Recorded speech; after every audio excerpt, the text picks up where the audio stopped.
Alright, sup everyone?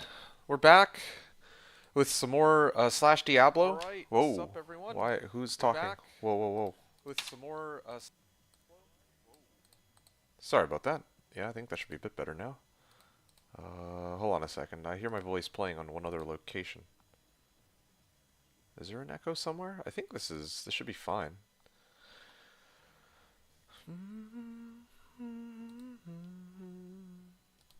Okay. Alright, yeah. Is there anyone in chat right now? There we go.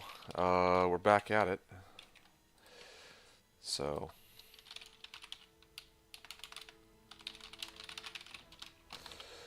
all right, yeah. So, sorry, I mean, I don't know if anyone's been hanging around waiting all stream, but yeah, I did say that I was gonna start a little later today because I had some things I need to take care of in the morning, and honestly, yeah, like my morning plans took a fair bit longer than expected. I'm here now though.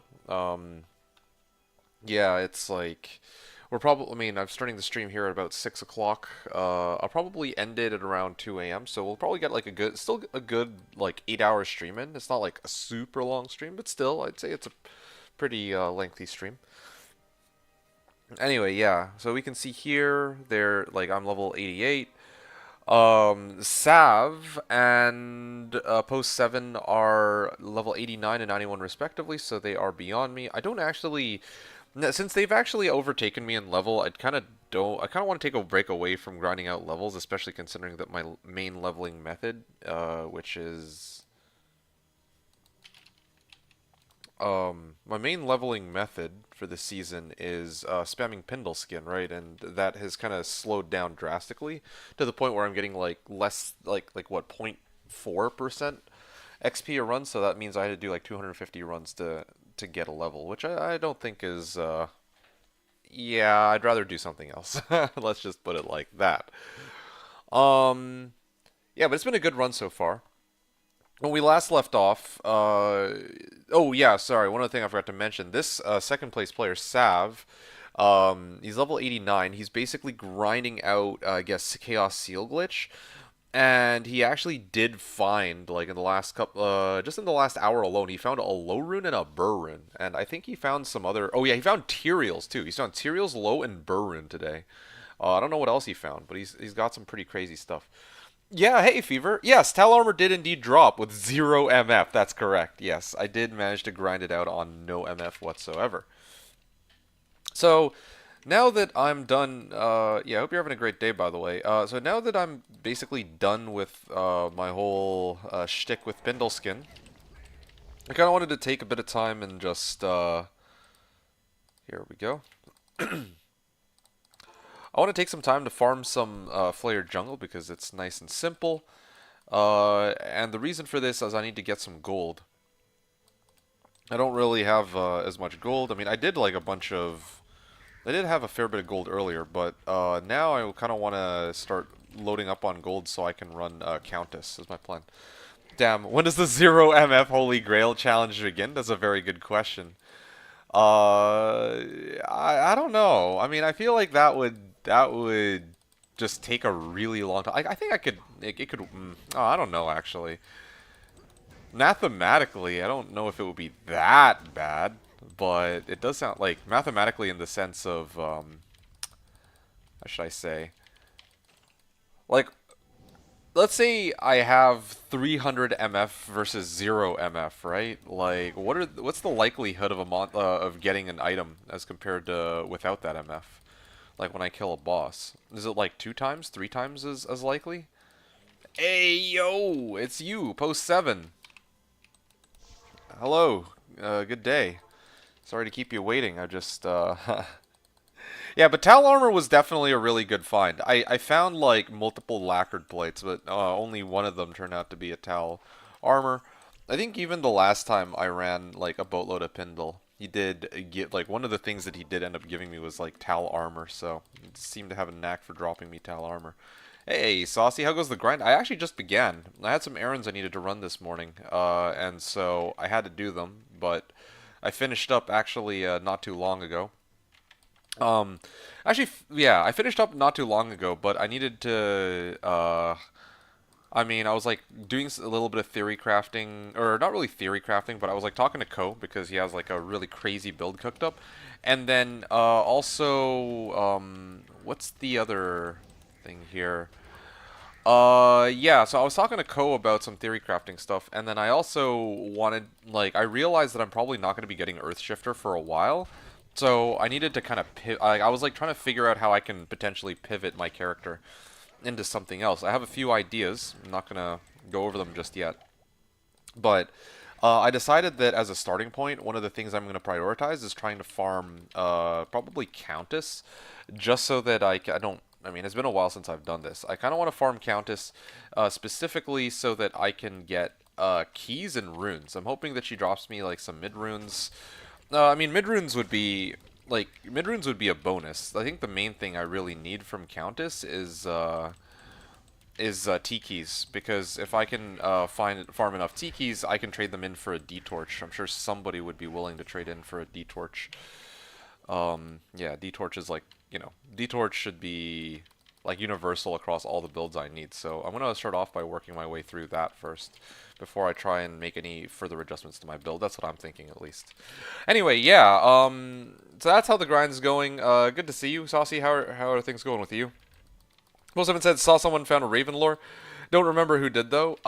It was Fatty. I know. I checked. Fatty was the one who found it, but it was on non-ladder. Good luck today. Yo, thanks, LeBron. Hey, LeBron, it's good to see you. I saw that you found a Stormlash. Is that correct? Do you want a sick +2 Ellie Ami? You said a sick +2 Ellie Ami. I think I'll pass. I already have an amulet which is +2 Druid skills, not just +2 Ellie skills. Very nice, very nice. Are you planning to use the Stormlash by any chance?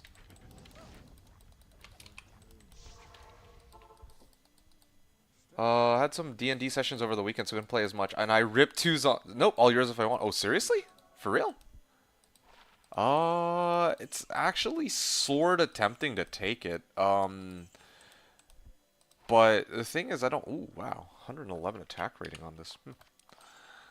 But generally pretty worth it. I'll get it to you soon. Okay, only if you're sure you don't need it, because I don't know if I'll end up using it. I just had some, like, ideas as to if I wanted to, like, run melee. Like, I don't know. It's just sitting on a mule? Okay, I see, I see. Gotcha. Actually... So stay Elliot. Okay, so hold on a second before the stay Elliot. Hey LeBron, would it? Stormlash. So, can you do me a favor, LeBron? Can you put it on like a joint shared mule, and then send me the details? Like, I don't mean to trouble you, but I figure this is better. Because in the event that you do decide to end up using Stormlash, I'd feel pretty bad if like you can't reach me, but it's like stuck on my account or something. You know what I mean? Like. Yeah, I feel like this is probably the easier way, because I haven't even fully finished figuring out the whole theory crafting for like what I want to run. I didn't actually think about like this season's build is contingent on getting Earthshifter, but I didn't think about how rare Earthshifter actually is. It turns out that Earthshifter is actually exceedingly rare. Uh, because the thing is, like, Earthshifter, like, most of the items I need are, like, exceptional uniques, like Demon Machine is an exceptional unique normally, right? But, like, even Stormlash, I think, can drop from most monsters, but Earthshifter is an item that can only drop from, as far as bosses are concerned, they can only drop from Bale. Just pretty crazy. Now I won't use it. I'll just make an H-Den later this season, and that's it. You're absolutely sure. I can't take it if that's the case. I just don't wanna. I don't wanna I don't wanna cock block you in case you will actually have something you want to make later on down the line. So you had some D&D sessions over the week, so I couldn't play as much, and I ripped two Zons, so just walking NM on sword. Oh yeah, right. You're playing hardcore. I see. I see. Wow. All right. Callie with his pitch of going for an assassin torch. Okay, yeah, I really do need to start farming those T keys up, though. I'm gonna farm some T keys so that I can trade them in for this this D torch. I need any D-Torch. Doesn't need to be a good one at all. Gonna play much I Rip 2, so just walk a Nightmare on Sork at the moment. Okay, well I hope I very much hope that you do get to enjoy doing that. It's impressive to me that you actually opted to try to walk the game with Amazon first.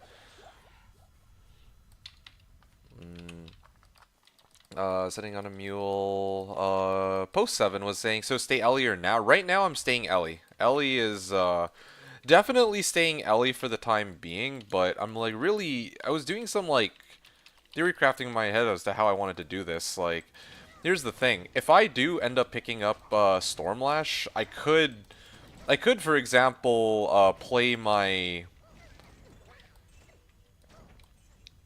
Like, I could actually play. Yeah, yeah, that could work. I was actually thinking to play like a Hunger Druid.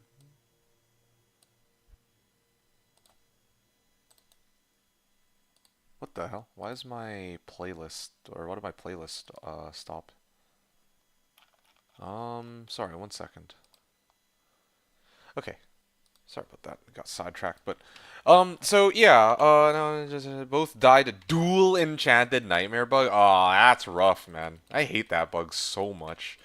I think they eventually fixed it, right? They did end up fixing it in D2R.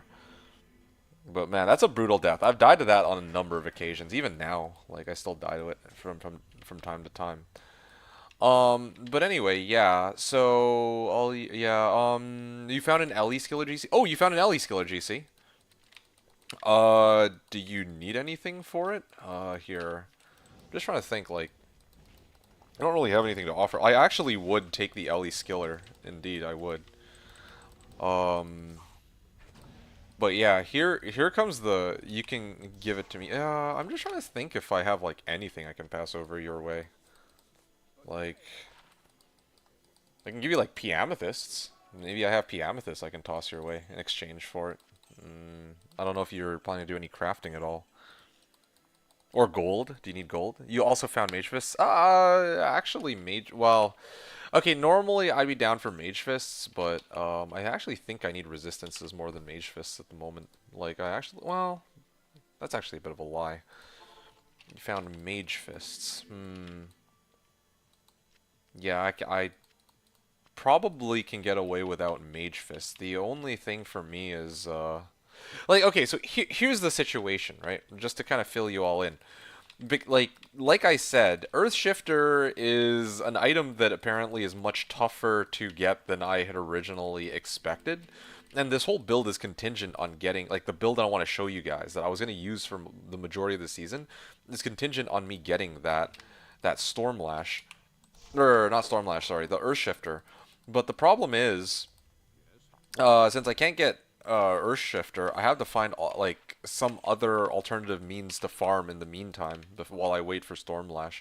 Like heck knows if I'm even like anyone's gonna even find it this season because I don't even think that it can drop from like let's say like Hell Diablo. It can only drop from like Bale or like well you know regular monsters if you're not like well you get the idea. So given the circumstances, I have some other options. I can like pivot my build to something else. Essentially, is kind of where I'm at. I'm kind of in the middle of trying to theory craft some secondary build as an alternative. But I'm like trying to still piece together in my head exactly which items I want before I commit to switching over, if that makes sense. So yeah, like right now, like uh I'm still playing like Fissure is very true. I still have Fissure up, right? Can't go wrong with that. So I do still need like elemental skill sort of equipment. And I do need like plus druid skills equipment, but there's gonna come a time where if, for example, I do end up switching to Stormlash, then I don't actually need this. I don't need this circlet, which is like +2 to elemental skills for druid. Yeah, I can sub that out for something else.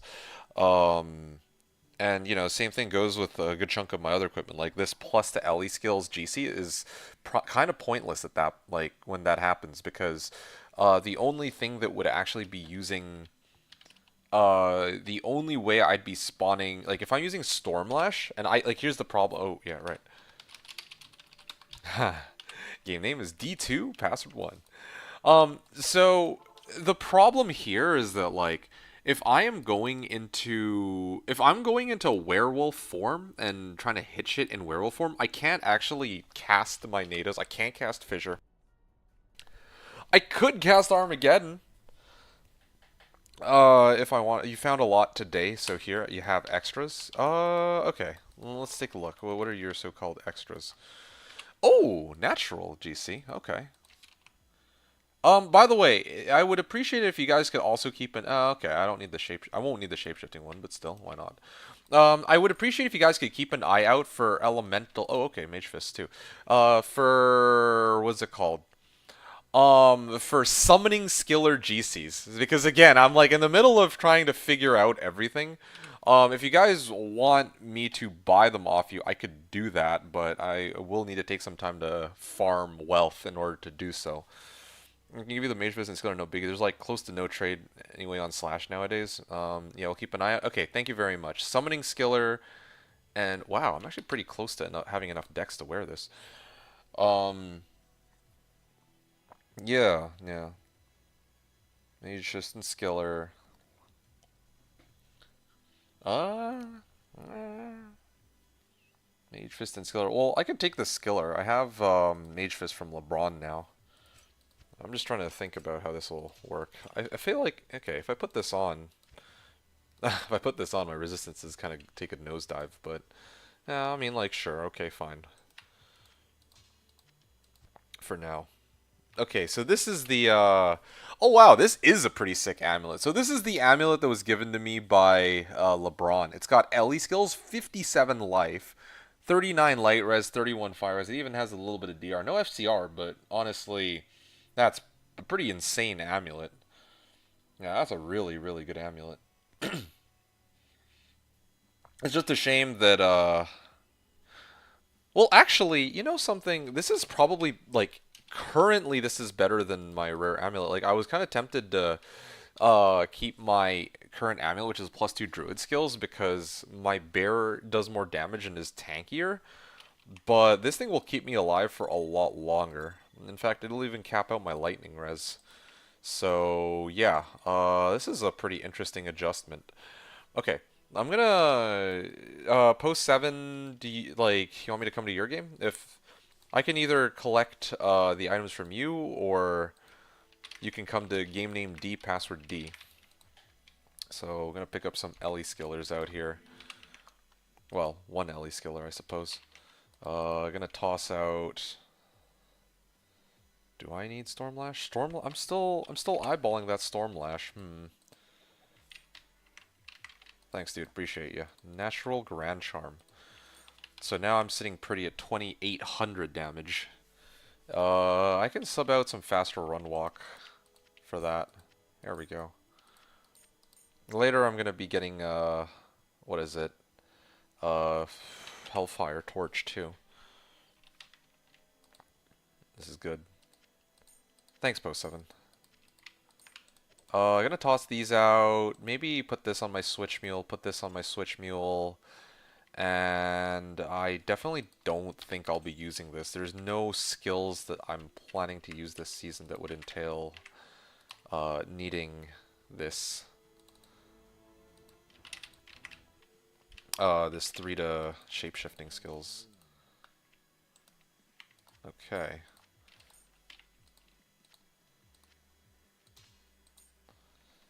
Alright. Yes. What else we have?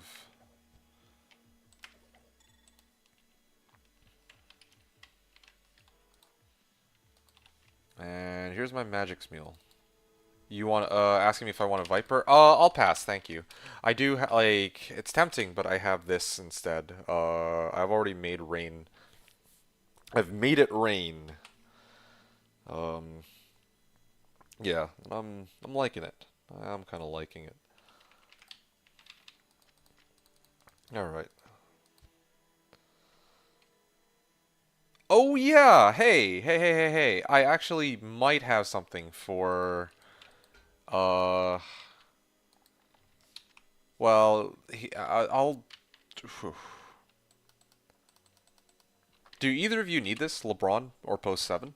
I had actually found this. I don't know if you guys care for this one at all. This is a Coronid I managed to gamble. It's got 2 to Sork skill levels, and it's got 28 strength and 14 all res. No need. Okay. How about you, Post 7? You found a Shaco. You're good. Okay. Well, that's too bad. Well, I mean, for me anyway. It would have been nice to pawn that off. It's holding on to that for a little while. Ah, Blinker. Hey, slash premium. Yeah, slash premium for sure. Okay, cool. So I'm also sitting at 81 FCR. Oh yeah, because of the Mage Fist. Right. All right, things looking pretty good here. Gold's kind of getting up there. Even getting more life from this amulet, so that's good.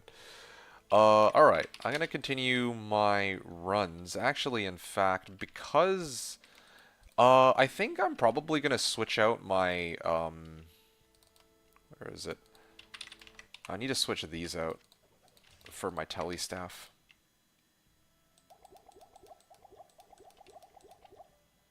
Okay.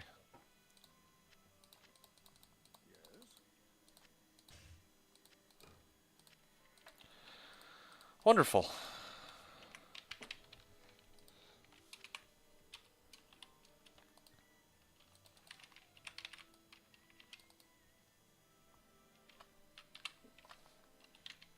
All right. Yeah. I think I'm pretty much ready to go. So I'm gonna be farming some gold to start, and then I'm gonna farm a little bit more gold. Then I'm gonna start running the Countess is the plan here. Oh yeah, that's some good damage. Let me pick my shit up, man.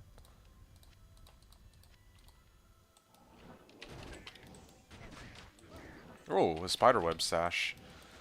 Huh.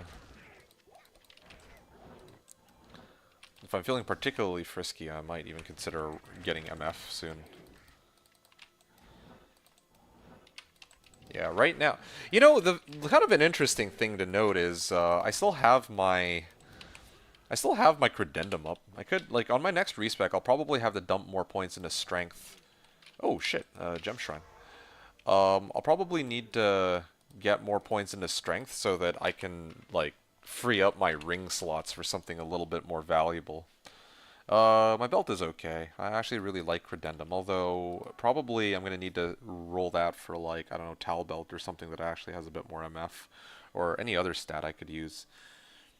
Yeah, I have an MF ring I could replace each of these rings with. Um, I don't know, maybe I find like chances. Honestly, yeah, originally I was sticking with 0 MF because I was farming the crap out of Pindle Skin on 0 MF, right? But since someone already overtook me on XP, there's no real reason for me to continue farming Pindle Skin. Like last time, yesterday I was farming it as a way of testing this ridiculous strategy, but obviously, oh, and I mean, my level is already. I've already hit like level 88, and my XP is basically like what I have to run 250 Pindles in order to get one level. So yeah, at this point, I think it would be very safe for me to go for MF. And yeah, I mean, I had a good 500 Pindle runs before this, so yeah, I did what I wanted to do. So yeah, now I can actually switch over and have some fun with MF.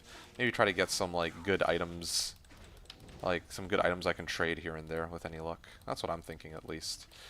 All right.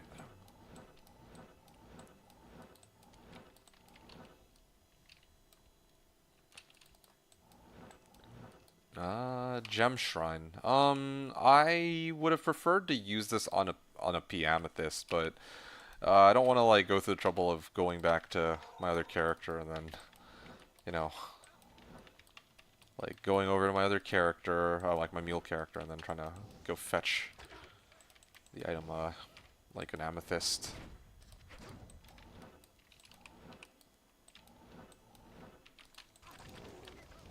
A Sharktooth armor. Okay, yeah, some goodies out here. Okay.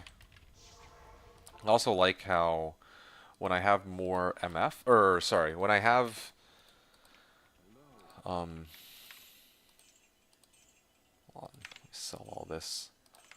when I have more FCR, because of like the Mage Fist I got, it actually does boost my TP creation speed. Like if I'm trying to cast it on right click.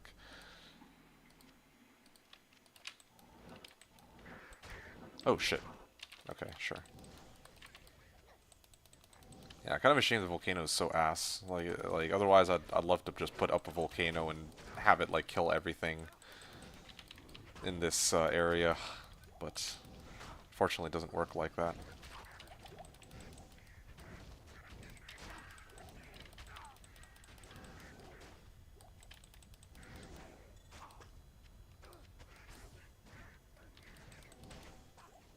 Hmm. Dragon shield. Oh.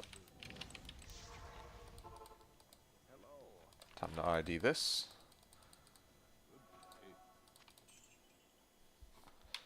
Sell, sell, sell, sell. 56k.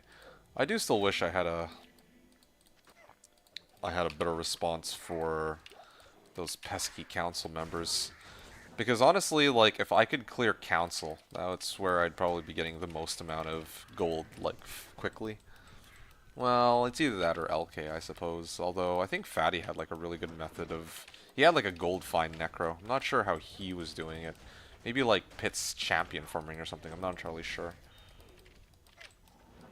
Or maybe he did just clear council, too.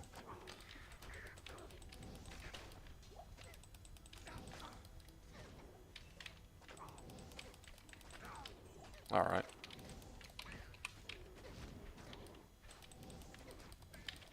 Oh, was that GC? Alright, hold on a second.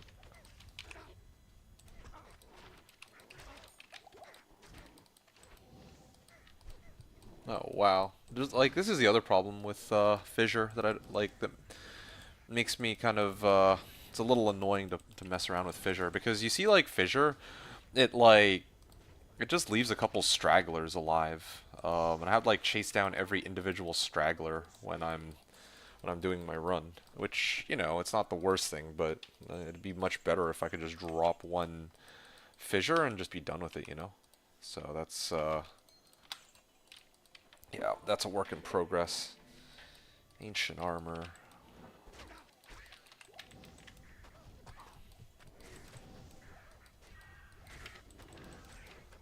Topaz.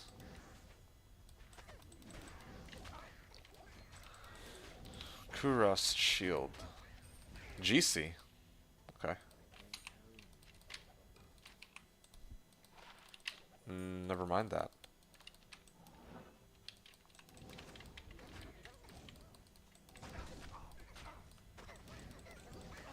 Alright.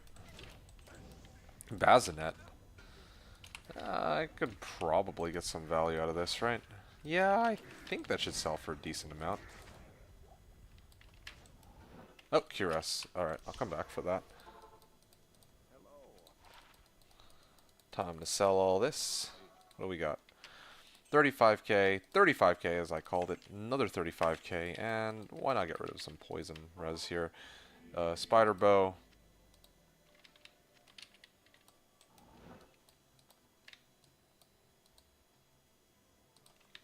Magic ring.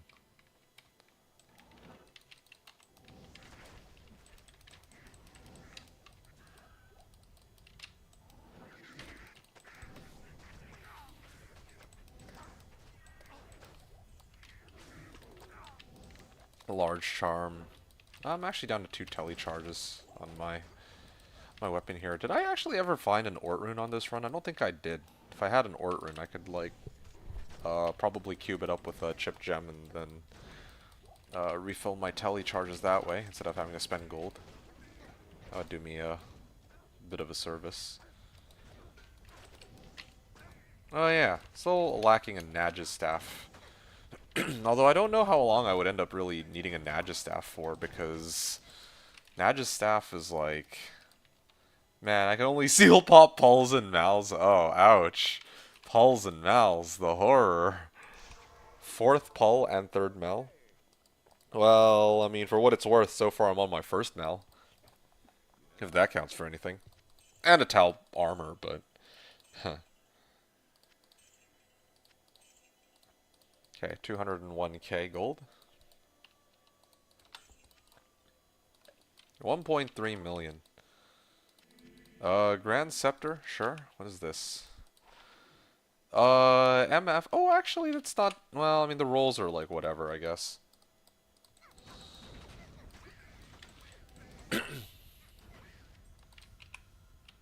Oh, I don't need this. Linked mail.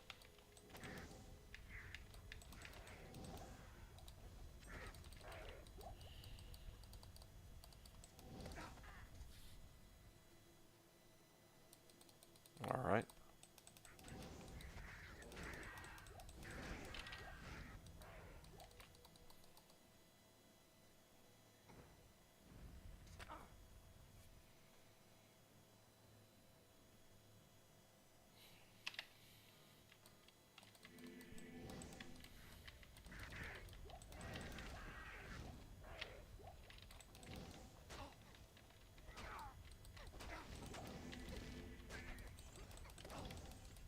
All right.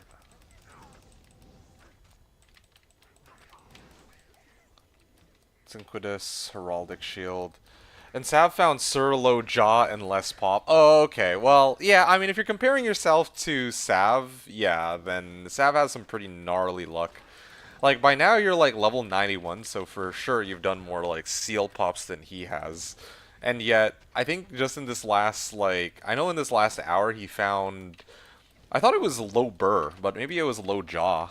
And I know earlier he also happened to find Ethereal's Might, which is actually kind of insane. And now you're also saying that he did also, in fact, find, oh, this is the end of Flare Jungle. He did also find, like, a Surun on top of all the aforementioned items that I just listed. So, yeah, I don't know what to tell you. The website is crazy to know who did what. Yeah, I know, it's great. Actually, I've been eyeballing that website in hopes that if somebody like, the one thing I really care about is whether or not somebody finds my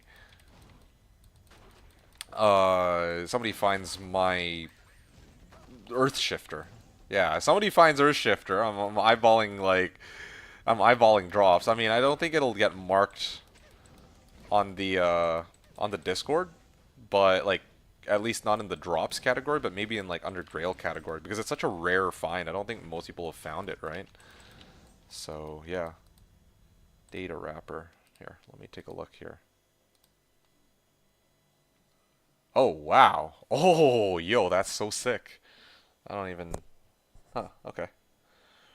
Total kills. I've killed 8,000 Wow, I've actually killed 8,000 monsters to your 30,000, but you've been seal glitching, though. That's the difference. The Vizier. You've killed 317 Diablo.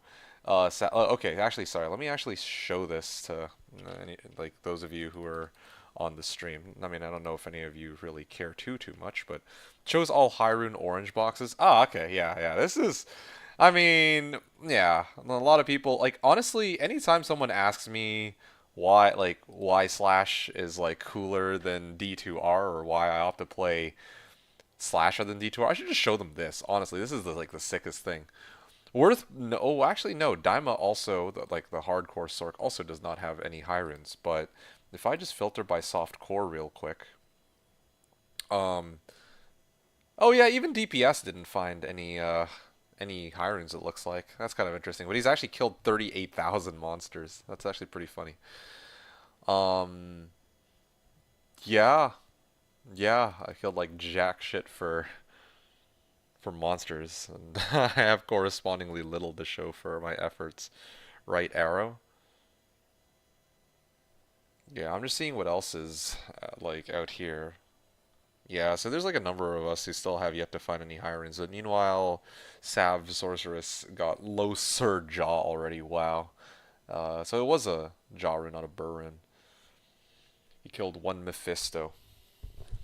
I haven't killed a single boss. Not even, like, I killed Cow King in Nightmare, but not in Hell. So yeah, do be like that. I like how it shows Cow King and Vizier runs. It's so random that the last column is Vizier in this case. And also that it shows up to Jaw but no Cham and Zod. It would make more sense, I think, to... Well, you know what? No, Cow King makes sense. I get it. I get it. Actually, this makes perfect sense because cowking shows the number of times you've cleared cows, or at least that's the intended purpose. But then Vizier is meant to show the number of times you've done like a seal glitch. Diablo is the number of times you've done like a full clear. Because otherwise, if they track it by the number of Diablo kills you've done, well, some people just seal glitch and don't bother to kill Diablo. Oh, okay, yeah, this makes a lot of sense actually. I am though still surprised that they don't include Cham and Burr, but whatever. I mean Cham and Zod, but yeah, that makes perfect sense. Let's see. Can't scroll. Oh, wait. Oh, there. I did not even know. I didn't even know that you can, you can actually scroll to the end. Okay, my mistake. Okay, there's even more. Let the maker know that our arc is a typo. You know what? Sure, I'll do that in a little bit, but um, yeah, good catch on that. And indeed, as Fever was asking, what does sacred mean in that chart? It is sacred armor, so yeah, Tyrael or Templar. Funny enough, the one tier or the one sacred armor that dropped for Sav turned out to be a Tyrael's, hilariously enough. So, like, okay. And also, meanwhile, worth pointing out that who is this? Hai Miao Bai found three Hirons, and it was Om Lo and Zod. Oof, no Cerber, John Cham. There's still. Oh yeah, here's yeah. What is this? Maxi? No, Scotch Ben. No, that's a vein. A vein got Burr and Jaw like today, I think. Oh, that's so funny. He's found two Hirons, and it was one Burr and one Jaw. That is so sick. Some kind of insane luck there. His H-Tin has Enigma and Naked. Lol. That's so funny. So he basically just has his Enigma, but he has nothing else. Ass backwards, man. I love this game, man. It's so silly. Click on it. All right, sure. Two. So Scotch Bennett. I know this Hammerden. I leveled this Hammerden. I was running the. Oh, actually, no. It's not naked anymore. There's actually shit on it. But this was mine. Okay. I remember this Seraph Sim. I traded him in quotes. Traded him Seraph Sim for. I can't remember what item it was. I think it was like an LE skiller or some shit like that. Harlequin Crest, Enigma, Spirit Sword, a Spirit Shield, the same Spirit Shield from before. I offered him a better one. He did find Alders at some point. Laying of Hands, yeah, that makes sense. I mean, he probably could have switched over to Mage Fists, but he wouldn't have enough FCR anyway, is probably his reasoning, so he settled for boosting up his slightly lower fire. A String of Ears, too. And then he has like a Scrap FCR ring and Dwarf Star. That'll do it. Yeah, not sure what to say there. That's yeah, he has Shaco now. He had like Nat Helm and stuff. Well, do be like that. Oh yeah, now he just needs to re-roll this 80, 100, and then I'm just trying to see if he'd be able to reach 110 FCR or 100, 125 FCR. I guess he replaces this with Hodo, maybe. Yeah, replaces this with Hodo. Like puts him up to 85. Then oh well, then he'd need an Arachnid Sash still, but that's okay. String of Years is solid until then. And oh wow, he actually did end up clearing a whole bunch of Trav. I'm surprised I don't keep track of Trav kills though on the chart. But you know what? I guess to be fair, not too many people run Trav on this server. Yeah. Spent the most amount of time in Trav. Did also a bit of Chaos apparently, but all the same. Yeah, no, I almost got a tear in my eye. Like this paladin's going up in the world. I just find it. Wait a second. What the? Okay, hold on a second. I gotta address this in a sec. But I find this particular character hilarious because this is the character that on reset night. I don't know if you guys remember, but when we were doing our Bale games, I was taking this character and just nosediving him into packs when he was still a conviction pal. So I was in control of this paladin for quite some time. On reset night, I even grinded him up from like level 60 some to like 79. And I'm kind of glad that I did that because I guess Evane actually did end up playing this paladin quite a bit. I mean, he's up from level 79 paladin up to 85, so he did end up playing it quite a bit over the weekend. And now he actually has Jaw and Burr, which is pretty hilarious. And worth noting that the Jaw and the Burr that he found, like I'm just looking at the distribution of kills on this on this character. He's killed he's killed Mephisto 49 times, so let's just excuse that for a second. He's killed Countess 57 times, like, okay, sure. But here, Torque Ice Fist. He's killed Torque Ice Fist 115 times. And Gelib Flamefinger.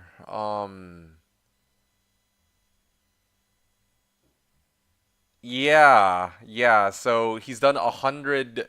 He basically did 100 trav runs, a little over 100 trav runs to get his Jot and Burr. Wow, that is some. I dare say that that is some pretty insane. Like, I don't know about Chaos. I don't know why there's so much. Like, this is like 4K seconds on Chaos, but it's not showing up in the Elite section. But still, or not the Elite section, specials here. But wow, yeah, that'll do it. That is a pretty cool chart, though. I didn't know how to. Well, is this like anywhere on the website? Because I don't know how to fetch this. Usually, I wait for DPS to like give like show the end results of a season. I didn't know that it updates during the season. That's pretty sick. Just found Aki time to die. I see. Oh, DPS posted in Disco. Of course he did. It is DPS. DPS is always the stats guy. Oh, it's DPS's site. Oh, I didn't know. Okay, that's so interesting. Yeah. I don't know. It's pretty sick that he has something like this for sure. But indeed, yeah, I'm still looking for um yeah, I am still looking for that the Earth Shifter. I'm gonna actually ping. So this is DPS's website, right? Just wanted to. Okay, sure. I'm gonna let him know real quick. Uh,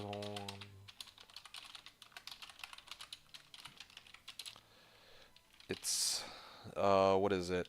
Urax.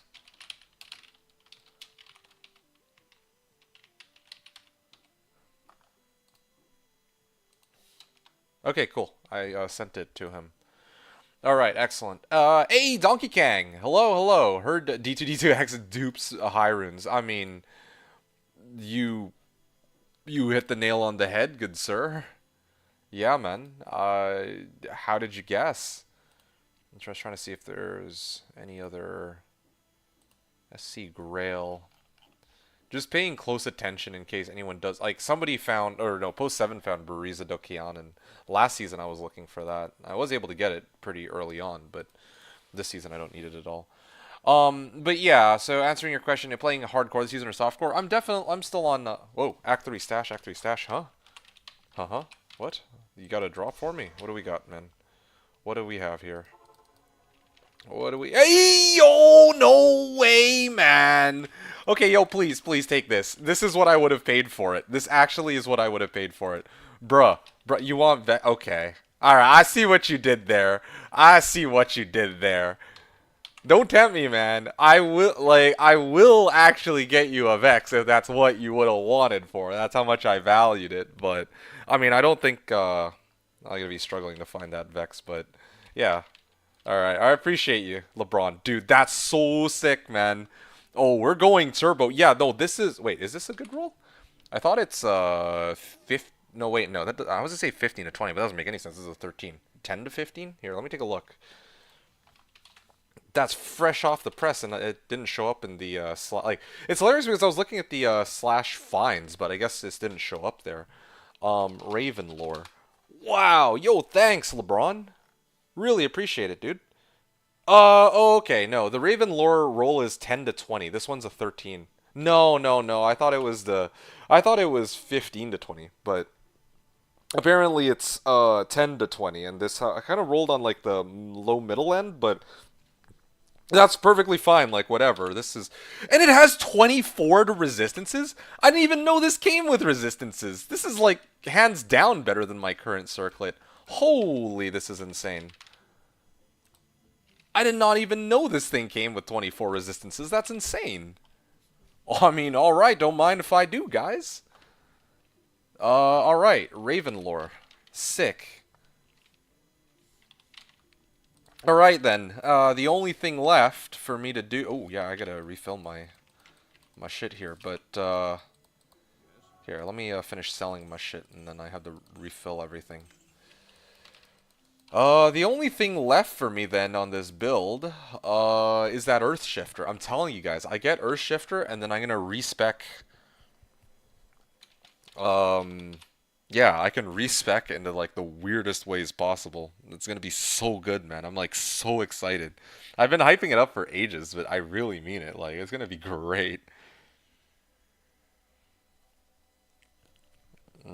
Hmm.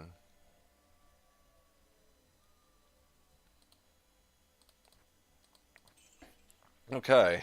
Yeah, let me ID my shit. Or, not ID, refill my tele staff. Wow. Wow, wow, wow, wow, wow. Wow, wow, wow. Let's refill this, and I'm ready to go for another run with my newfound, totally earned pelt.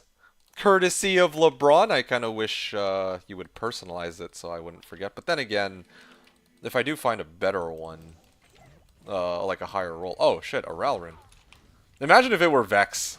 Like, low-key, I'm like thinking if it were like a Vex or like some other higher, and I'd be like, yeah, okay, here we go.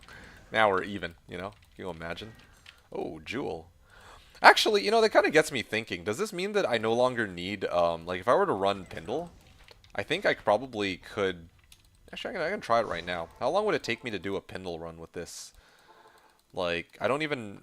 previously I was using lower res, but now that I have Raven lore, I think it might be quite unnecessary. I got more, like, oh, shit. Oh, dude, he melted. Holy moly. Holy moly. That was... Oof, that was brutality, man. That is just unfair. Bro, that is rigged. Actually, you know where I need to go next? I need to actually try cows. And now that I have Raven lore, usually I don't like to touch cows until I get Raven lore, and I finally have it. So, maybe I can give that a try next. Whee! Ah.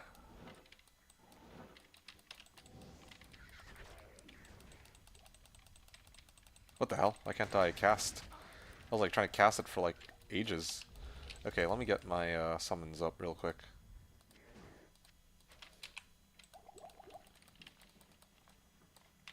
Anyone have Hawes? Nope, I do not have Hawes. Alright.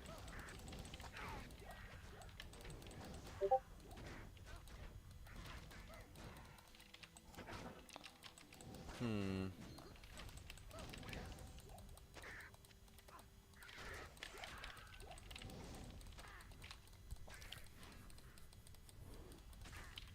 Wow. Oh.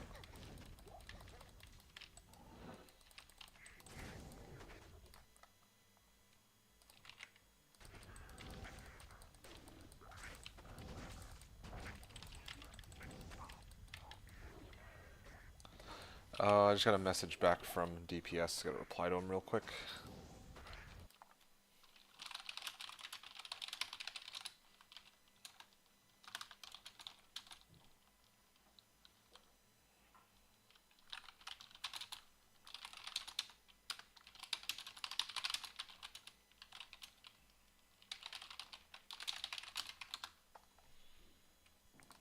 Okay, cool, cool. I could get some more javelins, pick that up and sell it. But yeah, so, yeah, Donkey Kang, good to see you. I don't know if you're still here, but yeah. Sorry, I got a little sidetracked when, LeBron came in and dropped, this sick Raven lore. But yeah, I'm playing softcore right now. Sorry to, you know, disappoint you, as always, but yeah, I mean, well, given the number of deaths I've had, I actually just don't see myself surviving very long in hardcore, especially when I'm usually like la-di-da, not paying attention while I'm like chatting with you guys and playing at the same time. So I can just imagine it, like while I'm like just chatting with you guys, I'm all like all tabbed, like looking shit up for my build, I just die. And also, like, if I were to play hardcore, I think I've talked about this before. I think that one of the key differences is I wouldn't really have as much freedom to like experiment with all these like bizarro like builds. Or, like, I would have some freedom, but, I mean, I'd obviously be much more prone to dying. And definitely would not be able to compete with others as far as equipment's concerned. It would make for good content, though, I will tell you that. Can you just imagine the ways I'd die? I'd rather not, but still. Wait, what the hell is this? Don't need that.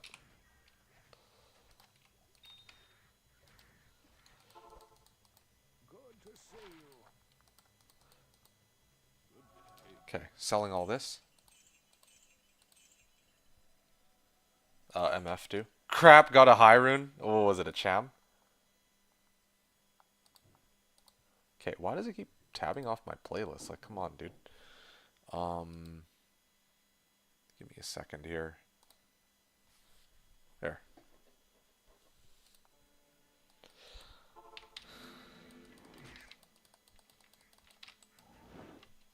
I'm not saying it's enough that the Discord announces it. Oh shit. Okay. Well, all that complaining got you a high rune. That's the Diablo special, right?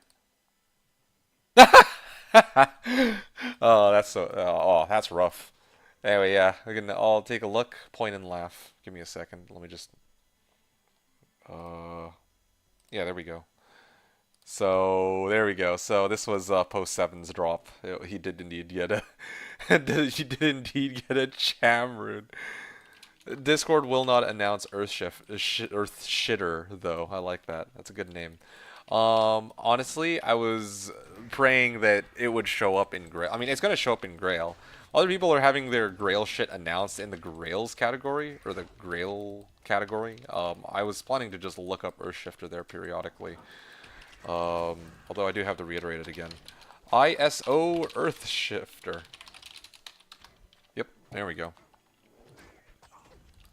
Yeah, for now I'm boosting up my fire damage, but later on down the line I'm probably going to be rolling out for...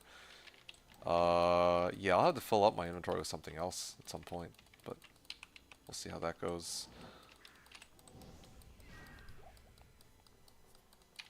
Okay, well I'm pretty much done here, I think. Did I even get that much from this run? I feel like I didn't, or maybe I didn't clear like half of it. I think I didn't clear half of it is probably what happened. I'm definitely getting a lot more like gems and other like little trinkets from Flare Jungle as compared to Pindle. Like the sheer mob density is like much higher, much higher. Okay, well everyone's spamming Chaos. Might need to... Might want to switch things up and run some, like, Huros temples. Have I done a crafting-centric season? Well, sort of. I think I did the SSF McRob. Solo self found magic-crafted rare-only barbarian. So, SSF McRob, for short. And I remember on that season, I did... Well... oh, shit! A magic monarch. Anybody need a monarch at all? SSF McRob was MVP. Yeah, that was a good one. That was a really fun season. I didn't really get very far with it, right? But I was able to at least put like a serviceable build together. Let's just say, yeah, that's the best way I can really explain it. So I did do a crafting centric season with a barbarian, and we were supposed to. The thing is, that season where I was playing my SSF McRob. I was supposed to be doing a race with like several other people. Like we were gonna do like first to like level 80 or some shit like that, or like highest level, or like the highest level at the end of the reset weekend, shit like that. The people that I was with, you know, like joined me for the reset run, and then like I think that, you know, things just didn't work out, and because of that, I was the only one who actually was actively playing my own barbarian, even though there were supposed to be like a few of us that were doing this SSF McRob. It was a very interesting season for sure. It would have been a very interesting season, I dare say. Am I out of charges already? I actually am. Yeah, if I had Naja's staff, this would be much easier, but...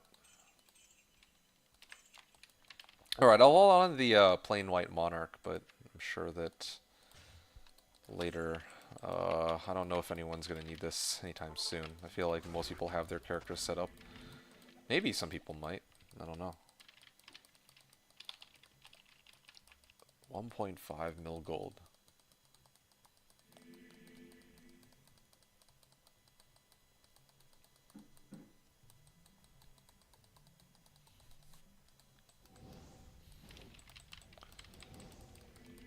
Okay, well, sometimes these... Wait, why is this taking so long to die? Actually very surprised that it took as long as it did to kill him. Drax or Rahaz. Yeah, Drax would be pretty good. Anyway, I will be switching over to Countess pretty soon. Probably going to be a bit of a boring stream, but I mean, I need to do what I can to get my...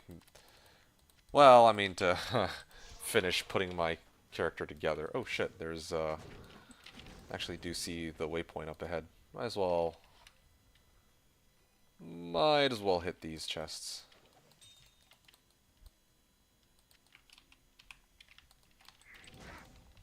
Life tap proc. Oh wow. Everyone putting together their paladins amulets.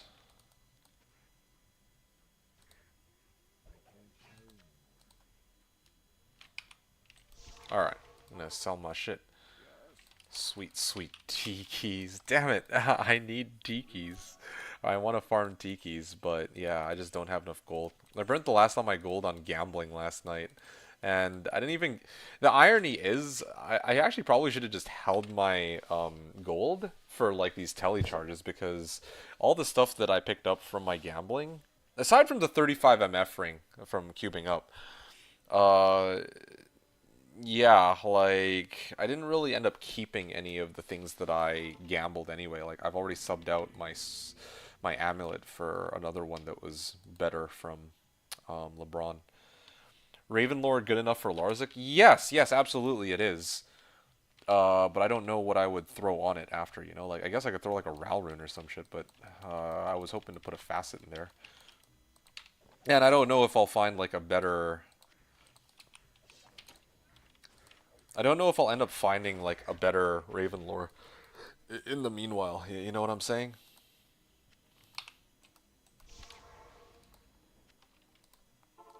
Topaz it up? Ah, that is true. I didn't think about that possibility. Yeah, you're right. I could totally topaz it up. Later I'll have to send a Hell rune to get rid of that topaz if I get like a rainbow facet. But yeah, in the meantime, topaz would make perfect sense actually. Kind of gets me thinking about the rest of my equipment, what else I can adjust. Yeah. Oh man, if I could get like Scalders or something, that would be kind of nice. Yeah, Topaz here, Scalders. I have this 35 MF ring, I should probably use it, but again, I am lacking on strength, so I'll need to make a corresponding adjustment. And I'm also missing Geeds. Hold on a second.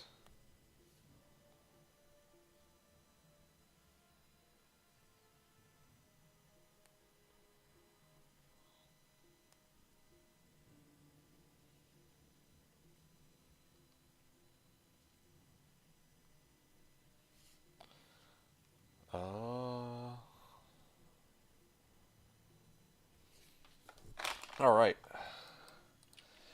So that was... I mean, honestly, I actually want to get to grinding out those tikis. So I'm actually going to start spamming tikis, I think. I have 1.5 million. I think that's good enough for now. So let's just go do our thing. Let's see how many runs it takes to get. I'm aiming for 6 tikis before I try to pawn that that torch. I just need Druid torch specifically. There's like 1 Druid torch, and I feel like 6 tikis is a pretty fair price. It takes about like 70 runs, right? I think around like 70 runs to get about 6 tikis. I would have, in an ideal world, I would do 3T, 3 hate, 3D, or something like that, but unfortunately, like if I go and try to run Neelathak, then I have to close the Pindle portal, and I don't know if I'm ready to do that just yet.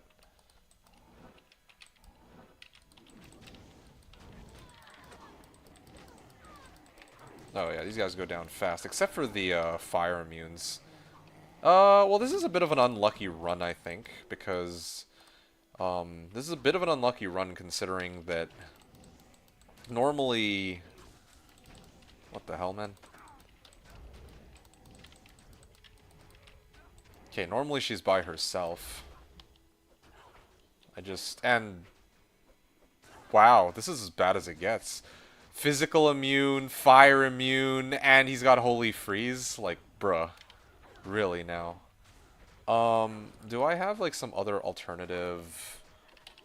Maybe Volcano? Here. Let's try it. Volcano. Dude, I tickle her with Volcano. Like, what the fuck, man? Okay, well, I got Tal F at least. Tal F, it's something. She does drop 6.9k. That's good. Gothic Axe. There's like a swirling crystal here. Trident. Okay, I gotta actually put my filter back on because this shit is actually like giving me brain damage just looking at this. The amount of gold that shows up from killing Countess. Sell this, sell that. We'll repair, and then we'll continue the run. I do still have a lot of room on my runes meal, so I'm not really too concerned about filling up just yet. I'm gonna continue on. Ooh, what? There is already a room, it looks like. I guess somebody already used that game name. Alright. Out we go to Forgotten Tower.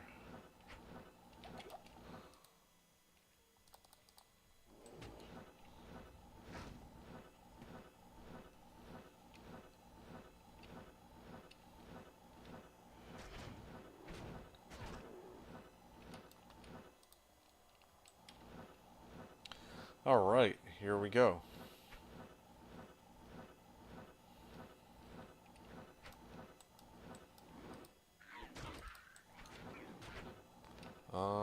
Said how many tikis you want for them puppies. I don't know what puppies are in this case.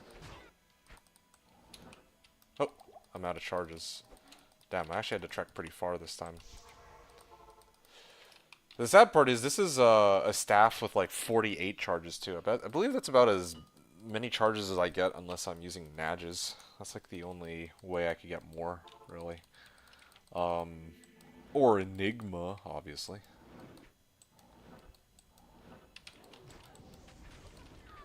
Alright.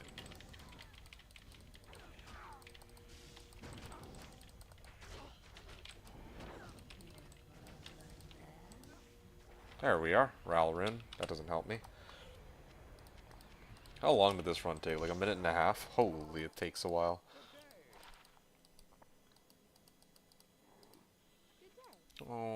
I can... Well, it's something, I guess.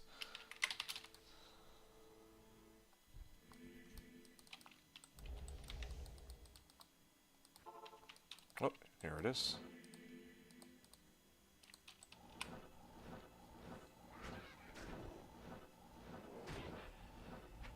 Alright.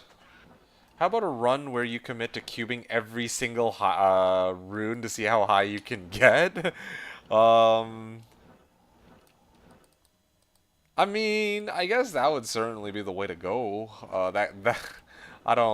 I mean, that's like one potential goal to aim for with all these like crappy runes, but like why? I mean, I also need all the gems to go along with them too. I have to like actually farm like a whole bunch of flawed gems and all that, along with the runes themselves. The runes themselves are like one thing, but and I pick up all those gems too. Like, yeesh. Soul rune, damn it. Just thinking about the gems is killing me. Well, it's actually the gems that I'm most scared of, truth be told. So, yeah, I got 10 charges on this. Like, these runs are... I mean, this one, the Countess Tower is like right next to the waypoint. And it's still... And I'm getting like jack shit for gold. What is this, run 5? I feel like this is like run number 5, isn't it? Hold on a second. Let me, you know what, fuck it. I'm just gonna drink these ahead of time. There we go. Black Marsh. Slash should remove some of the gems to rebalance and make it more worthwhile. What, like, treating gems like it's like Diablo 3 or something? I think in Diablo 3 they have gems too, but it like works differently, doesn't it?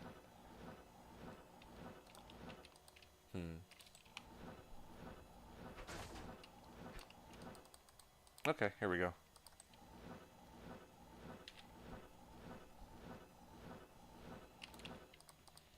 Tower cellar level 5. Removing the... Oh, I see. I see. That's a fair point. I removed NPC after playing it. Fuck, it sucks having to...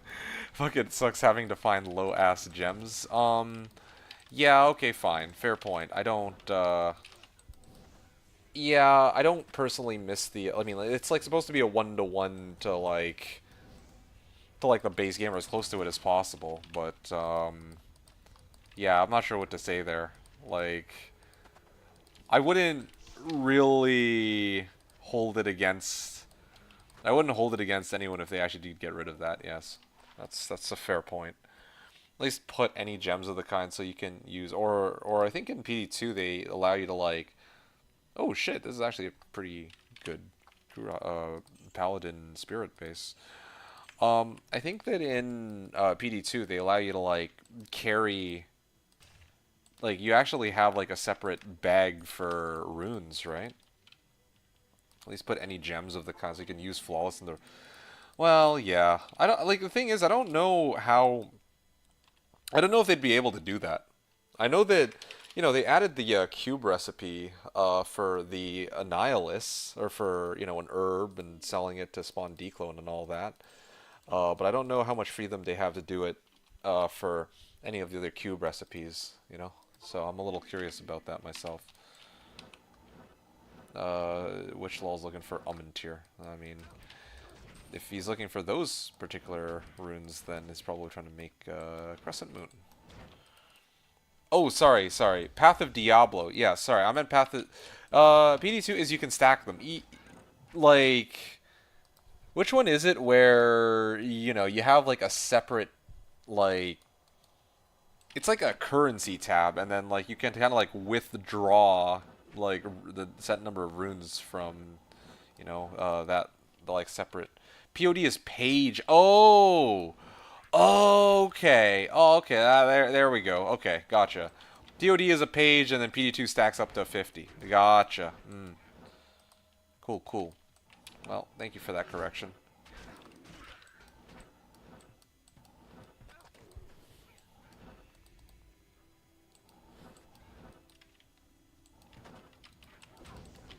Alright.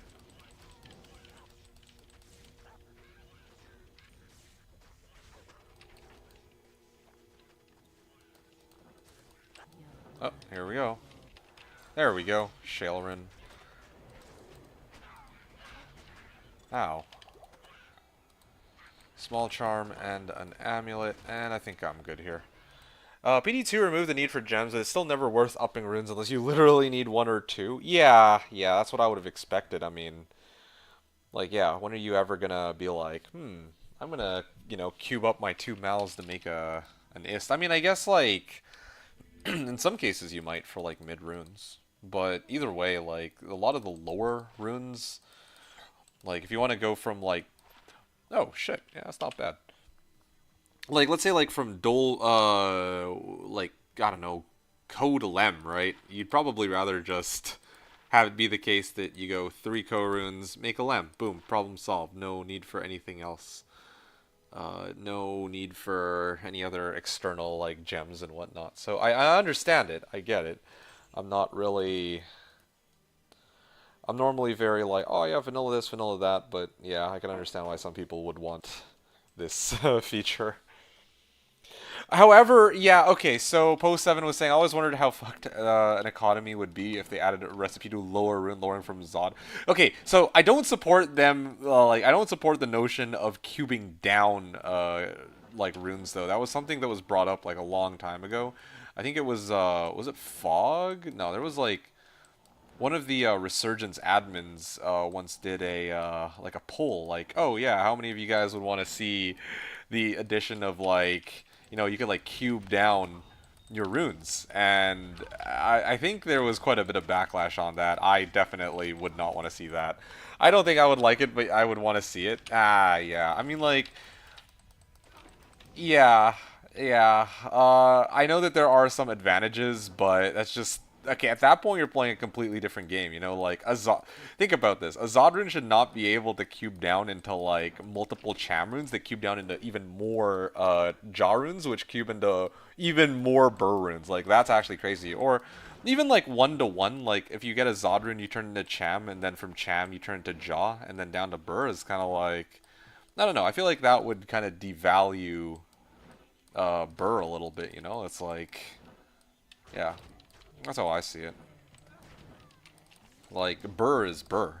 You get it, and it's exciting. It kind of cheapens the find if, you know, you can find Jaw, Cham, or Zod, and then still it's considered a Jaw. Or still it's considered a Burr. So, those are my 2 cents about it. Like a special 1 week season or some shit, lol. Ah, fair enough. Although, I think this season they are doing All Cows Day in, like, you know, April 1st, so... I agree the upgrade formulas aren't worth, but the fun of a challenge is just to test viability. Is fun of a challenge? I guess so. Yeah, let me make sure that this is safe and sound. Just carrying all these random ass runes. I don't think I would like to see. You could also do orange box plus Zod and cube destroys the item and lower 1 time, so it's not free. I mean, I guess, but at that point, yeah, they might as well just add a whole bunch of other cube recipes too, you know what I mean? To be quite honest with you, if I could see a change added to Slash, here's a funny, well, I mean, my opinion doesn't really matter too much anymore, I would argue, because I don't really play that often. Like, I play every season, but whenever I do play, it's, like, very infrequent, right? So I would never want them to balance around me. But I do still kind of wonder how the server would have been if it was like true vanilla, like no drop, 0 across all player counts. It was really funny because I was here at the time when they were originally doing the vote between no drop 0 or resurgence drop rates. That was basically it. No one seriously considered because at the time that I joined the server, there was like, it was on this like really weird messed up like drop setting where if you're on players 1, it's no drop 0, but if you're on any other player count, for some reason, monsters are actually less likely to drop items. It made 0 sense. Like, that it could not stay. But then, what was it? But then I think that there were 4 options that were pitched. There was like leaving it as the status quo. There was turning it into vanilla. And then there was what were the other 2? There was resurgence drop rates, and there was no drop 0 across the board. And people chose no drop 0 across the board. You know, but there were some people who were just straight up like, you know, the only 2 options that should be considered are resurgence and no drop 0. Like, don't even consider like vanilla, and you definitely can't leave it as stat. Hey, Tiki, nice. Your opinion not mattering much doesn't matter much to me, to be honest. I can't tell like what that's with regards to. I was saying like, you know, there's no need for them to really balance around me. That was all I was saying. Like balance around me specifically. I'm not trying to. Oh shit. Okay. Well, I don't really need it anyway. 2 traps. Because yeah, I might say like, oh, you know, they should make it, you know, I could say, hey, they should make it vanilla drop rates, but then, you know, it doesn't make sense for me to say that, and then maybe they actually do end up making it for vanilla drop rates, and then I'm like really not playing on the drop setting that I, you know, would have vouched for. That's like, yeah, you know, I feel like no drop 0 here is fine. It's like whatever. But anyway, the reason I was bringing any of that up in the first place is, yeah, if you get, like, if I could get 1 change, I wouldn't actually ask for any, like, cube recipe or anything like that. I would actually just be primarily curious about what it would be like to play on vanilla drop rates for 1 season. I'm not even kidding. That would probably be my take. I don't think anyone really, well, yeah, I don't think anyone would really agree to that, though. Also, Saucy was saying you need 14.3 million Elrons to get 1 Dole rune. I know you won't be cubing L's, it's just funny. Well, I mean, even, oh, fuck. Hell rune and Thrall rune, nice. Yeah, when Fever had originally pitched the idea, I don't know how serious he was about that. Like, I could probably cube up some runes up here and there, but I don't, like, in a season, like, all the runes, see how far they go. I mean, the other problem is, as people pointed out, the cube recipes would be, or sorry, the cube recipes for these items need gems, so I think that's the biggest issue. Minsky said he's never going through no drop again, lol. Yeah, and I don't blame him. Again, this is just hypothetical, right? I know the whole, I like to call it the no drop fiasco. Um, because yeah, like the last time we had this whole like debacle with no drop, I think Minsky learned a pretty valuable lesson, which is that yeah, putting things up to a vote just leads to a lot of tears. Okay, I don't know how else to put it. It was just like it was basically it was just like a free for all of people who were bitching at each other. I don't know how else to put it. It was pretty bad. So I really don't blame Minsky for kind of putting his foot down and being like, okay, no, fuck this. This is just not working. I should make a decision and stick with it. Like that's honestly a very wise call. I genuinely believe that yeah, he was right to do so because there was no way that you would get a consensus. No ifs, ands, or buts. People would be like, "Oh no, but there's some logical reason that this would." No, shut the fuck up. Like, like no one could get a consent. Like we were just teeter tottering back and forth between, "Oh yeah, no drop zero is so good," and Resurgence is better, and that was basically people bitching at each other nonstop for the entire season. Oh, I told you that this, the server is dying because you chose the wrong drop rates. Oh my, it was so bad. So many opinions. They were at each other's throats. Yeah, in my case, I'm actually one of the very few people, I dare say. I don't know if Evane had heard me earlier when I had tried to congratulate him on stream, but anyway, yeah, I was one of the very few people who opted not to vote because, frankly, I don't really, at the time, I didn't really care which drop rate was used because I benefit either way. Either I get the true vanilla experience, or I get the no drop experience, and the shit builds that I'm playing are a little bit easier to farm items for. Either way, I benefit. So I really didn't give a shit which drop rate was used. Like I could have, like if I could have picked one. Oh yeah, like if I would have picked one, I would have actually done the Resurgence one because that was like a pretty good balance and actually did motivate people to actually play with others, or to like give people some incentive to play with others. But I mean, yeah, we did Resurgence. Like I think Resurgence went out first, so we tried Resurgence, and then people were like bawling their eyes out over it for the entire season that they didn't get their fucking no drop precious no drop zero across all player counts. So then I think Minsky was just like, fuck it, okay, take it. No drop zero across all player counts, that's final. And then yeah, cue all the people who were bawling their eyes out, but sucks to be them, right? Anyway, it was interesting. Post 7 says, to be honest, I don't know if I would have stuck around if it was vanilla drops. Well, yeah, that's exactly what I'm getting at. Like, I know that there were a lot of people who much prefer there actually being like. There's a lot of people who prefer it not being vanilla drop rates for various reasons. Like, um, yeah, I don't know because if you ask me personally, oh shit, I need to go grab my cube back from my gem mule. You like how PD2 did it? It's P5 drops. Well, okay, confusing as fuck enough. They're like, oh, it starts off at P5 and then it scales up to P6, P7, then P8, and then uh, I think it's scaled past P5, like P9 or something. I'm like, what the fuck is P9? That was one of the things I got confused about. But sure.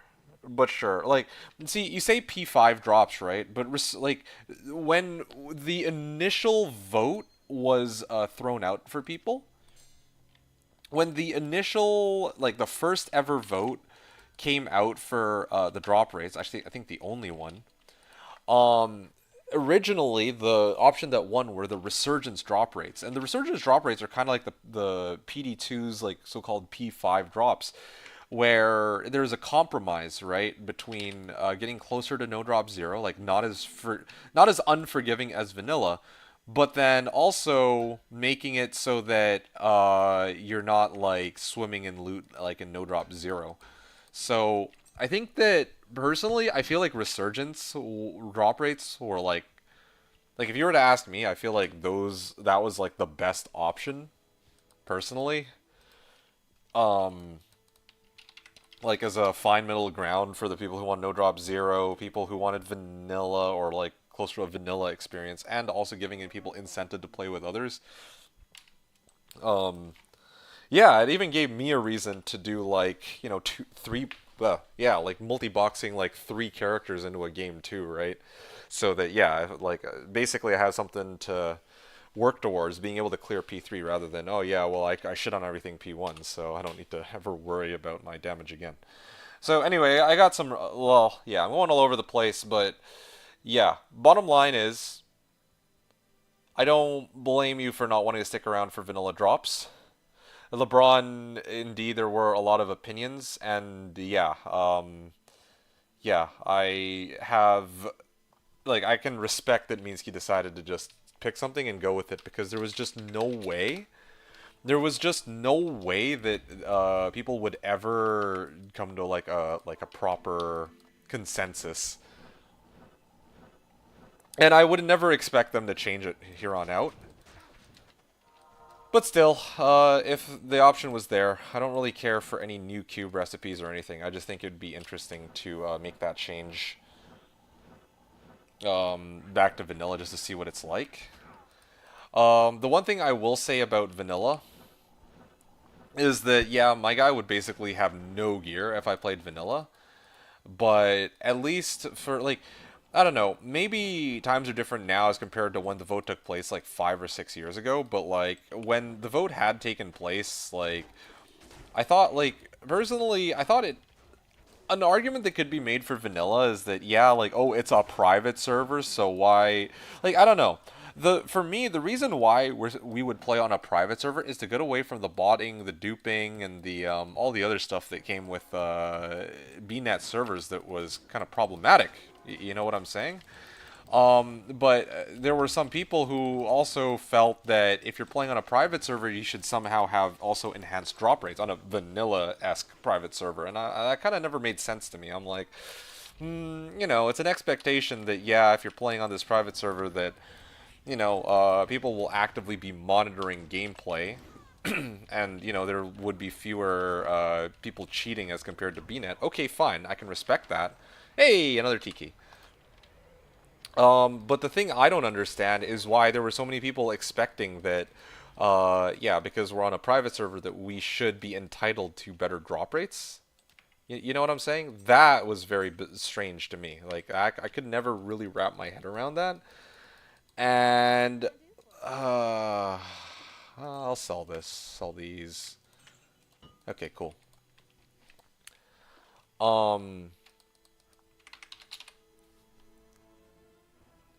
And yeah, like if you ask me, like part of what made like vanilla D2R so enjoyable, well, yeah, like is the chase, right? Like okay, wow, some people are like, "Oh yeah, like I hate hearing this argument." People saying like, "Oh, I have a life too, man. I can't afford to grind on vanilla drop rates because it just takes way too long." It's like, well, I don't know, like you guys see like no drop zero right now, right?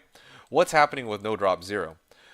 People like gear up their character in like basically reset weekend. Like look at most of the top people are short an Enigma or an Infinity from finishing their build already at the end of reset weekend. And now yeah, you can from there on out go for like chase goals and all that, but I don't know, something about like oh shit, I'm already almost finished my build on reset weekend seems kind of crazy. Like, I feel like vanilla would make things a little more interesting. It would have actually extended the length of time people would have or should have had to play to actually fully complete their characters.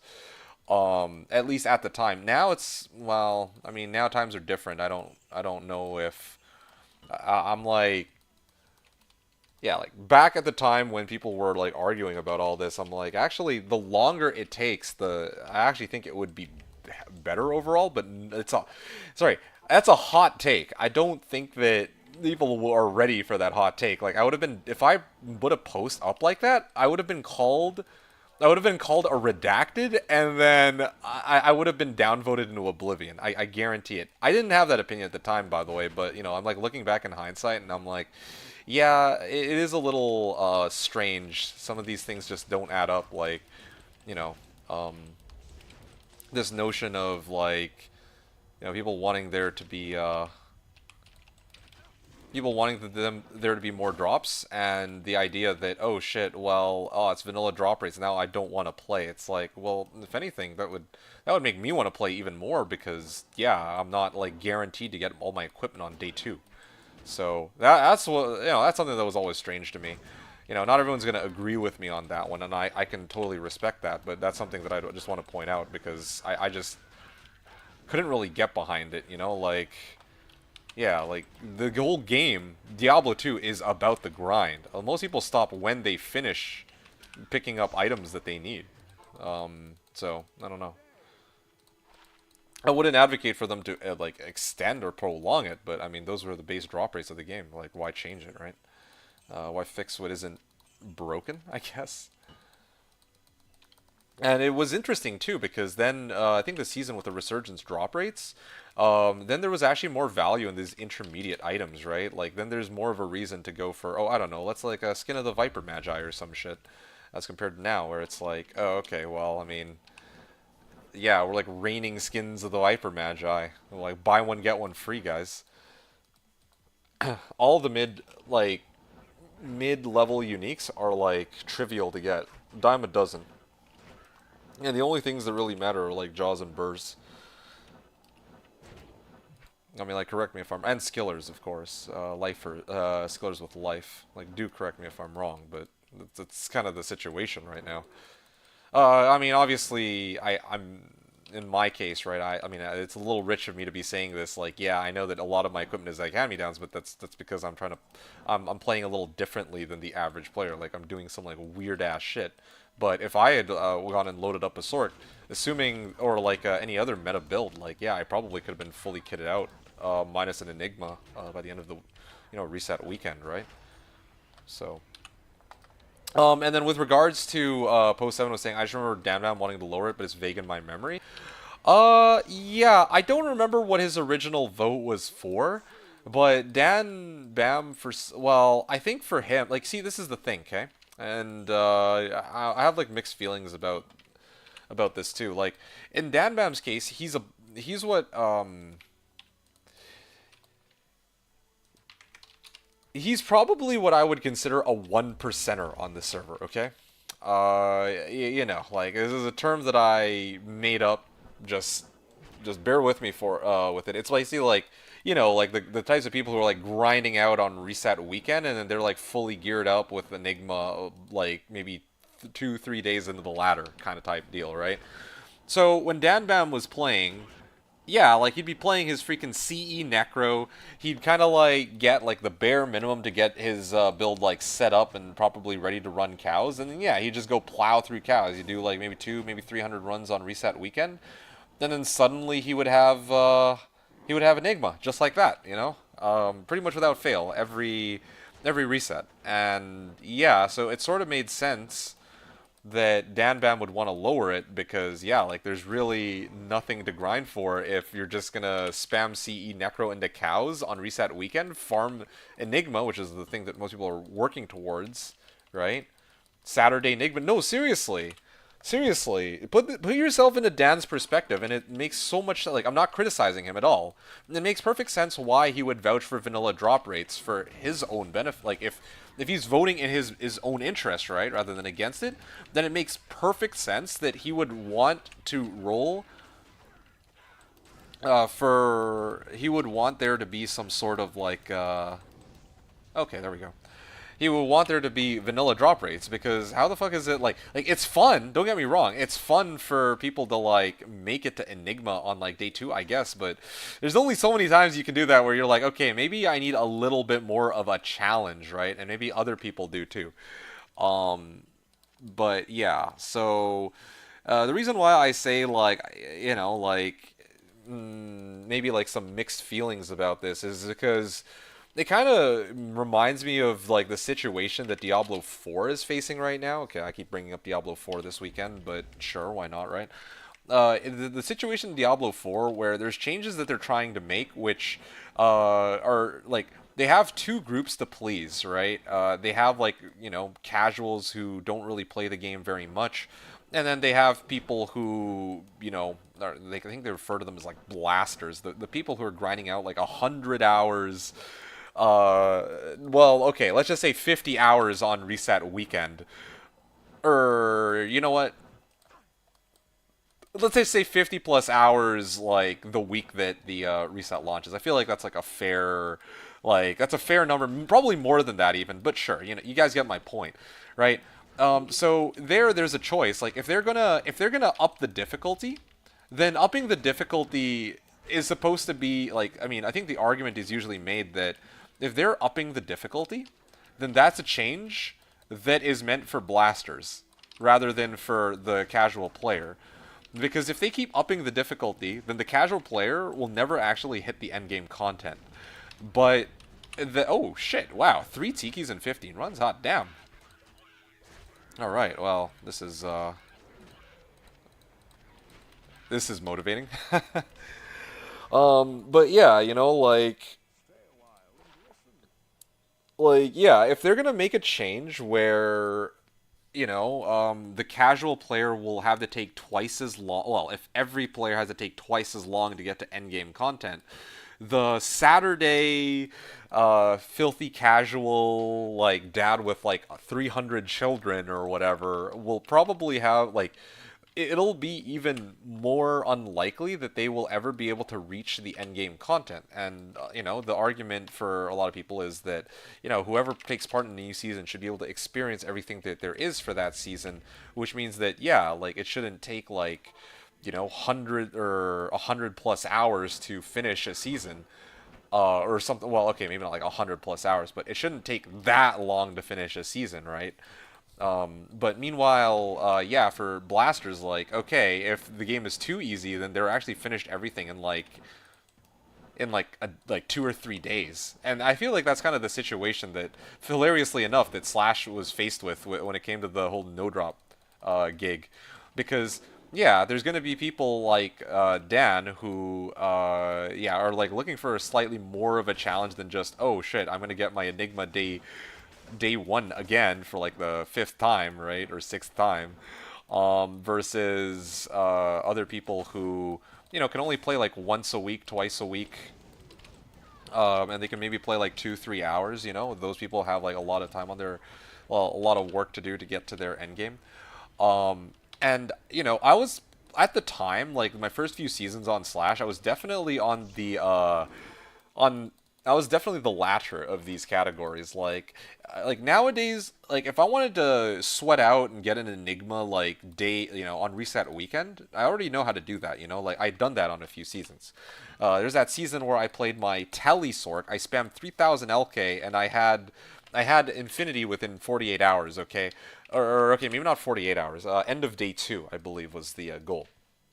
So, um, actually, yeah, that was for about 48 hours. Anyway, the point is, so for like in my case, like yeah, like me personally, I would argue that I remember like my first few season. No, wait, sorry. I think it was the Resurgence season.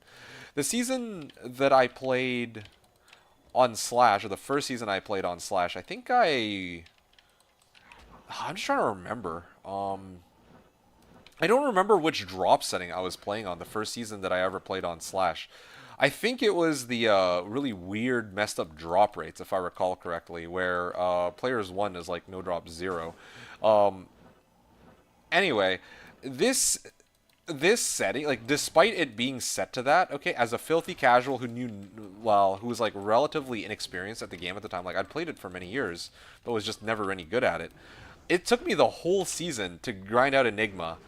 I made it to Enigma like a day or two before the ladder actually reset, despite playing for the entire season. And that was with no drop 0 drop rates. That's how I envision it would be like for a filthy casual sort of player. Um, And yeah, like that was with no drop zero on players one. Uh, anyway, point is like I guess like I mean there's just like there are pros and cons, and I understand why people like Dan were vouching for something a little bit more challenging. And meanwhile, there were other people who were looking for something a little bit more like not even reasonable, but something a little easier. Because yeah, like maybe like in Post Seven's case, you want to be able to finish your character by the end of reset weekend. If we were to play vanilla, like yeah, you wouldn't be able to finish it all in one go. But in your case, you're like aiming to try to. It sounds like you said that you're going to be busy all week, like you're not going to be able to play, so you're trying to get as much done as you can on this reset weekend. It probably entails you're actually aiming for infinity straight up. And if you can get infinity straight up, then okay, like you'll feel accomplished and all that. But like let's say you didn't get infinity, or let's say, well, yeah, let's say you didn't even get as close to infinity. Would that be something that would demotivate you? I mean, I don't know. Me personally, I feel like the more goals I have to work towards, the more motivated I am to keep going. That's how I operate. Or if some goals are too hard, like some people play until they get like all their gear, like they get the Holy Grail, like every item in the game, all that kind of vibe, or that they have fully completed their character with skillers that have life on them. Like my stopping point is usually like when I've gotten all my equipment. Like I don't like to go beyond that because I think that it makes sense for me because like if I make it to Enigma, then Enigma itself is a massive power spike. Infinity itself is a massive power spike, and I think that what is it? Enigma, Infinity. Oh yeah, like in comparison, if we look at something like a light skiller with 40 to life on it, I feel like that's really just a luxury item.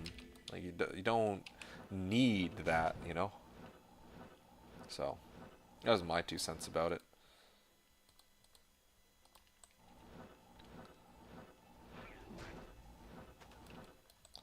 Last thing I want to point out real quick is that I actually enjoy how no drop zero actually does like you can actually get no drop zero in the base game under certain like against certain monsters. So like in the case of council members, if you set them on players 7, it is no drop zero. I think what is it, Mephisto? I think Mephisto is no drop zero on like players 5 or something. So there's definitely some.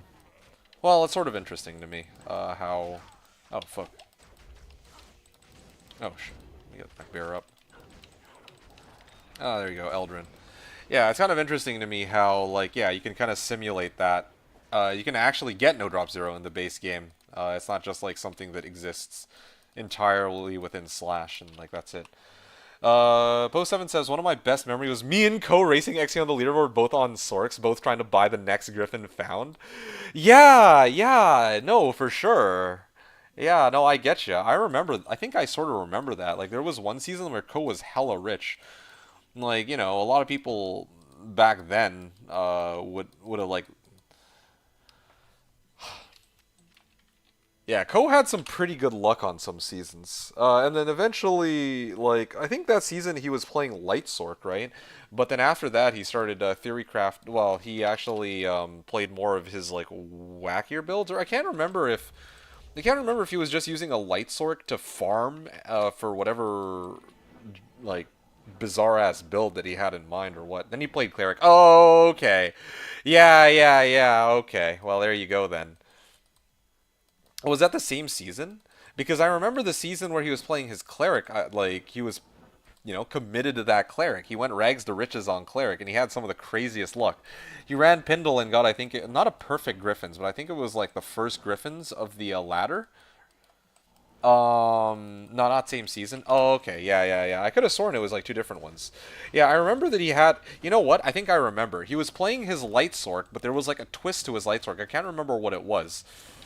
Like I'd have to ask Ko specifically, like he would remember better, but I think that he had like a special twist to his Light Sork. And then the next season he played was indeed the Cleric, and that Cleric, oh man, that Cleric was nasty. The seasons I'm talking is 2018 Q3. I was Mantled and her was Co-Wisdom. Right, right.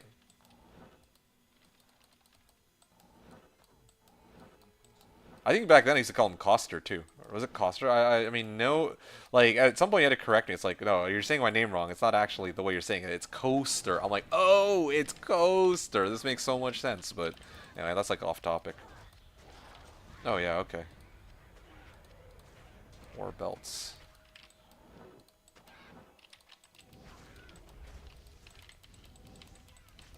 Oh yeah, this Raven Lord doing me a solid. Uh, then we both stopped playing. Well, well, it do be like that.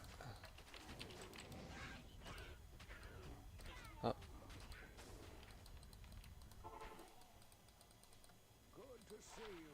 lost my will to continue when he stopped. Oh, he stopped at 96.59%. That's wild. I didn't realize that he had actually made it that far on a character. Level 96. The highest I've ever made it was 95, I think. The highest character, like the highest XP I have on a character right now is 95 and a half, but that's like my Poison Necro, who over the years I've done like one or two runs with him, just like, you know, maybe like as like a demo or something, just to show off how strong the build is. So I've gotten like a bit of XP since I retired that character. But yeah, 95 is the highest I've ever gotten on Slash or on BNet, like anywhere really, for D2.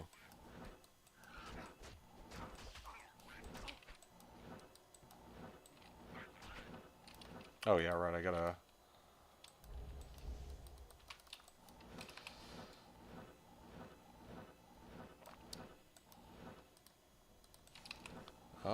warp on over. I like Tower Cellar. Tower Cellar is usually pretty safe.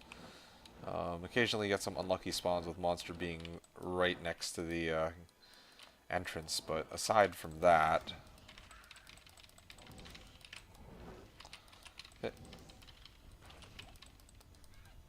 Hey, Billy. You're asking what I'm farming now? Right now I'm farming Countess.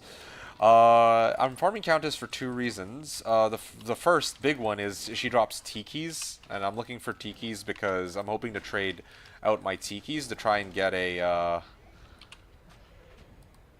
I'm trying to trade out Tikis to get a D-Torch. There's a D-Torch being sold by Docs Yoru, I think, and I was going to try to offer like 6 Tikis for it. I feel like that would be a fair offer.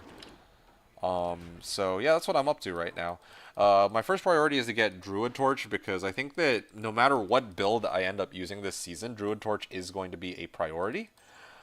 Yeah, I mean, I don't know how else to put it. On players 8? No, no, no. I don't have 8 character, like I don't have access to 8 boxes. I can only farm at most on players 4 on Slash. Hold on a second. I kind of misclicked on the thing.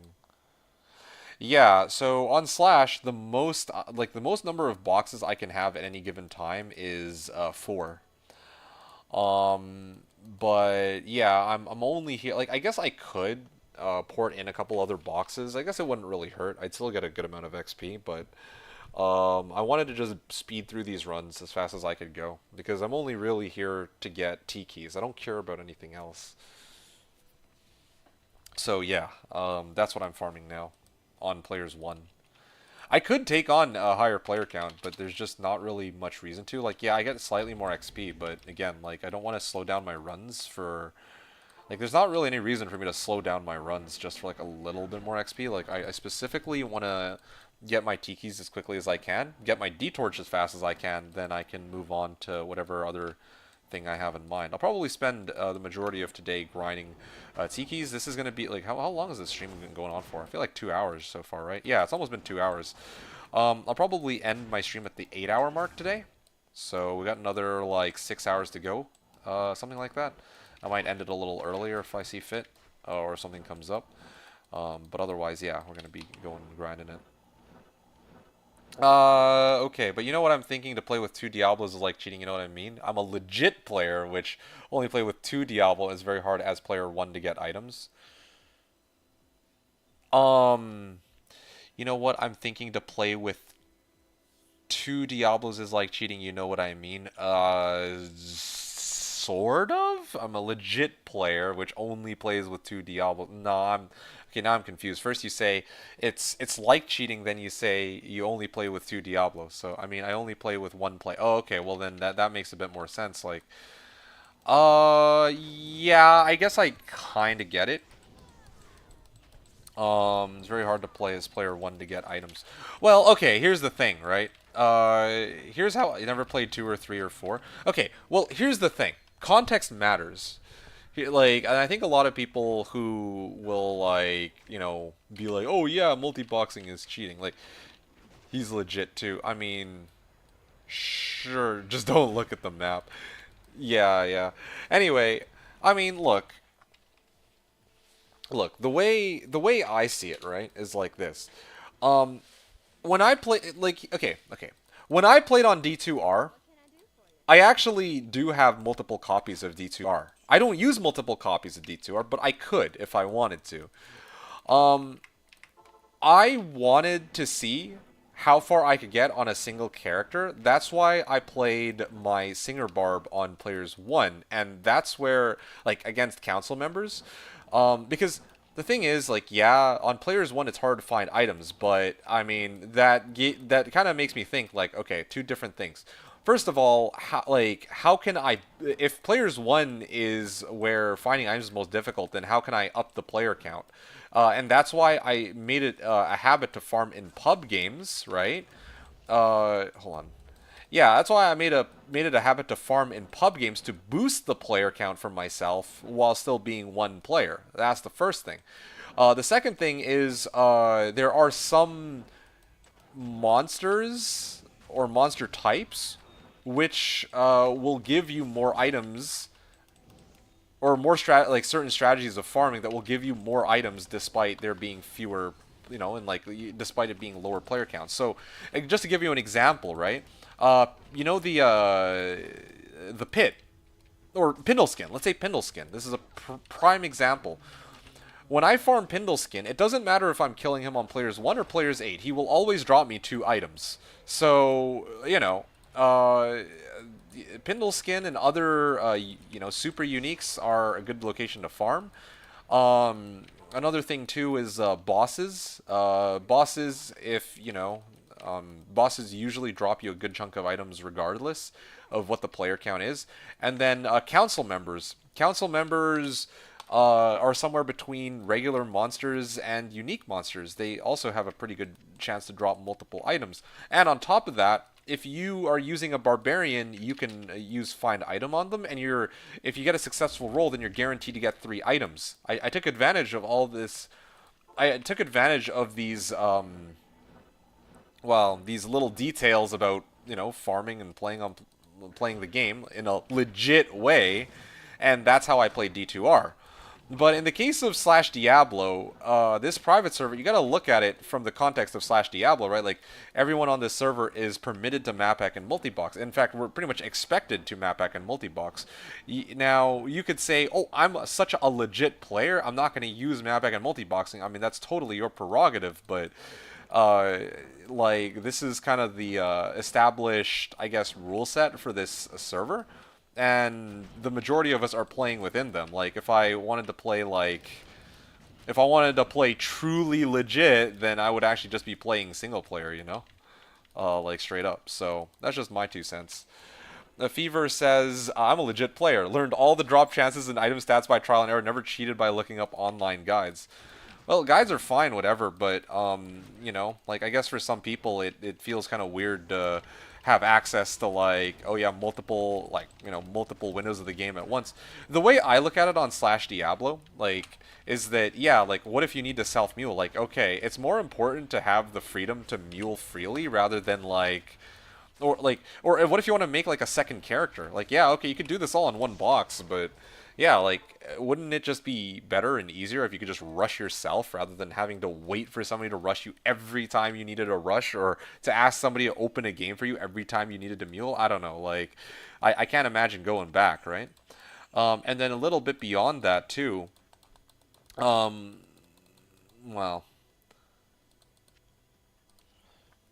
I'm telling you, I did 100 counter runs with a Hammerden and nothing. I know what you mean. I'm only Paladin player. Never played Barb, Druid, Assassin, Amazon. So, well, that's the thing. Okay, fair enough. Look, I played Paladin. Okay, I played Paladin legit on D2 LOD. This is an ongoing inside joke on this channel, and I get shit for this from ZZ all the time. He likes to give me a hard time about it. So. I always reference how there was like the last time that I ever played on D2 LOD BNet was I remember day one of the ladder I made my paladin. Day two of the ladder I was still playing. I was grinding really hard, and I went into a game where there was already 7 players, right? So it was a players 8 game with my Hammerden, and I was farming pits, right? Because it's higher player count, monsters are obviously more likely to drop shit, right? That makes sense. It so happened that I actually ended up finding, I think a Sur rune. And then I did some, like, players 1 Trav, and I got a Jaw rune. And I'm like, wow, I'm actually having a pretty good season. And then I go into like a public chaos game to try to run with other people. And the person hosting the run was this Light Sork who already had Infinity. This was day 2, right? I'm like, wow, how did you get Infinity on day 2? I was like asking him, and he was like, oh, I basically just duped my I just duped my runes until I had 2 bursts. So anyway, the point I was trying to make isn't about the that was the last time I ever played on BNet for LOD. So the point I was trying to make though is like, yeah, right. Like you're playing Paladin and you've run 100 cow runs and you got nothing. For me, the ways that I have amped up my chances of getting items when I play Hammerden, because I've played Hammerden before too. Like I played Hammerden, I played Barb, I played Sork, I played a few of the other ones on D2 LOD, but the one that, like, when I played Paladin, I found that I had the greatest level of success running Trav and, like, high player count pits. Those were the 2 places I looked. I don't mean if the upgrade chances of finding it's normal if you join open games. Yes, exactly, for sure, right? Fever was saying, I'm a legit player. I coded my copy of the game from scratch myself. Didn't use RMT to get a progress boost from Blizz with a pre-made game. Yeah, well. Post7 says, I'm so legit, I still use Windows XP and play on my CRT monitor with a dial-up connection. That's funny. Well, I get Billy's perspective, though. I mean, he's like, he's running 1 copy of the game. I mean, are you playing D2R or D2 LOD, Billy? I mean, I play online because I like to trade normal, but to join games to find better items is, for me, like cheating. Okay, okay, at that point, I can't help you. To each their own. I dare say that it sounds to me like you're just imposing rules on yourself that are there for the sake of being there. Like, I can understand, it's one thing to be like, oh yeah, I don't want a map pack and I don't want a multi-box because these are third-party programs. That kind of argument I can understand, but if a public game is open or if people are running chaos together, then it makes, like, that's the whole purpose of these games. That's actually the whole purpose of why you would be playing on the online servers. Like, if you're not taking advantage of having, like, of having the freedom to join pub games, then what's even the point of playing online? You can come D2R, I'll show you 4 days my EQ. Well, I'll farm all, not just 100 cows. I mean, I believe you. I don't need to see your progress. Like, I'll take you on face value. I don't think you would lie about, oh shit, I farmed 100 cows and I got like jack shit in all these 100 runs. He's just, well, yeah, Billy's been around for a while, but yeah, yeah, it's been a while since I've chatted with Billy though, so I'm really not trolling. I play online and I like to trade normal, but to join. So, yeah. I play online, then Post7 was saying. I mean, he said himself he likes to trade, so very, I'll love this content, really. Well, I mean, I'm glad to hear it. But yeah, I mean, this. I remember playing a reset on botnet, yeah. Top level was 22. We were in Act 2 in my group. Okay, and then? One guy already had an Enigma VP in his stash. Yeah, that'll do it. Showed us. Yeah, that... I mean, that's basically... Yeah, I don't know. Not talking about ball players. Totally legit. Yep. Seems pretty legit to me, man. Yeah, well...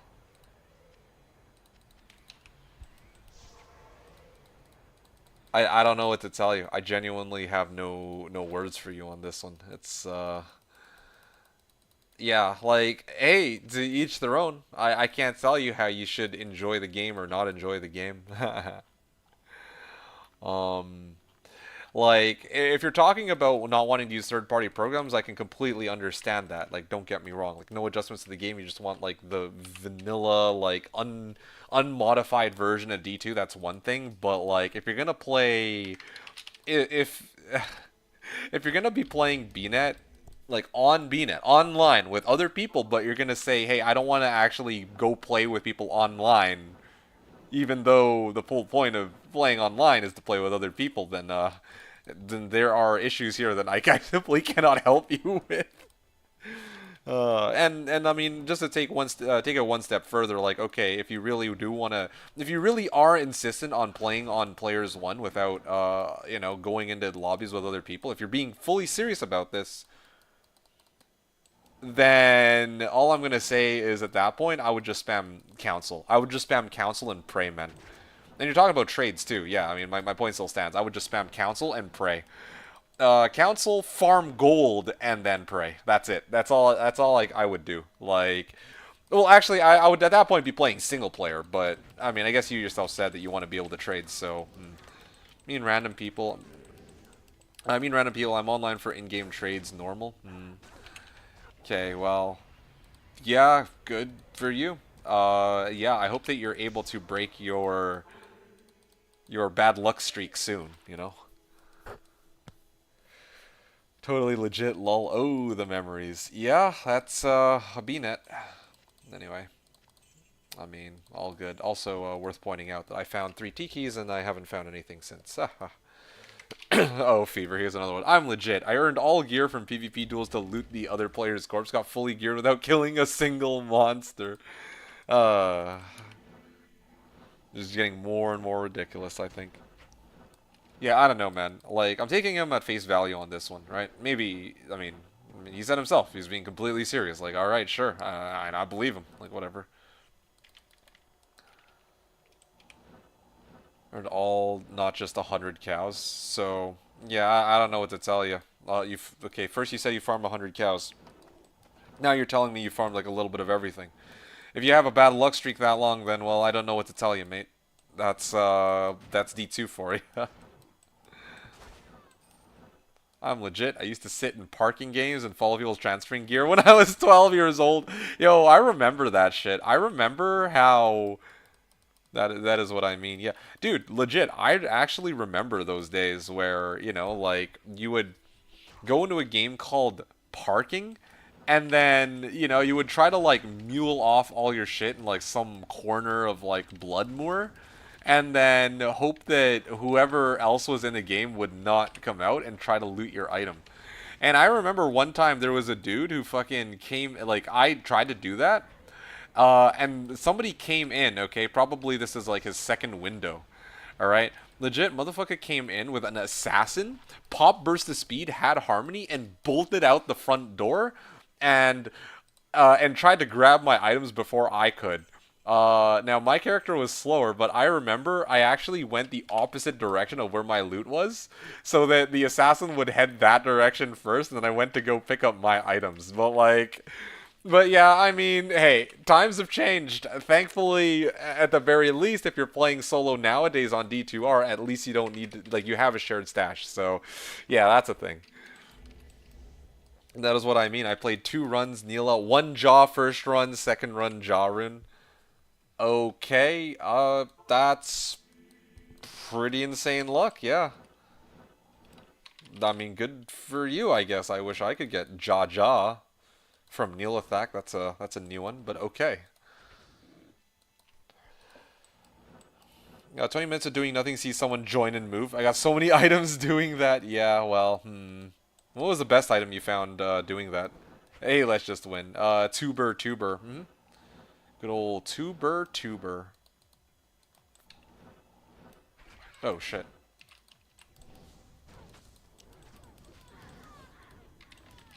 Yeah, I'm glad that I have this as an option to get keys. I just wish that I could have gone and done something else.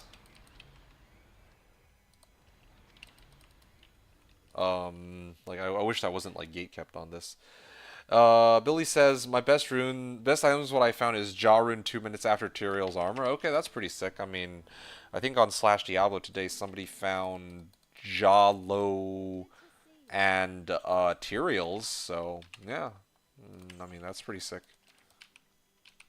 A guy transferring an almost full character Nigma CTA Hodo was the best catch. Yeah, no, like any time that I ever tried to transfer in a pub game, I would only ever transfer like junk items.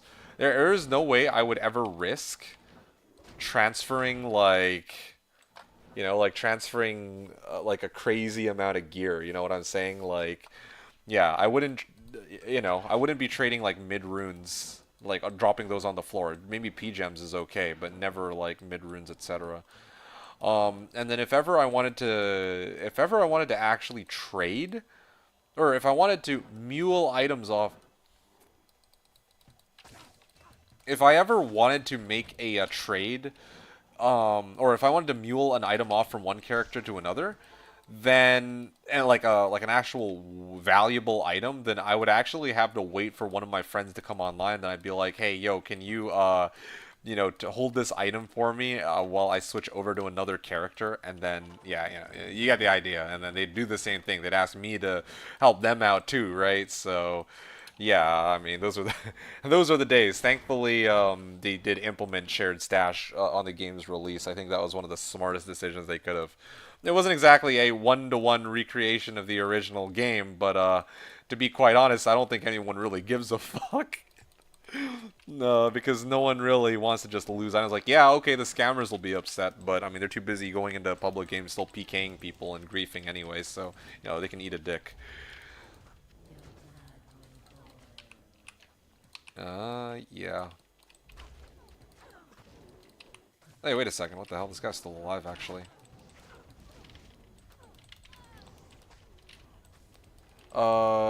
It didn't stop me from picking it up and waiting at the spot for the guy to walk to me. I was such a little shit.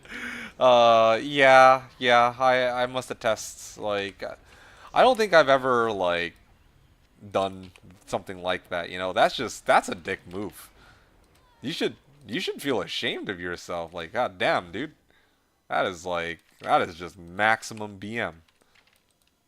Like, how could you do that to some poor soul on the internet? But in my defense, I started doing that after I got hit with the famous D&D account named PW. That one. That's so funny. I remember that one too. That was there were some very interesting scams over the years. I think another one of my favorites is the fake Shaco.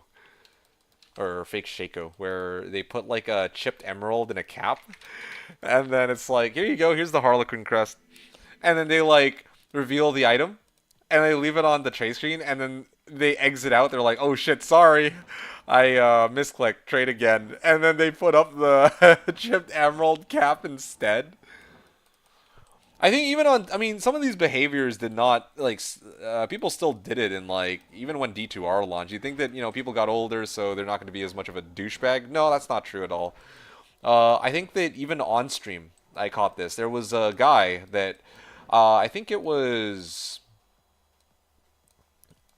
which rune was it?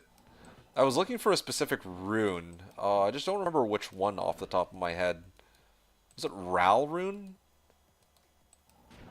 Anyway, oh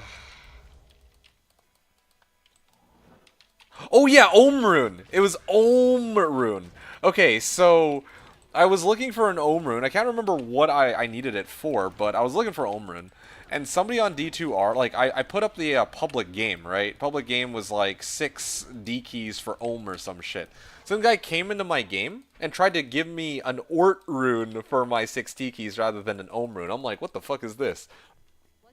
Anyway, yeah. So that was the one time that I think like that was the most recent time I can recall somebody actually trying to scam me. Okay, that was a very sad attempt, and I proceeded to hostile the guy before I left the game. But still, oh yeah, Rattle Cage Tal armor switch. Yeah, yeah, yeah. That's another good one too. Fake Tal armor. It's actually Rattle Cage in disguise. Yep, yep. Very true.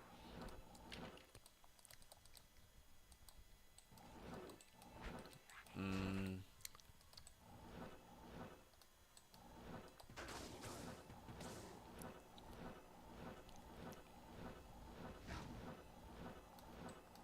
all right.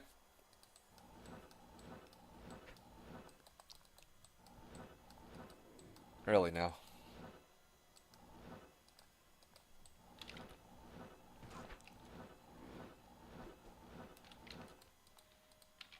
Okay. Ooh.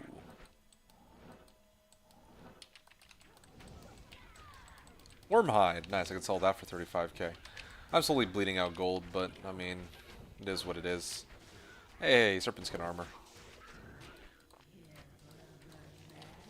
Come on, Tiki! Ah, Ralrun. I mean, do I care for any other gauntlets? Jav skills. Yeah, these don't really help me. I'm still looking for Angelic Ring. I actually found an Angelic Ring yesterday. Now I just need an Angelic Amulet, actually. Yeah, Angelic Amulet. Once I have that, then I'm basically ready to play any melee builds. Well, I mean, I could get by with, like, even Angelic Mantle, now that I think about it. Angelic Mantle would be okay, too. I would have to sub out my Rain Rune word for it, though, if I do that.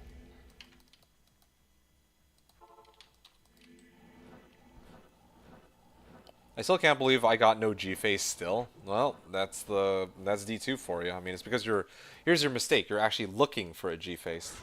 You found 2 Shakos but no G-Face. Okay, well, that is some pretty good luck. Oh wow, it's a clean path to Tower 3. Clean path to Tower 4. Relatively clean path. Wow, this is like the emptiest and cleanest road to Tower 5 I think I've seen in a while. Even all the way to Countess is like hella clean. It's so good it's Mr. Clean. Oh shit, I didn't realize LeBron needed a Monarch. I could have given him a Monarch some time ago, actually. I mean... LeBron, are you still around? Do you need a Monarch? If you need a Monarch, I could have given you a Monarch. I would have felt a lot better about myself taking this, like, Mage Fist and Ellie Skiller and all that shite. Alright. Dead.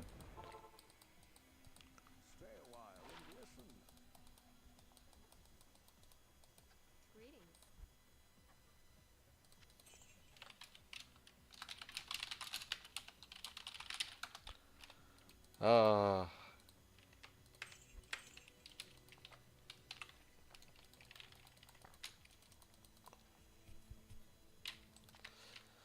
Let's see. Where's my Monarch?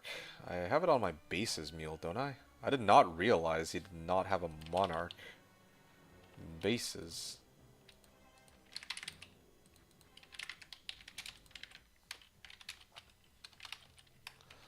Oh, okay. Well, you know what? No, I feel kind of well, I don't even know. I'll just let him take our Nolans, I guess. Whatever. I guess it doesn't really matter. Okay.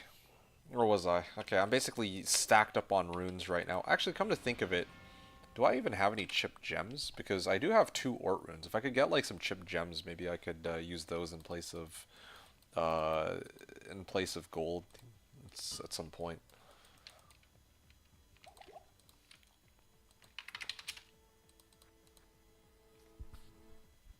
Hmm.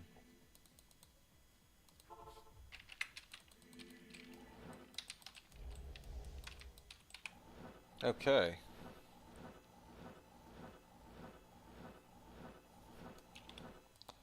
Forgotten Tower, Tower Cellar.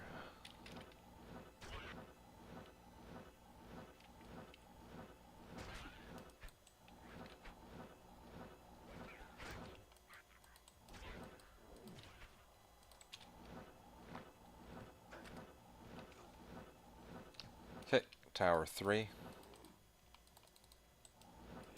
Oh, shit. I'm just gonna back out of here real quick. I'm gonna recast this. There are two ghost packs, so I'm gonna deal with them real quick. Oh shit. Let me get my guy back up. Well, there's actually three ghost packs. Maybe I'll hit all three real quick. There we go. Ow. I'm like too low level to gain XP from these guys now.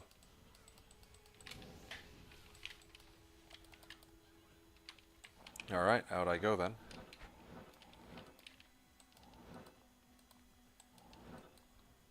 That's a lot of ghost packs. Holy. That's the most number of ghost packs I think I've seen in Tower Cellar in a while. Yeah, I can't wait to actually get my... what is that item called? Earth Shifter to go along with this. I really don't know how long it'll be until somebody finds it, though. Yeah, I do have a Monarch. I thought Arnullen gave you a Monarch, though.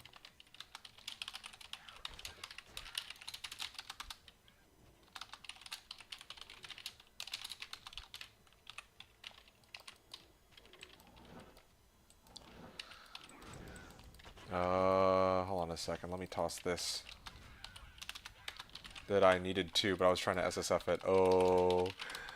Ah, I see, I see. DD for the other one. Okay, perfect. Wow. I actually contributed to, LeBron's... LeBron's journey for once. I don't usually get to do this. Usually I have, like, jack shit.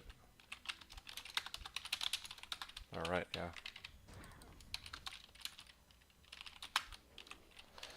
That's funny. He wasn't able to... Yeah, no problem, dude. No, of course. This is the least I could do. Now I feel... What do you mean for once? Usually I... No, I don't believe so. When was the last time I actually was able to give you any item of some sort? Because, like, wait. Oh, Tiki!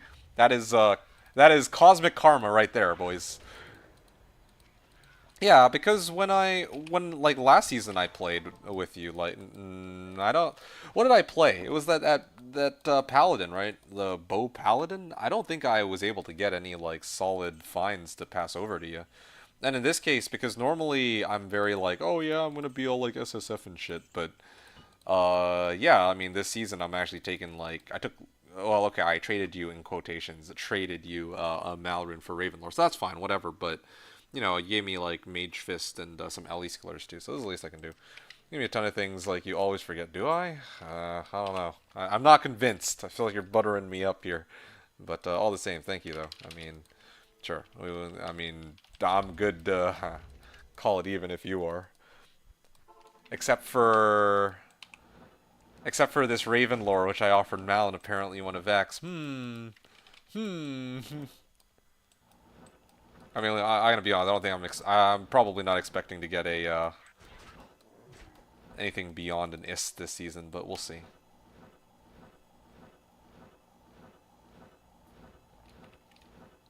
Yeah, I find it hard to imagine that I've actually given you a ton of things just because, like, usually I'm broke as fuck. Like, I straight up don't ever really have any items that anyone else actually needs. This is the one season where, hilariously enough, I got a ring with 35 MF. I would have gladly given it to Fatty. At long last, I find a ring that's beyond 35 MF, right? Pretty sick find, and it's like the one season where I've seen that Fatty's not playing, so, you know, I'm just a little disappointed. Like, that would be the case. You know what? Fuck it. Who needs Dole Runes? I'm going to take both of these, and I'm just going to sell both of them.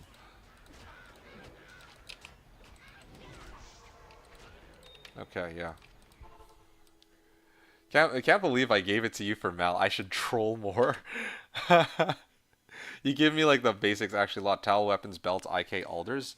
Do I? Damn. Yeah, I guess I do get plenty of these like shitter like random uniques and set items. I do find a number of those, I guess, but yeah, it's like most of the items I find are junk, like genuine junk. They're so junk that I don't even write them down in the drops list a lot of the time, you know? Oh shit, I was supposed to sell these Dolrins. Because usually I seal glitch and don't find them much. You know what? That's kind of inspiring. That kind of makes me think maybe I gotta actually start doubling down and start running like bosses, act bosses to try to like get uniques or something. Maybe that's how I gotta divvy up my strategy for next season, you know? Huh. Oh, you know what? Uh, I'm in the middle of farming tikis to buy your D-torch. Right now I have 4. I was gonna wait until I have 6 at the D-torch. 6 tikis at the D-torch. You interested in that at all? Okay, cool. Let's see, because I don't find them. Andy has low fire res. I mean, well, that's a good point. What other things can Andy draw? Like, to be honest, if I'm gonna do like a seal, like if I'm gonna do like a act boss of some kind, I should probably be doing. Well, I was gonna say Duriel, but not to think about that. I kind of need facets too, so we can do 6. I'll take the 4 now. Okay. Yes. Alright, sweet. Yeah, you read my mind.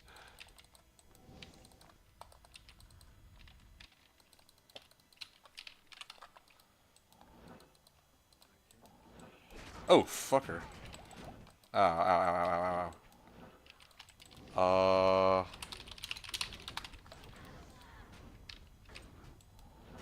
Okay. There we go, Ethrin.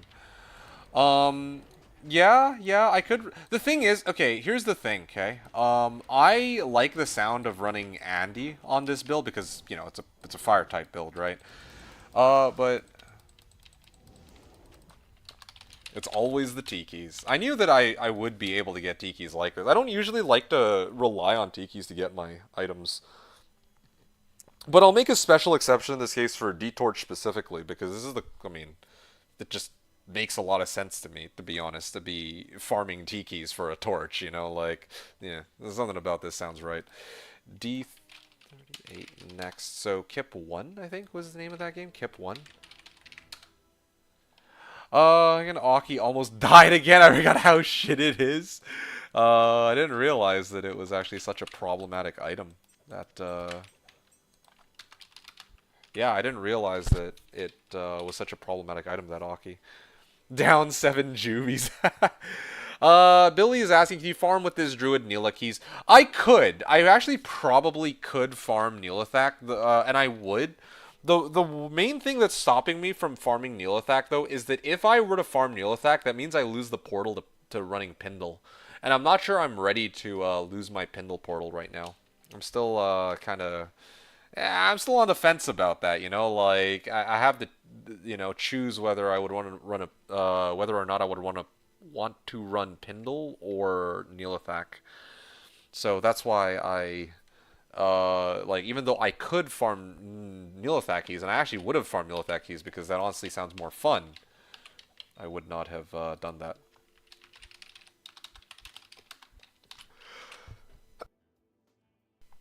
Oh, which lol is Doxior? I didn't know. Blizzard has to change this. No. No. Blizzard already fixed this in D2R. Well, I say fix. I'm just going to call it a fix. I mean, straight up, it's a fix. Well, it's a change, okay? Yeah, they changed it so that now you can have your cake and eat it. You can do both.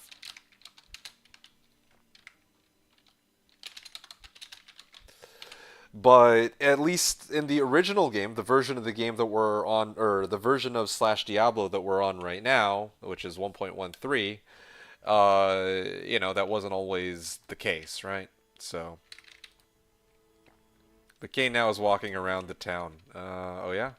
Actually, speaking of which. Oh, wow, this D-Torch.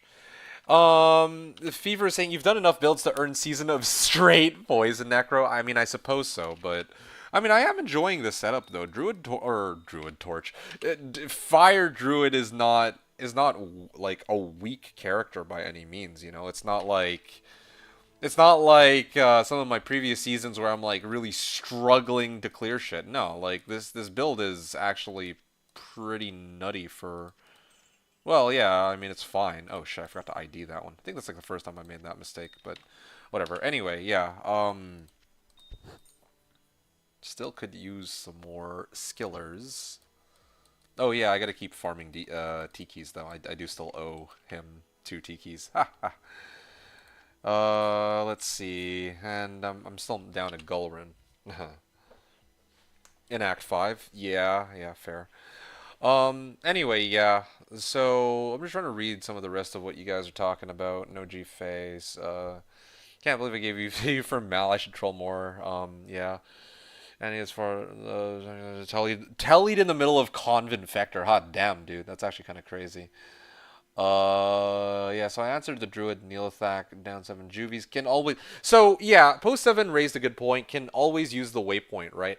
I guess that's a fair point, but when I say farming Pindle, I don't really consider it farming Pindle to have to go backwards from Halls of Pain. I mean, I could. Here, 1 second. Because my problem is, like, I usually prefer this method of farming where, like, I'll come in through here, and then I'll basically just take a dookie on a Pindle from, like... Oh, hold on. Where the hell's my bear, man? A little concerned here. You know what I mean? Like, I have to go in from... TP will always be up. Okay, yeah, but then at that point, I'm gimping myself when I do the Deki, like, the Neolithak runs, you know? You know what I'm saying? Want a Geed? You know what? Yeah, I would actually take a Geeds. I just don't have anything to trade you for it, but, yeah, I would take a Geeds. Okay, hold on a second. Let me sell my shit here. Oh, wow. That sells for a good amount of gold. Want a Geed or don't click the waypoint, TP will always be up. So, you're right. I could opt not to take the waypoint, but then at that point, like, look at this shit, man. Like, I look how far... I'd have to go. Like, I have to clear Pindle first, and I'd have to do my run all the way to Hop. Then I'd have to go all the way to, like, who knows where, right? So, no, I wouldn't, probably wouldn't opt to do that. Holy moly. These guys hurt. Should I trigger this waypoint? Yeah, sure, why not? Fuck it, whatever. Yeah. Game name, D11, password is D.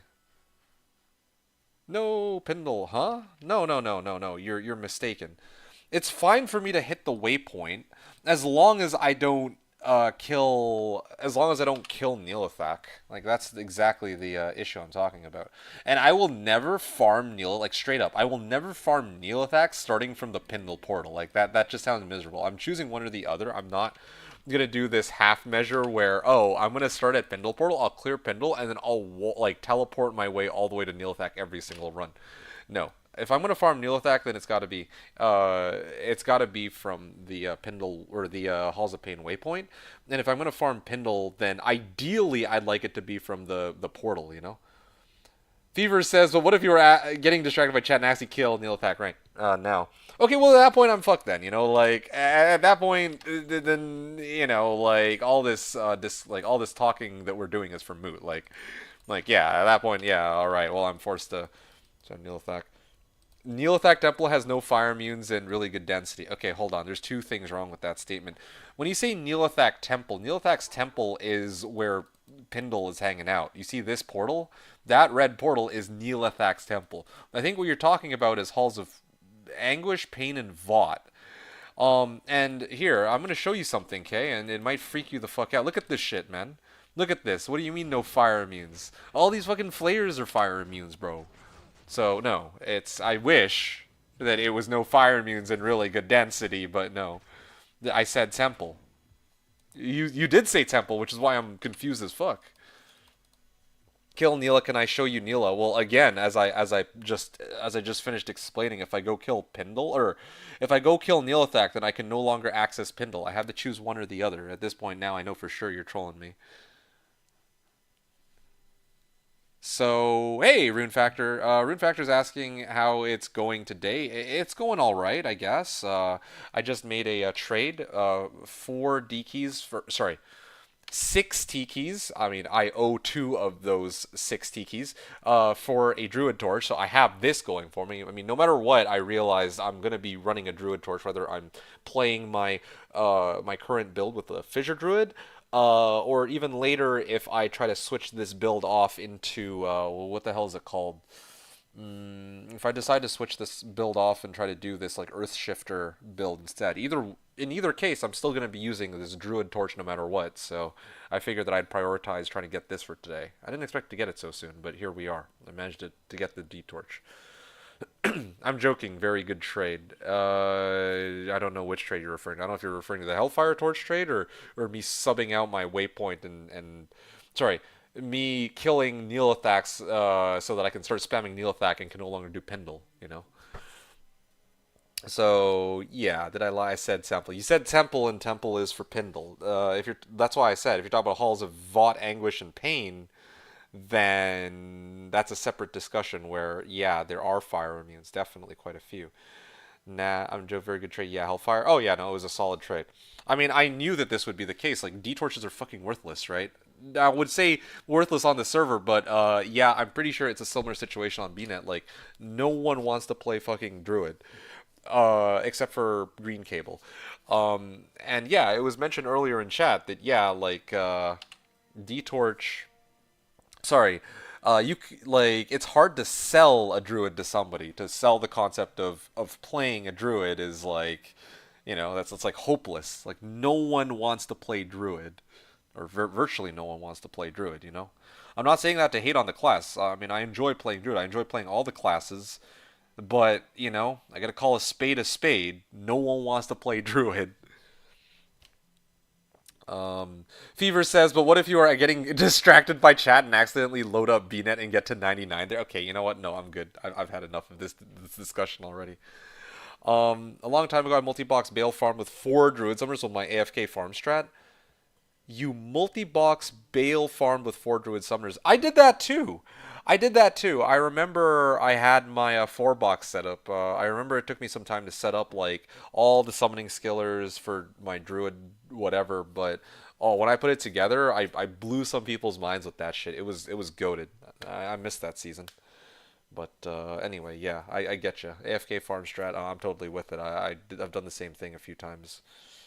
A good selling point for Druid is saying that it's as fast as H-Din on certain spots. Okay, yeah, but at the end of the day, people are gonna like complain about how difficult it is to aim NATO. Hammerden is annoying to aim, but at least it hits for well. But you know where it's gonna come out from. Sometimes the NATO will go everywhere except for the thing you're trying to hit, right? Like LR runs. P1 Druid versus P8 H-Din. Then I don't know, like LR. What's an LR run? LR lower res run. Los Ratones run. Lutka lane runs. LK run. Okay. Well, thanks for yeah. Yeah, sorry. It's comparable. A druid versus a paladin. I mean, never mind the fact paladin still has better FCR breakpoints than a druid, but yeah, man, comparable indeed. I don't know why I typed LR. No, that's okay. I was confused as fuck, but thank you for clarifying. Cheap setup considering how no one likes druids. No, I mean, exactly, right? That's actually the one upside to playing druid, hilariously enough. Because the class is so shunned, druid is objectively one of the cheapest classes in the game. Okay? That's just, like, I mean, you can't argue that. I actually... the only other class maybe that people might say, oh yeah, it's like roughly as cheap, might, like, on BNet at least, might be like Necro, and that's a bit of a or Barb, sorry, Barb and Necro. I mean, like, I don't know if that's changed in recent times. I don't know if BNet finally caught up with the reality that Barb is actually like low key kind of broken for like MFing, but or for like farming Hirons, but still. Then again, you're right. Yeah, yeah, absolutely. Don't get me wrong. A poison necro can clear P8, but I'm not talking about. I'm not talking about like raw strength. I'm not talking about Slashdiablo. I'm talking about if you were to play on BNet right now, what do people prioritize? And I assure you, if you were to go into a public game, you will not find a necro. You won't find a druid either. Okay, people are playing every class except for those two. They're playing the other 5 classes. Okay, sorry, but not sorry. Druids struggle. Yes, you're absolutely right. Rune Factor says barbs either wind up BO bots or find item gods. Well, yeah, no, exactly. Although I will add to that that it is kind of silly to me to hear the words find item god because like yeah I mean a lot of people really talk about that as an actual build. Okay, hold on a second. I just realized I'm kind of lost. What was I doing? Neolithak? Okay, time to do Neolithak.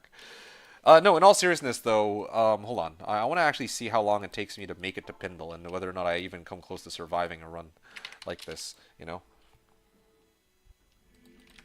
Oh yeah, right. I'm not supposed to end on when I have teleport. Like, look at this shit too, man. Look how fucking far I have to go back. Like, how many charges I have to spend just to make it back to Pindle. Okay, now. Oh fuck. Okay, yeah. So yeah, this is exactly why I was very reluctant to try to do the whole like oh I'll come in from halls of pain or from yeah halls of pain and come all the way back here, you know. So yeah, that's I granted yeah I didn't have my bear, I didn't have my oak sage, but I think I still would have died regardless. Okay, well that's 10% of my XP I'm never getting. Can I still take him on? You know what, fuck it. That was I like this. Yeah, that was yeah I got baited. Okay, low key I got baited. All right, hope you guys enjoyed that one at least. That's some classic D2D2 humiliation right there. All right, I'm gonna what the fuck, man? What the hell? Like, are the other bodies coming up or? Huh? Why did only? Oh, okay. Hold on. I gotta dip out of here. I can kill them on like naked fissure, I think, because especially because I have my my torch now, so this should be much easier than before. Also, I want to take a look at something real quick. Okay, I see.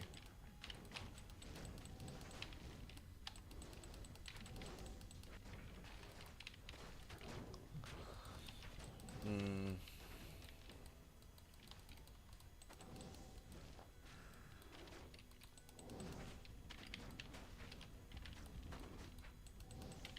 All right.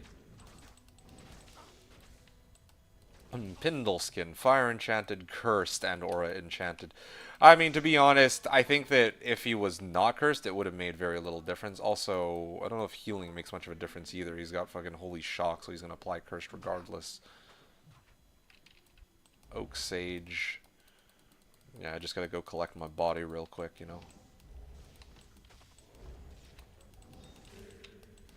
And there's my body. Give me a second here. And there it is. Alright, well, I lost 2%. That's, yeah, I can live with that. But also, yeah, with Ravenlore, he should be easy pickings. But, yeah, you guys get the idea. I'm not ready just yet to lose my, to lose my Pindle portal. For better or for worse. Yeah, but at least I have the freedom to spam D keys, I guess, whenever I want. But, yeah, I don't know, man. I don't know. Yeah, I'll think about it. Because, yeah, I might still want to run, like, a bunch of Pindles. Uh, yeah. Pindle's always a pretty safe bet to farm, like, random-ass shit, right? Anyway, alright. I'm gonna get back to, I gotta farm some more gold, I think.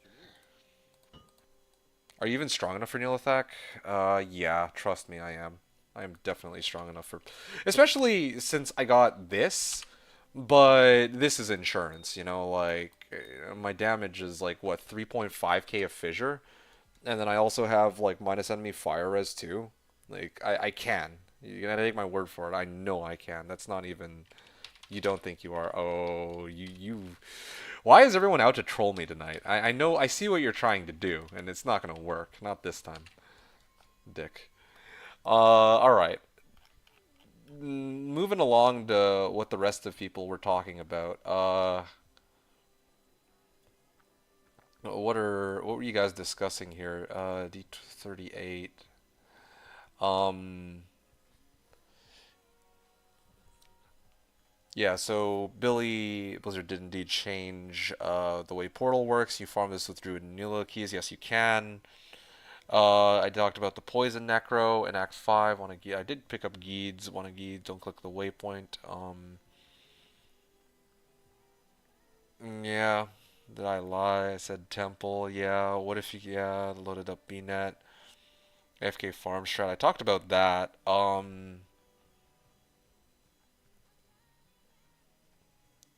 Yeah, okay, perfect. I remember where I left off. Okay, so the two things I need to do is, first of all, oh wait, no, I gotta run Flare Jungle to actually farm some gold. D30, game number D38 will be next, but I'm chilling until then and just chatting and trying to farm a bit of gold before I go back in there. So yeah, let's go back and talk about what discuss what you guys are chatting about here. So earlier they came up the notion came up that yeah, there's like find item gods, and it's funny to me that this is what Barb has been reduced down to, because yeah, I mean there's like, I talked about this before, like find item isn't itself like a win con, right? Like you actually do need to come with something. I mean, I guess you could just tag along with other people in like public games and wait for them to kill shit, and then you swoop in and start horking the bodies. This is a very, it is true that you can play like this, but most of the time there's usually going to be some build behind the whole find item skill, right? Anyway, um, 12 to 15, it's going to be bad going up the stairs every time. I don't know what 12 to 15 is in this case, but yeah, with regards to the whole like find item stuff, like yeah, there definitely find item is well, yeah, I mean that is how a lot of builds turn out. Like I mean, they're the thing that gets them through, the thing that really gets like people buy as a barbarian is always going to be a find item. That's just a natural part of that character, natural part of how barbs work. Like why are you gonna play a barb with no find item? That's kind of ridiculous. It's kind of like it's in a way it's almost like playing like a barb without what's that thing called? It's kind of like playing a barb with no battle orders, or Sork with no teleport. It's like a 1-point wonder, and it's like such a huge part of how the character operates, I feel. But anyway, Elforge Blade. All right, let's grab that. Dacian Falx. Where can I get the Telestaff? You need to go to anytime after normal mode Act 3. Like, normal mode Act 3 is the earliest you can shop for a Telestaff, but you should probably shop it as in Hell Act 2. You're looking for, yeah, like, look at this map, right? You need to re-roll the map until you find one where Drognin is right next to the exit, and then you will be able to farm your Telestaff the quickest. Rune Factor says, not exactly get your merc strong enough, it's just spend eternity in Helltrav. Okay, sure, fine, that's fair.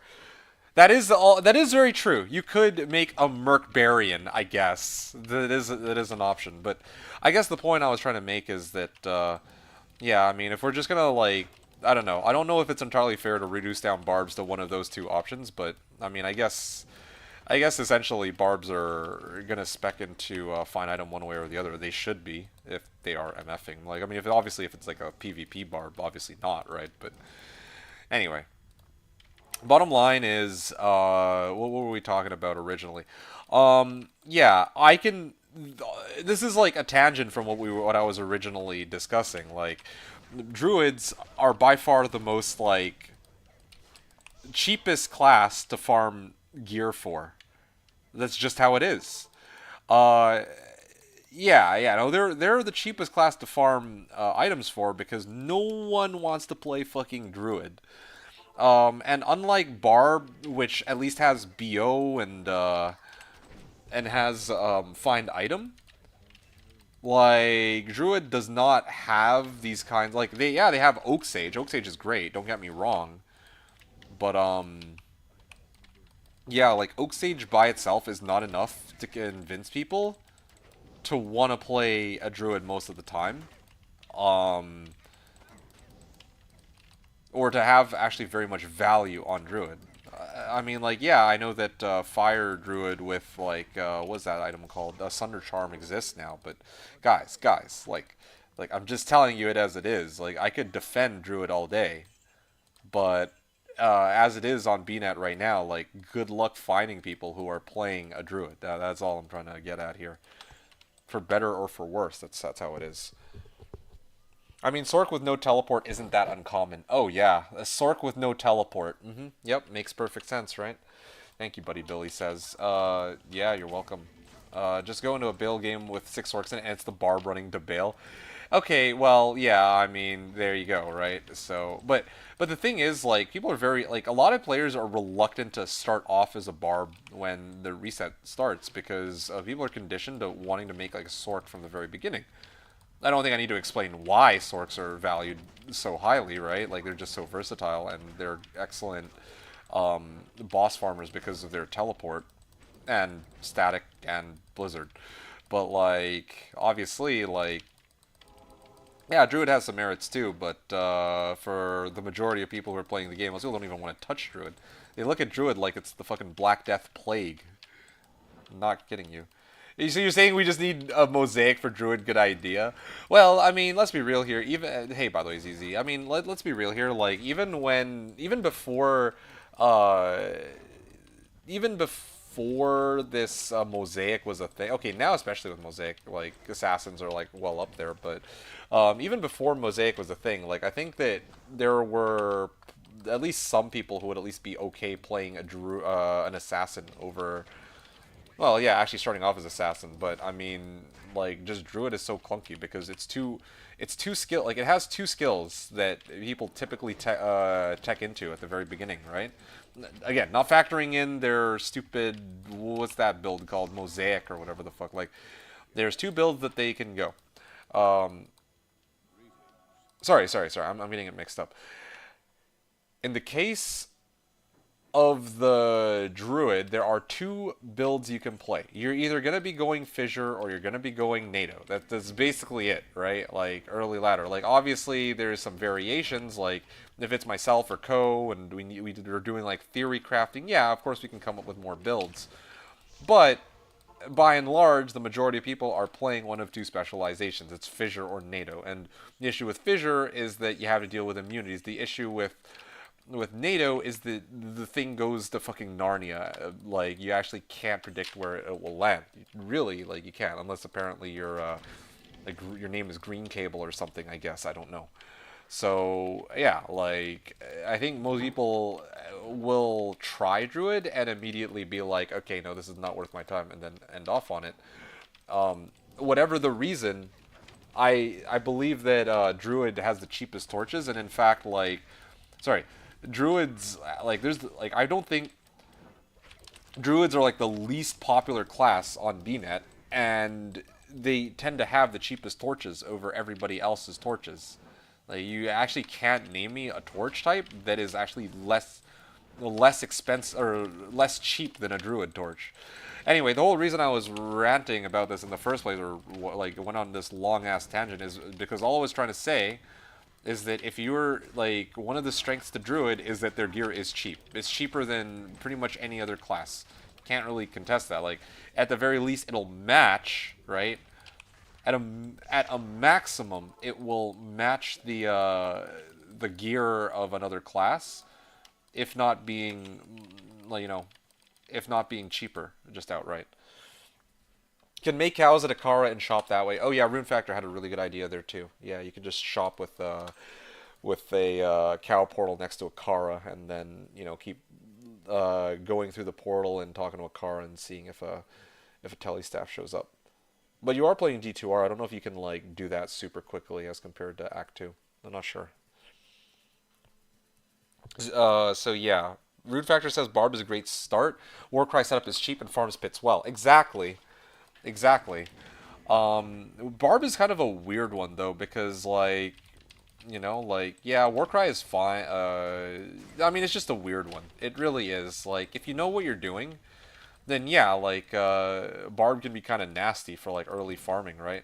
But, I don't know. I do feel, though, like, if you're, like, a beginner player, you'd actually have more... You'd have an easier time starting off as a druid than a barbarian. Just because, you know, you actually have a lot more damage as a druid than a barbarian. Like, just... Yeah, straight up damage numbers, like, I can't argue that, yeah, like, Fissure will hit for harder, NATO hits for harder, but, I mean, obviously Barb has a number of things going for it.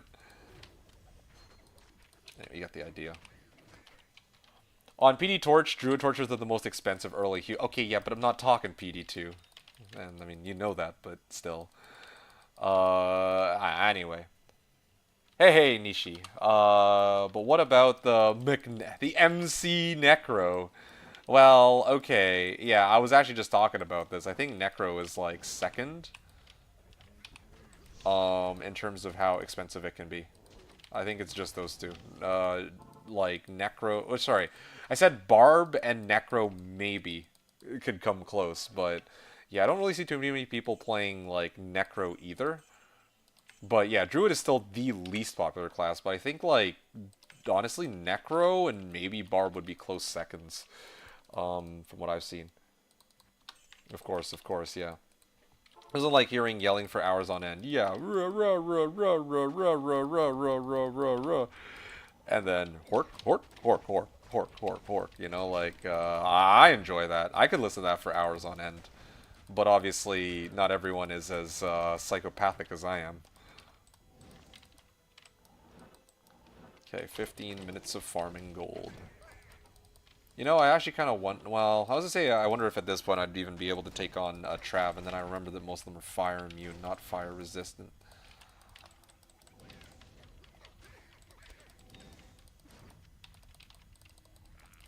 Alright. Gnarled staff.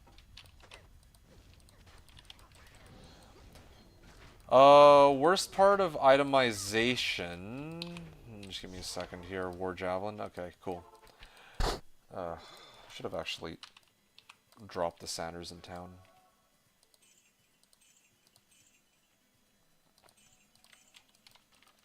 Here we go.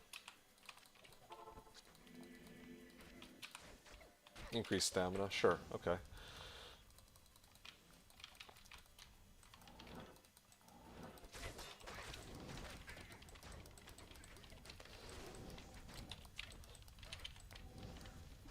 Worst part of itemization on a Warcry Barb is making sure your Merc doesn't have cooldown. Nothing worse than losing bodies to freeze. You know, it's funny that you mentioned that because you know, I've mentioned this to people before. Like, I think there was one guy on my stream. I don't know whatever happened to him, but it was like the very last stream I did before the new year, before 2025. What is it called? Reaper's Toll. Yeah, like Reaper's Toll can shatter bodies. I think it's like a 20% rate on Hell or something. But I think that it is still infinitely better to have Reaper's Toll and shatter some bodies, but you're upping your clear time by like a ton, right? I've heard so many people say like, yeah, no, Insight is way better because you run out of mana.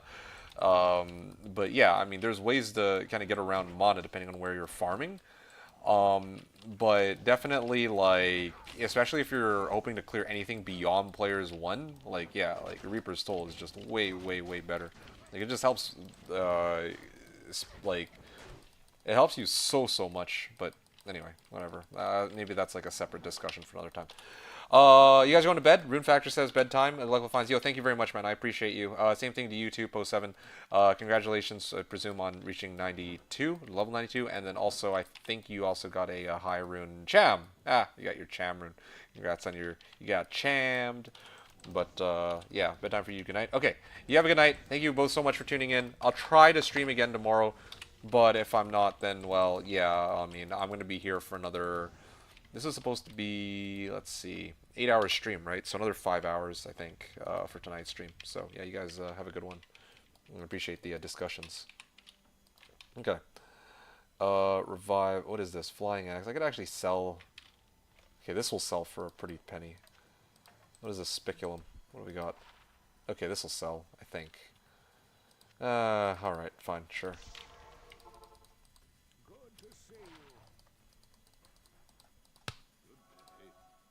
Oh, okay, that didn't sell for nearly as much as I was hoping for. This is a throwable, elite throwable, so it should sell.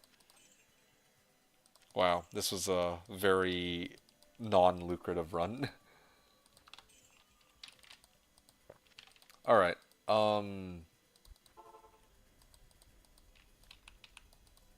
yeah, I'm gonna go into my mules game and try to... Oh, you know what? I did get a monarch, didn't I? So I should grab that first. Runes mule. Let's get the runes mule. Oh, yikes, misclicked.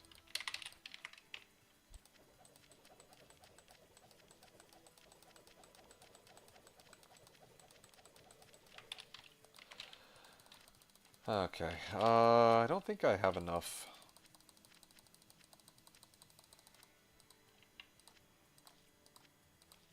Don't have enough space here. I do have like a couple hell runes, that's kind of interesting, but I don't know if I need to reroll anything specifically right now. I remember in the past, I used to be able to sell like spirit rune packs to people so that they could reroll their crap. Yeah, I don't know if that's an available option nowadays. I should try it. Just spam Countess to get spirit rune packs, you know, and sell it to people. Haha.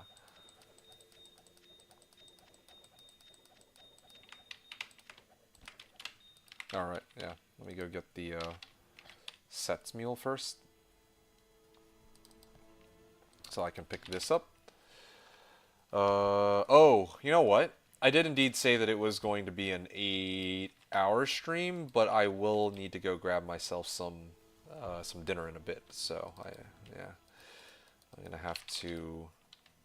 Well, I will have to take a short break to go grab some grub in a little bit. Oh shit! I'm actually out of. I just ran out of space on my mule. Okay, perfect. 563k. Yeah. It's okay, you can just add it on to the end of this stream. I mean, I guess. Technically true, but... No. I gotta, you know, I gotta pace myself. It's the name of the game these days. Because oh, shit. I'm getting too old for this shit. Do I have any... I actually do still have 2 chip gems. Okay, well, yeah, a couple orts and a couple chip gems. Alright, sure. Alright, yeah.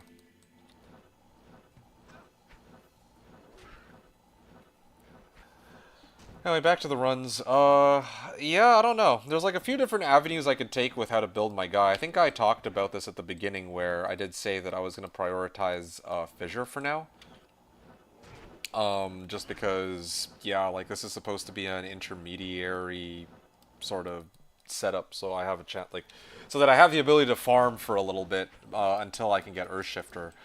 But you know something, I don't know how long it will be until someone finds an Earthshifter. I could be waiting like a very long time. Like by very long, I mean like I could be waiting a week, I could be waiting like a month. It's really hard for me to say right now. And so because of that, I'm kind of debating whether or not I want to rotate out my build for, you know, maybe I'll play Hunger, but instead of Earthshifter, which was my primary plan, I could go for what is that item? The one that LeBron gave me, Stormlash, right?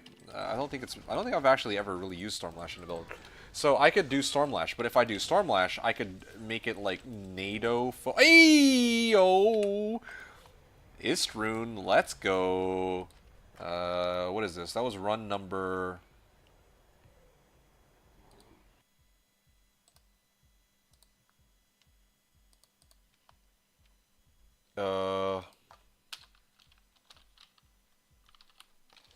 Okay, well, Istrune from Countess. I think count 39 count? 39. Good enough. Whatever, sure. Alright, sweet. Yeah, just as everybody, like, yo, man, post 7 and the others need to leave more often. As soon as they left, that's when I got my Istrune, so good timing.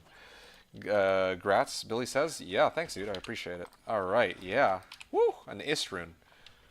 Just before you go eating? Yeah, I don't know how long it'll be before I eat. And this is actually perfect because, I mean, it's not a Gull Rune, but this is halfway to a Gull Rune. I'm going to need a Gull Rune at some point anyway to get, like, an Annihilus. Annihilus is also another item that I need, regardless of what build I play. Although, the interesting thing about Gull Rune, like, I can either keep this Isrune to trade out to somebody once somebody finds the Earthshifter, because right now it's the only rune I have that's worthwhile, right? Or I can try to cube up 2 Is for a Gull and then try to get an Annihilus with it. So yeah. So I got a few options here. Truly, I do. I think the other thing that's up in the air for me is which boss, or I do need a fire facet. I'm gonna need to see, like, if anyone has fire facets that I might be able to snag. Okay, I'm gonna get out of here. Okay, that was run number 39, so I'll keep going. Or maybe you could trade an Ist and a Mal for a Gull. No, I mean, on other servers maybe, but on Slash usually it's Ist and 2 Mals for Gull, I believe. I don't... Well, I mean... Oh, I see what you're saying. Yeah, I mean... Usually I just do Ist and 2 Mals for Gull, just straight up.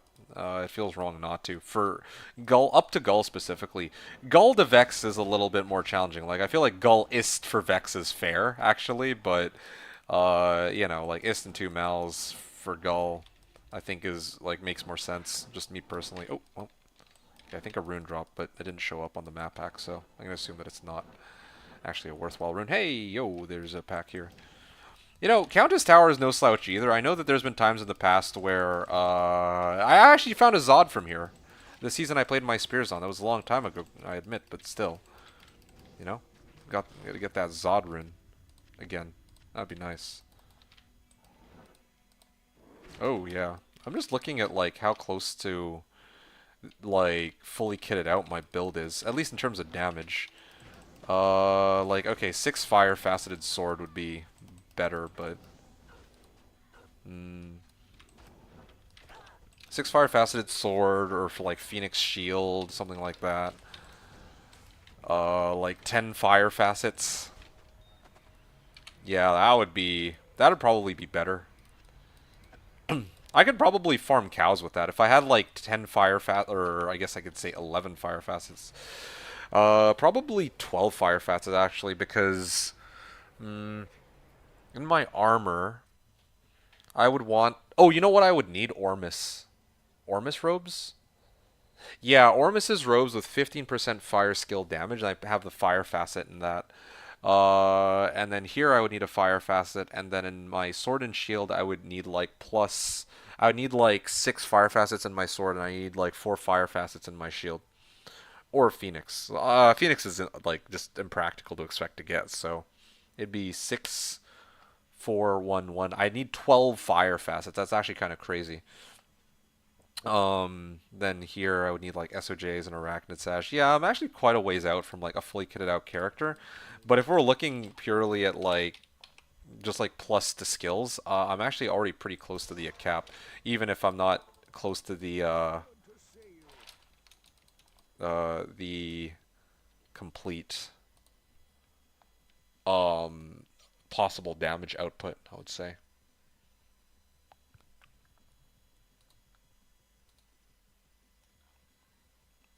Oh, wow. Our Nolan found a Burin.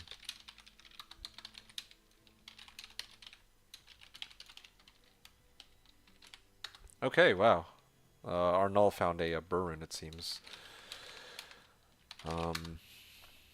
Alright. Okay, I'm just trying to take a look to see if anyone else... There was any... Somebody found a lightsaber. Razor Tine. Somebody found Ormus robes. That was a kata.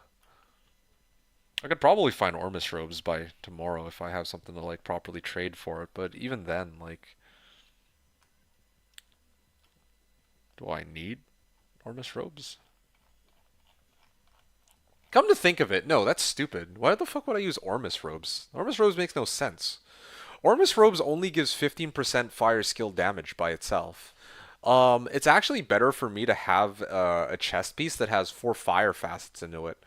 My build, like in the best case scenario, would be like, okay, yeah, Raven Lore as my helm is fine. Uh, Actually, no, it's not. The best option for my helm is not actually Raven Lore. Now that I think about it, the best option would be like a Tiara with, I guess, like 3 LE skills, 20 FCR. I would double socket it with the 5/5 fire facets. I think that would be. Would that be better than this? I don't know, actually. Yeah, I'm actually not sure.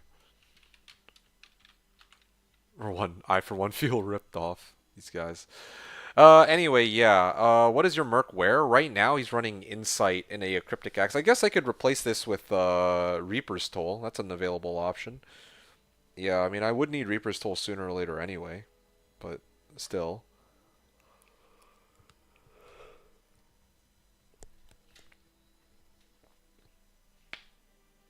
Yeah. You know what I could do instead of, well, you know what? I was gonna say I could actually farm Pit instead of Flare Jungle or AT, but man, then I remembered that yeah, there are actually fire immunes that hang out there too. Maybe Moz? They could do a bit of Moz, but I mean, it takes fucking forever to run to Mausoleum. That's the main issue there. Mm, where was I? Oh yeah, right. I was in the middle of spamming Countess. I remember now. Did I already? Oh yeah, I already finished this run. Okay. Yeah, I was getting sidetracked. It was like, people showing their drops in chat. I'm probably going to wait until. Oh yeah, 10 FCR. All right, nice. Rune or key offers welcome. Hey, I'm happy to get my torch for freaking high or well for keys. 6 T keys too, so very reasonable price, I would say. Usually, like, well, yeah, I feel like that's just a reasonable price. Like usually like 9 keys goes for like Gull or Vex depending on demand. I got it for like 6, so that's kind of like what, Istmal or something. Well, yeah, I mean that's worth it for me. Like straight up every season, I feel like every season if I wanted to have like a guaranteed. Oh, what the fuck? Where are you going, mate? Was my actual last game. Barcode. He's like, oh, this is my last game. Maybe the game will fall for it, but apparently the game called his bluff because he didn't get shit. That's a good one. Anyway, yeah.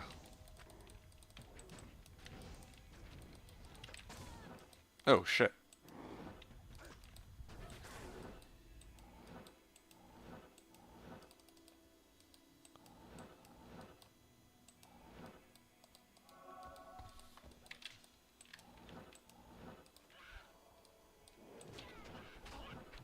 The number of runs required for a drop is current number of runs. Oh, they're talking about drops and all that. Okay.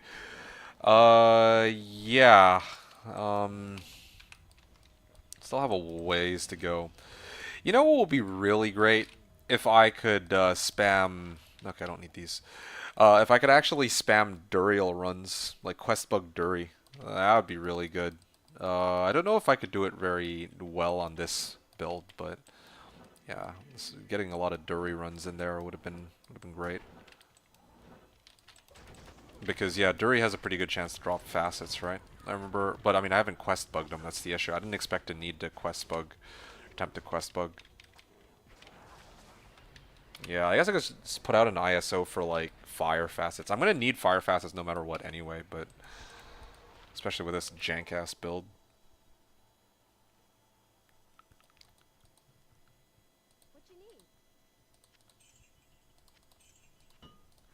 Okay.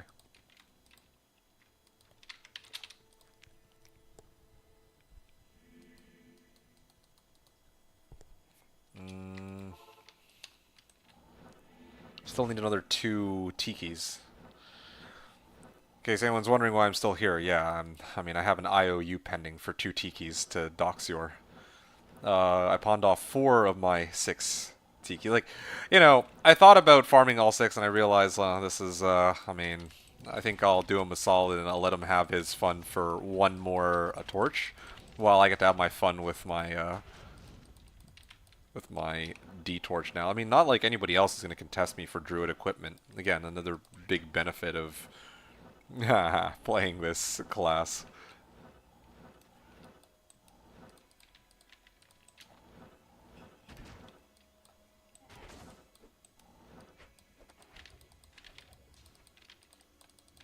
Alright.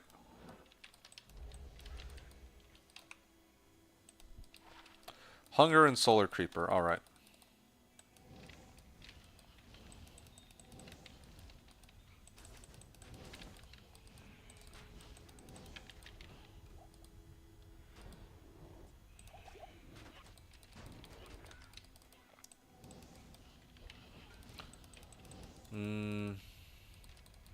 Alright.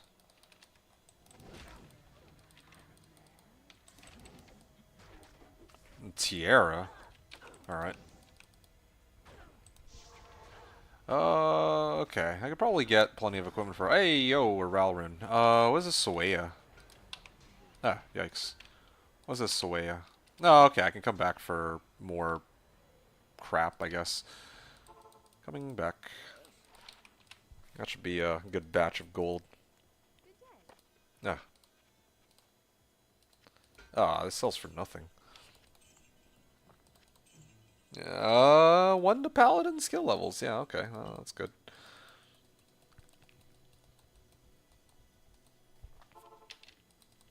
You know what would be kind of cool? Maybe I should actually try to spend some time farming 88p Amethyst and specifically... Yeah, I can kind of get behind that. That's something I don't do in a season. I don't usually farm for gems. I'm only trying to think, like... Hell Andy, maybe? Farm Hell Andy for gems and for good shit. That actually sounds kind of fun. I don't ever really farm, like, bosses for crap. Yeah. Give that a try.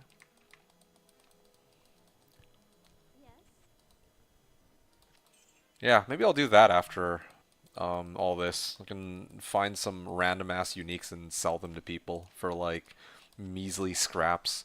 The only problem is I do wish there was a boss I could farm to try to get my what was that item called? Earth Shifter specifically. There is a super unique that has a pretty good chance to drop it, that being Thresh Socket. But in order to farm Thresh Socket, I need to go through, I think it's like I need to go through Crystalline Passage all the way to Ariat Plateau in order to farm him. And I have to keep doing that over and over again. So, haha, yeah, good luck with that, right? Anyway, I'm going to prioritize trying to finish this first, and then I'll go from there. Yeah, really liking the overall, I guess, increase in damage here that I have coming out.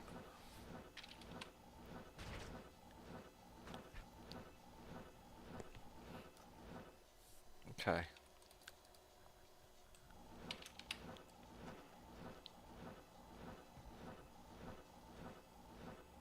Damn it, come on.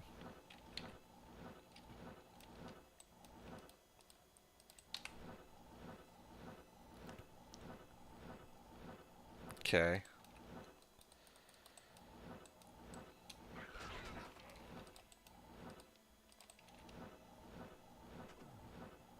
Oh shit, I'm actually running low on charges here. Because it's so far away. There we go. Thought he was gonna freeze me, but he didn't.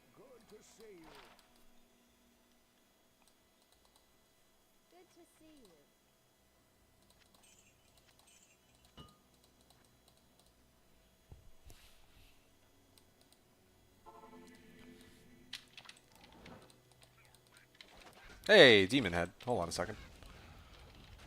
Not a unique Demon Head, but just a plain-ass Demon Head. I can actually sell this. Magic rings, who knows? Maybe I mean, I'm really happy to have found that ring with 35 MF. That's pretty sick. But unfortunately, I don't really know if I'm expecting to have any sellers on that. Actually, come to think of it, why the fuck am I not just using it outright? Like, I already grabbed my D-Torch, right? Since I have my D-Torch, I can actually replace one of my rings for that ring that had like what, 35 MF? Yeah, I'm gonna do that after this. Amulet, alright, very nice. Zombie head. What do we got? It's not too bad. Drink that. Okay, cool. Pretty full up here. Cask. Okay. 2 to terror. Well, that'll sell for something. It's got plus skills on it. Shale F. Alright. Actually gives a pretty sizable chunk of gold too. Maybe I should actually be looking for more... Oh, wait, hold on a second. How much gold find do I have? 98? Oof. It'd be kind of sick if I could like make like a proper like gold find druid or something. That'd be kind of cool build too. But then I got like jack shit on this. The problem with gold find druid is I don't know what I'd really be trying to farm gold for, you know? Yeah. Well, hold on a second.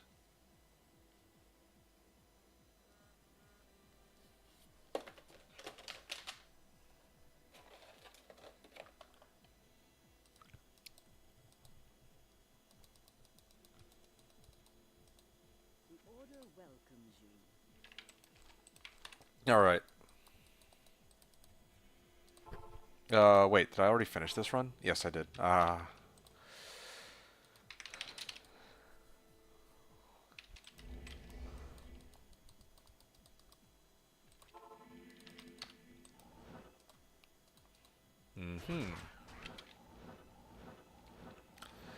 Yeah, I wanted to get all 6 T-keys before I go on my break. Like, if I do find my T-keys, like, the remaining 2 T-keys in, like, the next, like, 5 minutes or something, then okay, great. Then I can go on break. But, yeah, I'll probably be farming for another 10 to 15, and then I'll kind of take a short break and go grab some grub.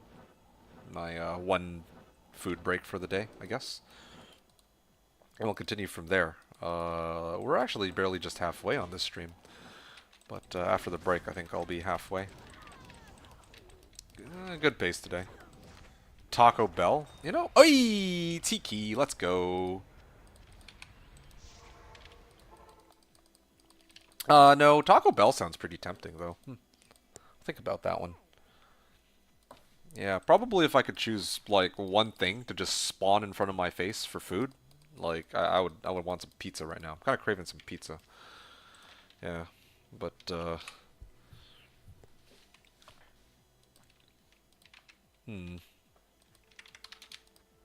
Pizza.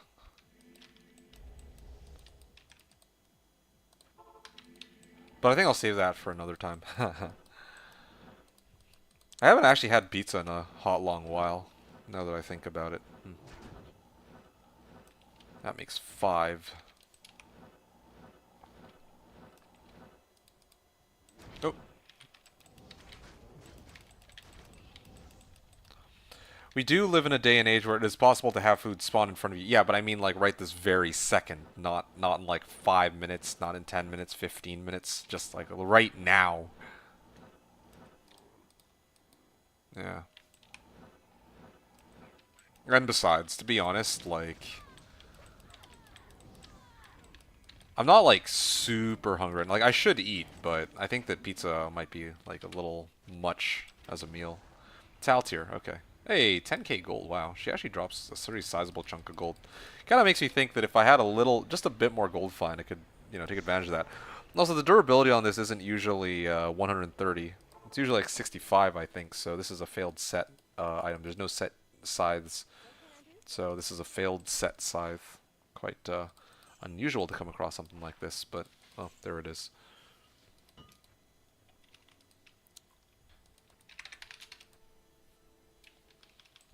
Yep.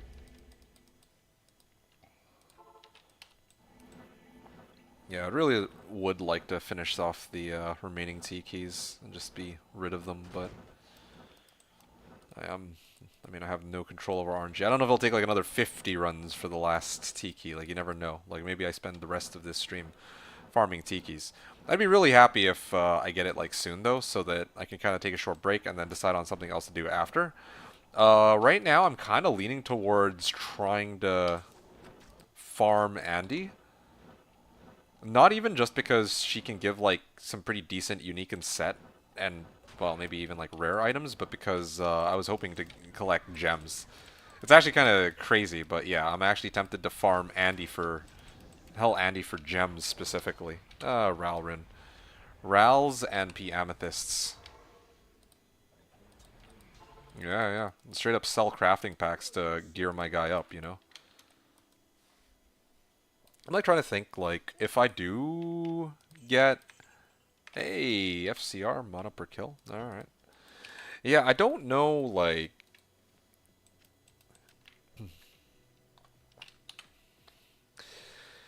Huh. Ralrune. Hmm...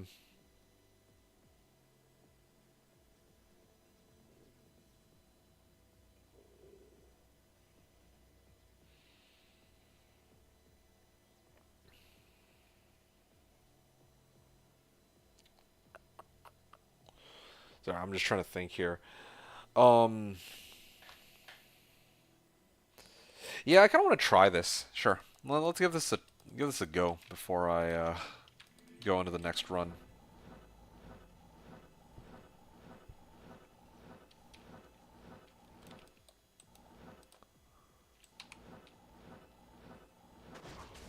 All right.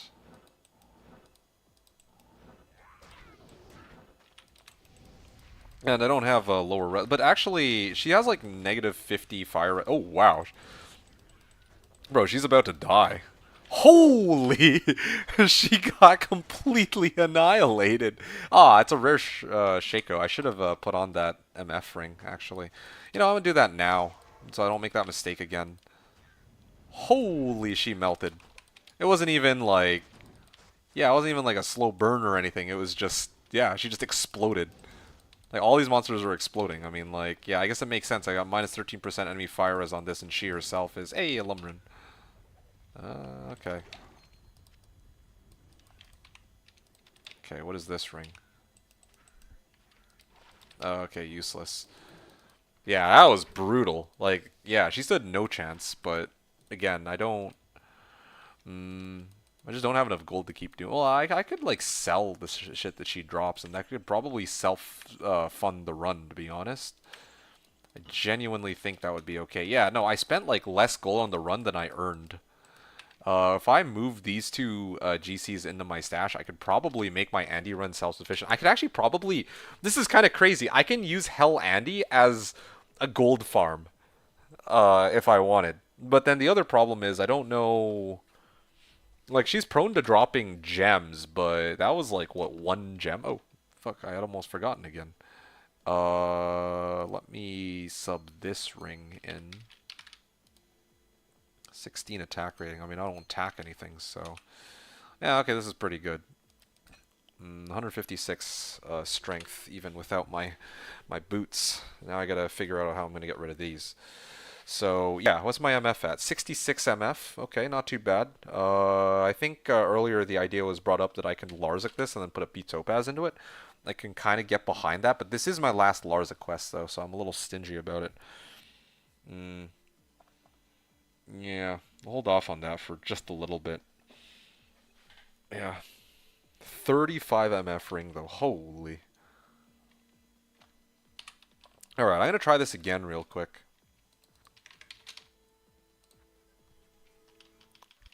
Wow, that was brutal. Like, she stood no chance.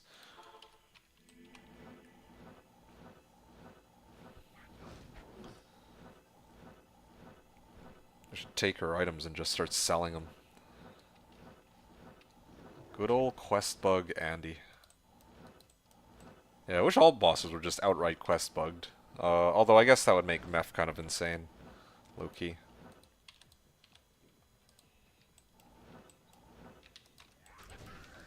Alright. Come on, please. Bruh. Okay, there we go.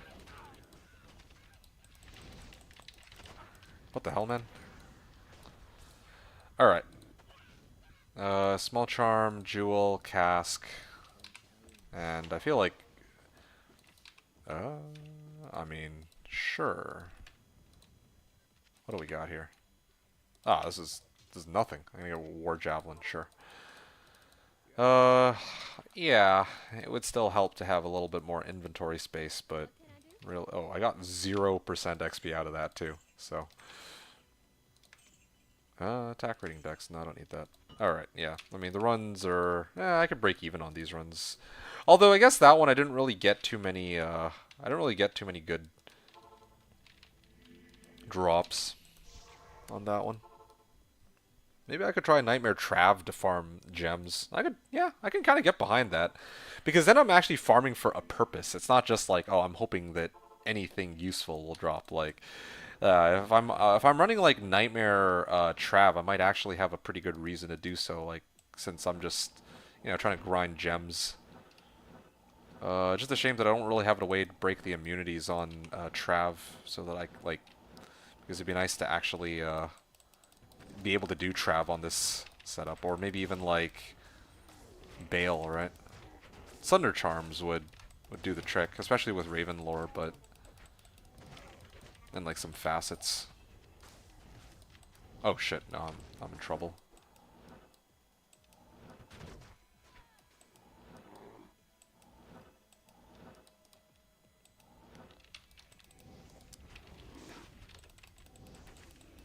All right, there we are.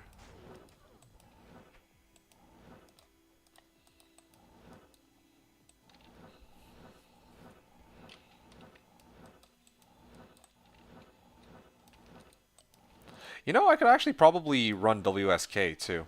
I kind of want to try some WSK in a little while. Yeah, there's a few good options I got. Oh, the WSK I wouldn't really be getting any gems. That would just be for like general farming. Soul Rune, nice. Yeah.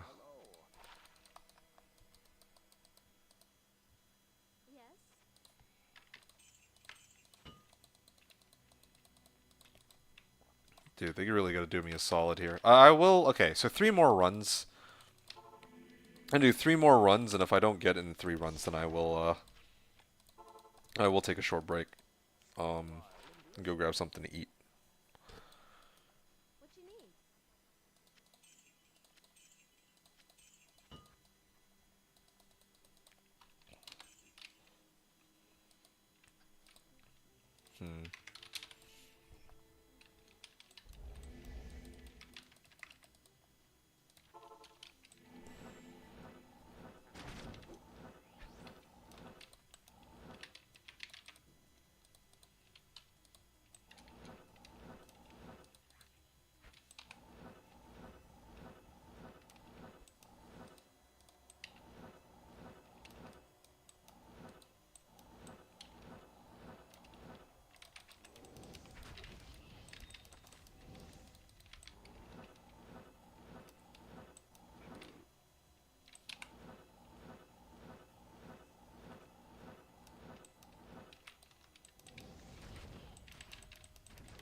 Alright, let's clear this out real quick.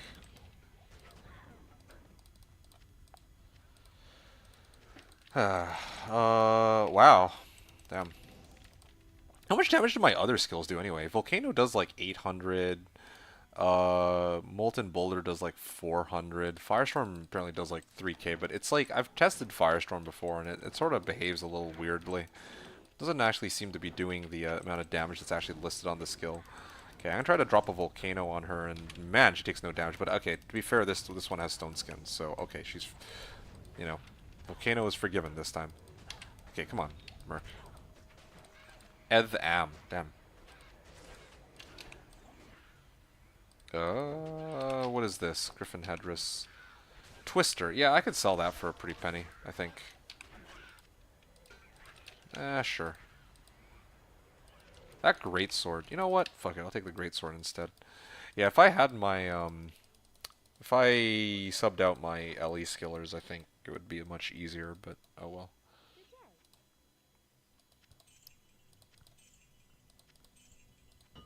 Yeah, maybe later tonight I will actually switch things up and just do some other areas. But again, like I'm kind of a little hard pressed right now, just because I don't have like an alternative source of damage. If I had my Earth Shifter, it would actually be like so much easier because then I wouldn't be doing nearly as much damage on my Fissure because it's like a much lower level. But oh, SOJ for trade, damn. But the thing is, I would at least have physical damage too. I was thinking about maybe finally trying HOM 3 with the mods and it all at some point this year. Is it easy enough to learn? Is it easy enough to learn? Never played HOM? Yeah, absolutely. Yeah, dude. That's the beauty of that game. I'm actually. Oh, I remember. Yeah. No, no, no. It absolutely. It's you could get into it pretty easily. Yes. That's like the beauty of that game. You can. Fuck. Hold on. Hold on. They're mighted. Oh, fuck. And cursed? Holy. They really were trying to just kill me here. Well, that's even better than for sure. Yeah, you can get into it. You know, honestly, mate, like, if you're gonna get into that game, don't... Just, honestly, don't even bother looking up any videos, okay? Whatever YouTubers that you might be tempted to kind of watch for tips, don't. Just, honestly, explore the game and enjoy it. I'm not even kidding you. You'll only get to experience that game once, and it is such a good game. Like, fuck archers in this game. Yeah, for real, right? Yeah, no, I'm not kidding you. And, you know, like, the thing you gotta understand is there's three different ways of playing the game, right? There's campaign, there's scenarios, and then there's... Fuck, what was the other one? What is Ahom? It's this, like, turn-based strategy game. Heroes of Might and Magic. Yeah. So just go in blind. Yeah, I would really recommend going in blind. If you really need, like, tips, like, yeah, then you can go pull up some random-ass YouTuber, I guess, or maybe, like, I guess ask me and I'll help you with whatever limited knowledge I have. Hom is a mod. Well, not just a mod, like, it's also the name of a game. Or a game series, I guess, yeah. That Hom plays, I mean, hence his name, Hom.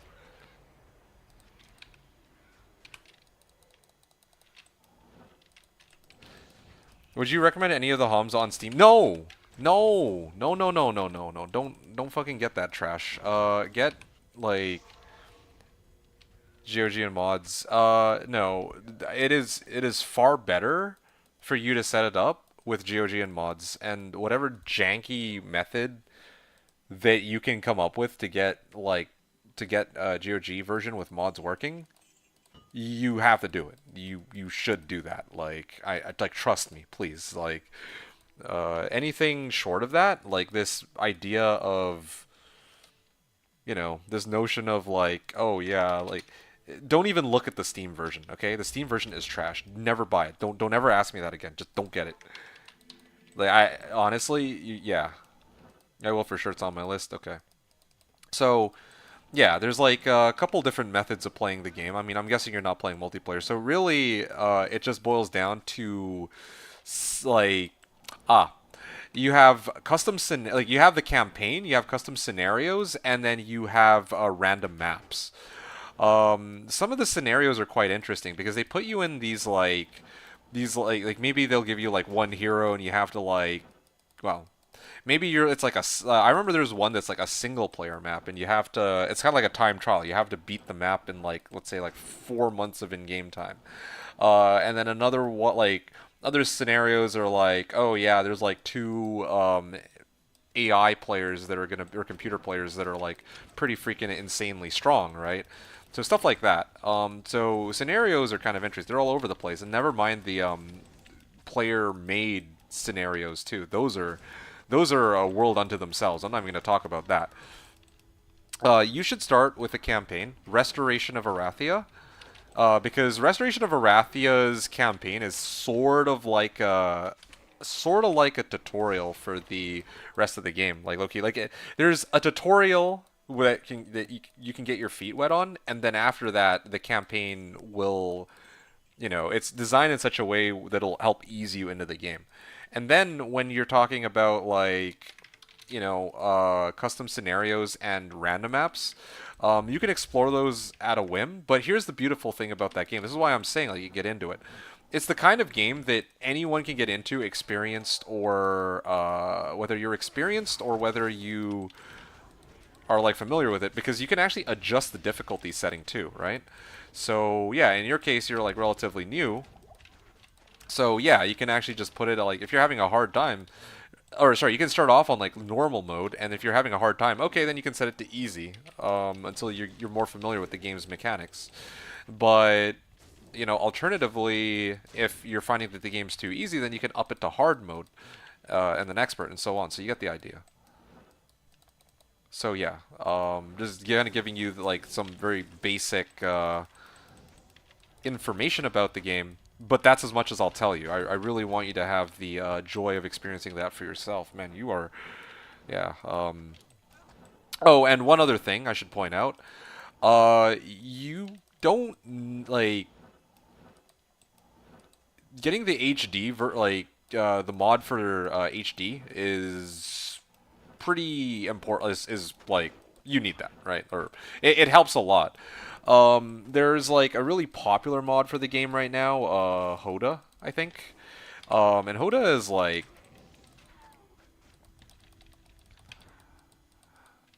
you can play it without Hoda and it would be fine. I actually, in fact, would recommend that because then you'd actually be experiencing the game in its original incarnation. And then once you've explored the base game, then you can add Hoda, and that one adds a number of changes. So you get the idea. So that's as much as I'll tell you about the game. And I mean, hey, it's not like I know that much more about the game anyway. So I'll leave that for you to explore. Oh, Fulrin. Or, yeah, okay, I got space for this. What is this, Truncheon? Ah, that's useless. Okay, cool. I'll probably ask you again when I actually jump in. Yeah, sure, absolutely, sounds good. Yeah, Saucy. Yeah, he's asking about Heroes 3, apparently. So get SOA right away. SOA? I don't know what SOA... No, not SOA. SOA? What the fuck is SOA? I don't know of an SOA. Not Hoda, it's a Hota. Hota. Yeah. Swords, no, Restoration of Arathia campaign. No.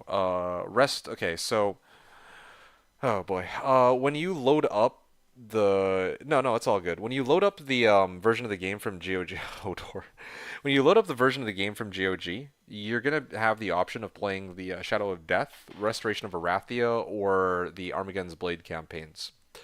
The Restoration of Arathia is the easiest. It'll ease you into the game, the most noob friendly. Armageddon's Blade is a little bit more challenging, and Shadow of Death is for like more intermediate players. You can adjust the difficulty on that, but still, the way the maps are designed are much more challenging in Shadow of Death as opposed to in the previous two that I mentioned. Yeah, sorry, I was half listening because Bale waves were killing me. Oh, that's okay, all good. Okay, so that's all the information I think I need to give you. That's pretty much it. Yeah, GOG HD right away. Hold it later. Yeah, that's perfect. Yeah, exactly as I said. That's pretty good. Um, that's a pretty good summary of what I was getting at. And then yeah, I mean, like I said, start with campaigns first. I think campaigns are best. Um, like as a beginner, like don't touch PvP or multiplayer. Don't well, I mean, you can play single scenarios. That's perfectly fine too, but you might be confused as hell because some of them are a little bit more challenging, I guess. So yeah, I'll leave that for you to decide how you play that out. Seems simple enough. When I was googling, it's amazing how much support there is for the game. It's a cult classic. It's kind of like Diablo 2 in that regard. A lot of people, or Age of Empires. That's another really good one too, from what I've heard. Age of Empires is kind of like that, where yeah, there's still a lot of support for the game, and in fact, it was so popular that they had to actually release like a remastered version for it, right? So it's some similar situation to that, I guess. Yeah. Oh, I'm pretty full up here. AoE 2 remaster is nice. Yeah, you'd probably know more about that one than I would, though. Ah, nice. That's the Fortnite llama, isn't it? It's been so long since I've seen that one. Never really thought about it, but yeah, I mean, we have D2 Llama SC, and then we have the Fortnite. Like, and I remember in the days where I actually used to try playing Fortnite. Like, yeah, llama, like hitting the loot llama was always a fun experience. They gave you like some of the best shit. Oh, it was nice. I miss those days. Truly, I do. I miss the days when BRs used to be still like so fresh and like I didn't really play that much Fortnite, but the brief period of time that I played it was actually a lot of fun. I will admit. You've only played it a handful of times. How about AoE 2? I've never even touched AoE 2. It's been on my it's been on my to-do list to play AoE 2 for a very long time. You know, like there's been universal praise for that game, so I've always wanted to give it a shot. You know, but I've just never really gotten around to it. That's really the main, well, yeah, unfortunately. Early Fortnite was kind of fun. Okay, so you know what I'm talking about. Yeah, I mean, like a lot of people used to bash on Fortnite. A lot of people were hating on, oh yeah, yeah, BRs are shit. But honestly, I actually really enjoyed early Fortnite. Later Fortnite, not so much. But early Fortnite was a lot of fun. Not just because, oh yeah, nostalgia goggles, despite what people might say, but because yeah, there were a number of changes that got rolled out that I don't really fully agree with. Anyway, you got the idea. Mr. Chance to be a full-time Fortnite streamer? No. I would never want to be a Fortnite streamer. I would not even, like, guys, I would not even dare to show you guys my Fortnite gameplay. I'm okay showing my D2 gameplay because I'm not like, I don't consider myself awful at it. But I can't imagine showing you guys my Fortnite gameplay because I think that I would like that would be incredibly embarrassing. Like I'm not good at Fortnite at all. Like I can barely build. You know, I might as well just I basically can't build, you know. Yeah. Saucy was saying Heroes 3 is great, yeah. Um Early Fortnite was fine. I kind of played like two nights though, lol. Yeah, watch some streams though. Fair enough. Fair enough. Oh, hold on. LeBron, you saying that somebody else found a burr? Damn, another burr find. Hey, yeah, there we go. This is DPS. I'm guessing that's DPS. And Tower Cellar level 5 shit. Where's mine, man? I've been farming T-keys here.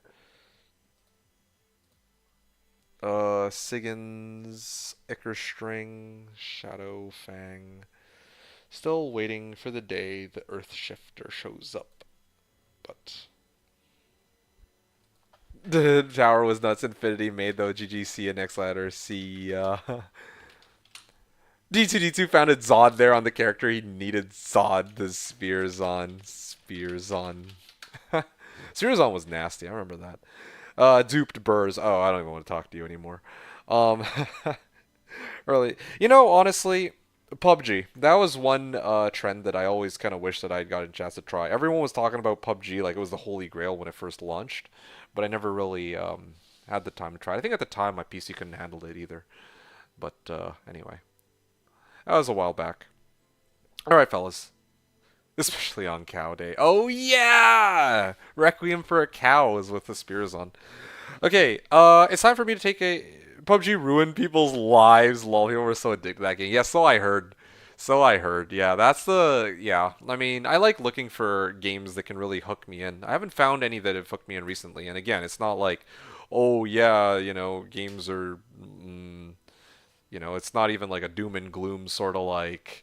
I prefer older games. Like, yeah, there are some games that I played recently that really hook me in. Like, Divinity Original Sin 2 hooked me in really well. Uh, yeah, like Fortnite didn't really hook me in, but I sunk like a little bit of time into that game, and it was a lot of fun. PUBG, well, I'll never know, but it did look like a lot of fun. All right, guys. Hope that you all have all enjoyed the stream up until this point, but it is time for me to go grab some food. So I'll be back in 30 minutes, and hopefully you guys will be here when I get back. But otherwise, if you're planning to hop off, then have a good night, have a good rest, and I'll catch you next time. Probably, well, hopefully tomorrow, but I can't promise a stream tomorrow. I'll have to see. If I can't stream tomorrow, then, well, mm, let's see. Well, yeah, I'll be streaming for another like 4 hours after I get back, but yeah, if I can't stream tomorrow, then I'll try for Tuesday. We'll see. You know, not the food. Yeah. Thank you for the tip. You're done for the night? Okay. Well, you have a good rest, LeBron. I mean, well earned, well deserved, and thank you again for the Raven lore. Really appreciate it. Yeah. And you're welcome for the tips. All right. Good night to you too, LeBron. GG. Yeah. See you soon. Let's just win. Hope you're getting some good finds too. All right. Thanks for hanging out as well, ZZ and Saucy. And yeah, I can take my break now, so I'll catch you all very shortly. So stay tuned. 30 minutes, roughly, and I'll catch you all when I return. So see you soon.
Alright, hey fellas. Sorry to keep you all waiting. I think that was closer to a 40-minute break than a 30-minute break, but I have returned, and we have, well, things left to continue doing, aka I'm gonna keep farming some tikis. Alright, welcome. Hey, Berdier, it's good to see you again, man.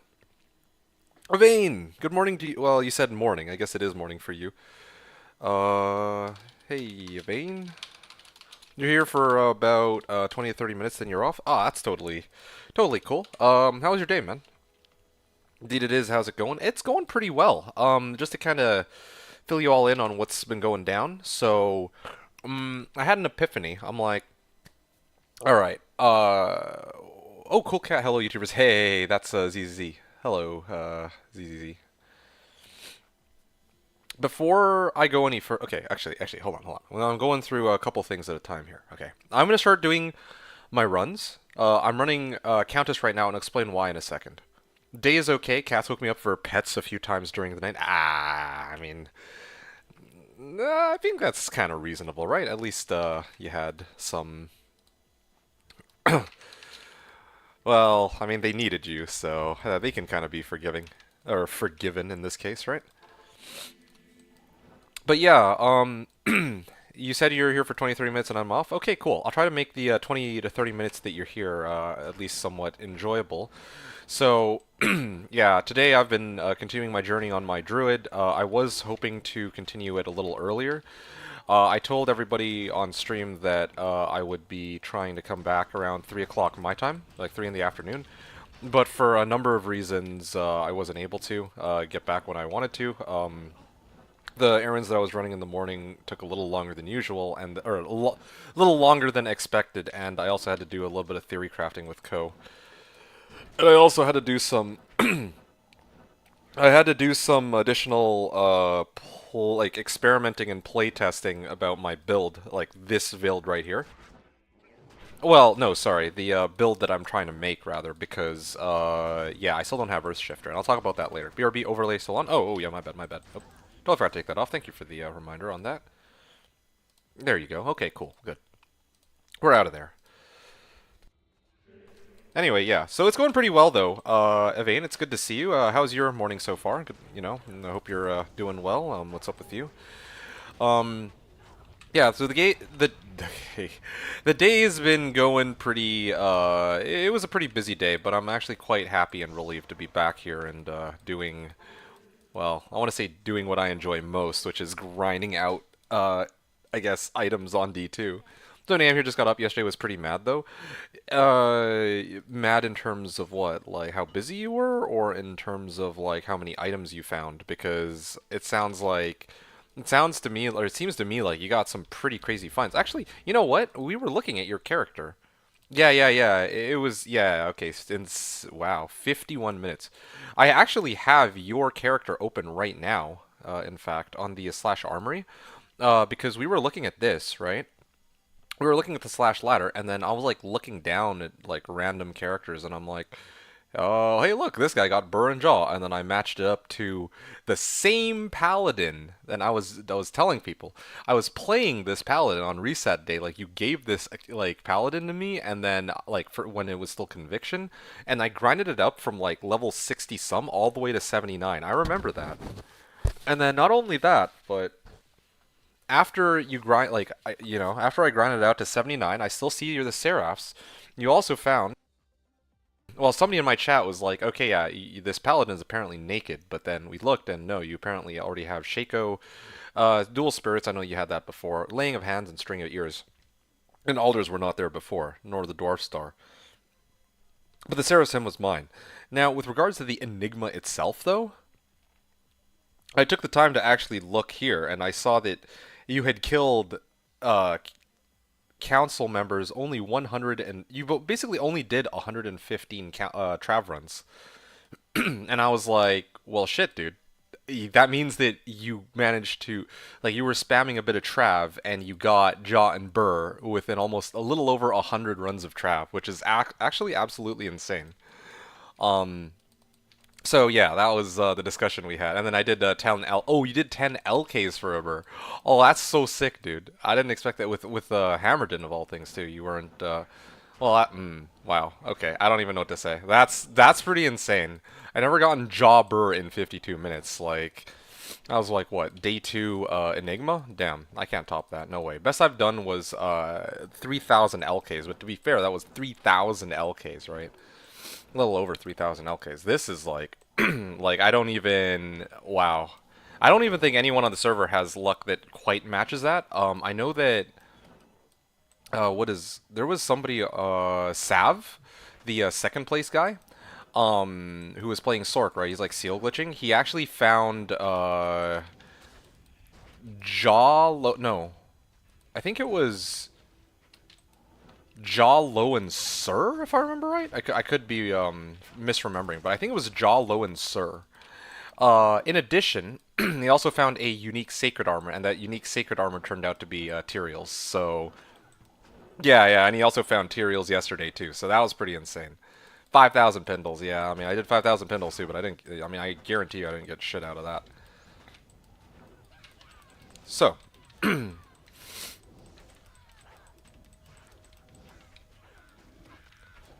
okay, Amrun, I got a bunch of shit. Okay, I'll come back for this a little later. But yeah, that's pretty sick. But anyway, yeah. So once again, congratulations on getting your Enigma right from the very beginning of the season. What I wanted to take a moment to talk about really quickly. Just give me a sec here. Great sword. Does this have anything valuable? It does have poison on it. I think that should be okay, right? So yeah, I want to take a moment to actually recap my character and tell you guys sort of Vayne and Birdier kind of what went down. I mean, a Birdier only has 20 to 30 minutes, so I feel, oh yeah, that was a pretty good amount of gold. Kind of like what exactly happened while you guys were like MIA, okay? So yeah, I started my stream a little later than well, quite a bit later than I expected to, but still, I did manage to get in about 4 hours of game time, aside from the short break. I'll be streaming still for another 3.5 hours, so I'll be here for some time. But just kind of fill you guys in on what exactly went down. Well, um, when I started the stream today, I was continuing on with my Fissure Druid, right? As you're all very well aware, I've already hit level 88. I could have pushed for 89. I thought about it. Could have just kept spamming Pindle over and over. The option was there, but I decided against it because I just felt like it was kind of it was kind of pointless. There's already originally I was gonna try to grind Pindles and try to maintain my like level or rank one spot, but um, even though I actually was able to do the majority of my 500 Pindles on players like 4 or players 3, it was still the case that Post 7 and Sav were still higher level than me by a significant margin, just off of spamming like Chaos over and over. And in fact, not only are they higher level, but they also are significantly wealthier than I am, both the both of them. So I'm sort of like, well, yeah, I might as well. Like, my guy's level 88. He's a pretty good level for me to do whatever I want. So I decided to pivot and actually start trying to gear up my character, or try to like farm whatever else my character needs. And the very first thing that came to mind is, well, I mean, what would my build need, right? It's a druid. What does every druid need, or pretty much every druid? Every druid needs an Annihilus and a torch. Where can I find these items? Well, I realized that the best place to actually find the best place to find a torch would be to actually trade for one, right? And the easiest thing that I could easiest thing that I could use to trade for a torch. Oh, okay, interesting. Yeah, it's useless though. The easiest thing I could use to trade for a torch is a bunch of keys. All right. Now I wanted to farm 3 T keys, 3 hate keys, 3 D keys, but if I try to farm Neolithak, then that means I have to give up Pindle skin. So I decided that it would probably make the most sense for me to grind out T keys, like Countess. And I thought about it, and I'm like, I don't even think I need to farm 9 T keys. Normally, I would farm like 9 keys, but Doxier had a Druid torch, a 1411 Druid torch to be precise. And yeah, I was like, you'd probably be willing to part ways with it for 6. I feel like 6 is fair, and indeed, he was quite okay with my offer of 6 Tikis.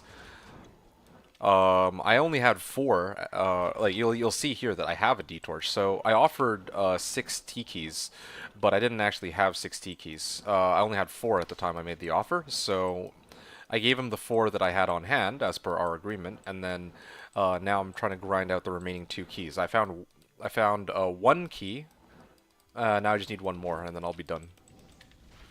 Just kill Ubers yourself. Well, okay, true. That is an option too. I could have done that, but I could have attempted that. But you know, like, good luck. Like, I'm like missing a lot of equipment for it.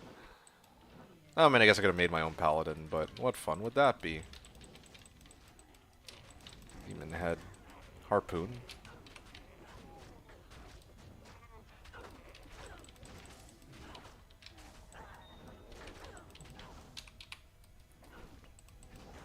Yeah, there we go. Shailrin.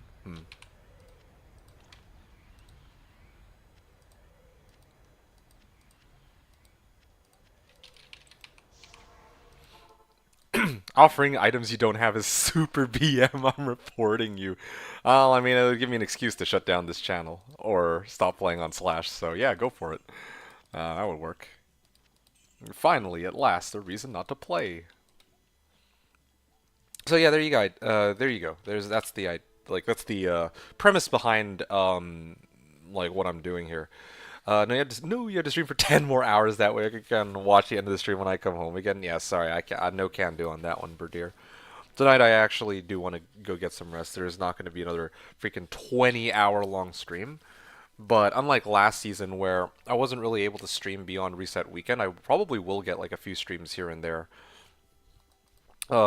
Especially I do want to get that Earth Shifter. If I don't get that Earth Shifter, then I mean, like, I haven't even like shown how this build is actually supposed to operate. Like, everything I'm doing here is just farming for the things I need. That's really it. Sounds like a plan. I'm farming some keys myself too. Yeah, I feel like today is like key farming day. I see a number of people farming keys, except for the people who have been seal glitching. Well, yeah, except for the people who've been seal glitching. If all else fails, just run Countess. Well, this is the other thing too. The thing about Countess is, by default, she's gonna drop me keys. If she doesn't drop me, well, I mean, in addition to keys, she also has a pretty good knack for dropping mid runes.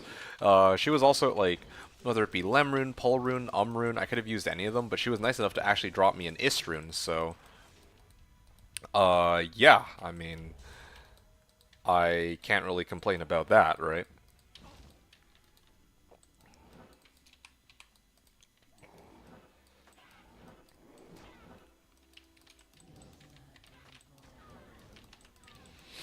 Trellised armor, embossed blade.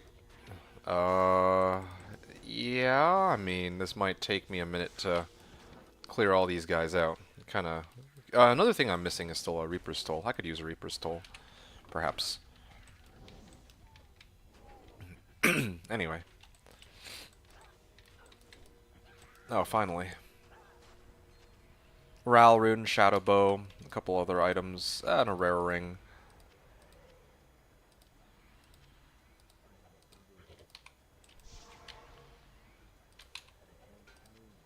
I think this would be fine, right? Giant sword, hornhelm. All right. Got any good loot this stream? That is a very good question. I actually wait. Let me take a look. What did I have written down? I did actually. This thing. Okay, so in terms of just raw drops, this is the one good find I've gotten in the last 4.5 hours of gameplay. That one thing being an Istrun. So I got an Istrun this stream, at least in terms of drops. In terms of trades, well, I did get Ravenlore. LeBron did happen to grab a Ravenlore a little after I came online, and I traded him a Malrune for it. Might like for me, it's invaluable, but like usually I think most people don't really need Ravenlore, so I can get away with paying very little for it. Well, I think. He also was nice enough to drop me this amulet. It has like Ellie Skill's life dual res for lightning and fire. And then he also tossed me a Mage Fist too. Again, just a bunch of scrap items that he didn't need. So, you know, I threw those on. And then I also got a free Geeds from Post 7, I think, that he didn't need. I got a couple Ellie Skillers, and then I also traded my T-keys for this torch, and I'm still trying to farm the last T-key to pay off my debt for this torch. I figured, uh, I figured that it would make more sense for me to immediately, like, to use what I had to like get the torch right away, because then now my runs are quicker since I was able to adjust my equipment to sort of like compensate. You know what I mean? Like, ooh, what is this? 10 FCR, 6 to all resistances. That's a pretty cool ring. Okay, yeah, because right now, like right now, yeah, I mean, like I could do these runs perfectly fine without the D torch, right? But you know, I mean, if I can get the D torch now and help speed up my runs by, let's say, like 1 or 2 seconds a run, then why don't I, right? I mean, given that I'm going to need a D torch later on anyway. So that was the plan. All right, you're gonna head out. Have a good rest of the stream. Yo, thank you very much, Birder. I appreciate you. Hope you enjoyed your stay. Take good care of your cats, and yeah, have fun at work. I'll hopefully catch you. I'm hoping on the next stream, because I'll probably be back again tomorrow. But if not, then I'll hopefully see you soon. Yeah, have a good night, dude. Hey, Tony Rizza. What up, man? How's it going? It's going very well. It's going all right. Thanks for asking. In terms of this season has been going. I've been having a lot of fun with it. I have a new build cooked up, and it could be better. Better in the sense that the build that I'm running for this season is supposed to be a hunger druid. A druid that uses hunger as its main skill. Okay, I think that's something that other people haven't yet. Like most people, like other people have done it, but it's like, it's not every day you get to see something like this. So I wanted to actually show this off, but the problem is, oh, there you go. That's Isle Strike. I recognize that one. But the problem is, no one has the item that I'm looking for. The item I'm looking for to go along with Hunger is Earth Shifter. Earth Shifter is basically is the backbone of this build. If I can get Earth Shifter, well, yeah, I mean, Earth Shifter is basically the whole build, right? Like, with Hunger. So I'm still on the lookout for an Earth Shifter. I'm hoping that somebody, well, I don't myself expect to be able to find Earth Shifter, but I'm thinking that maybe somebody else will be able to. Yeah, I'm expecting that somebody else will be able to find an Earth Shifter before I will, so yeah, a cool IC. Yeah, yeah. So let me know if you have any questions as always. There you go, 35k gold. But yeah, so far that's the situation. I have a Druid here. For the time being, he's like, I've kind of spec'd him as Fissure. It's pretty basic sort of build. Like, I think that, I mean, it's definitely not the first time that I've played. Okay, I'll junk this one. It's definitely not the first time I've played Fissure. I think the first ever Druid I made on Slashdiablo was actually, hilariously enough, a Fissure Druid. But again, like, the whole point of this season is for me to showcase this Earth Shifter build.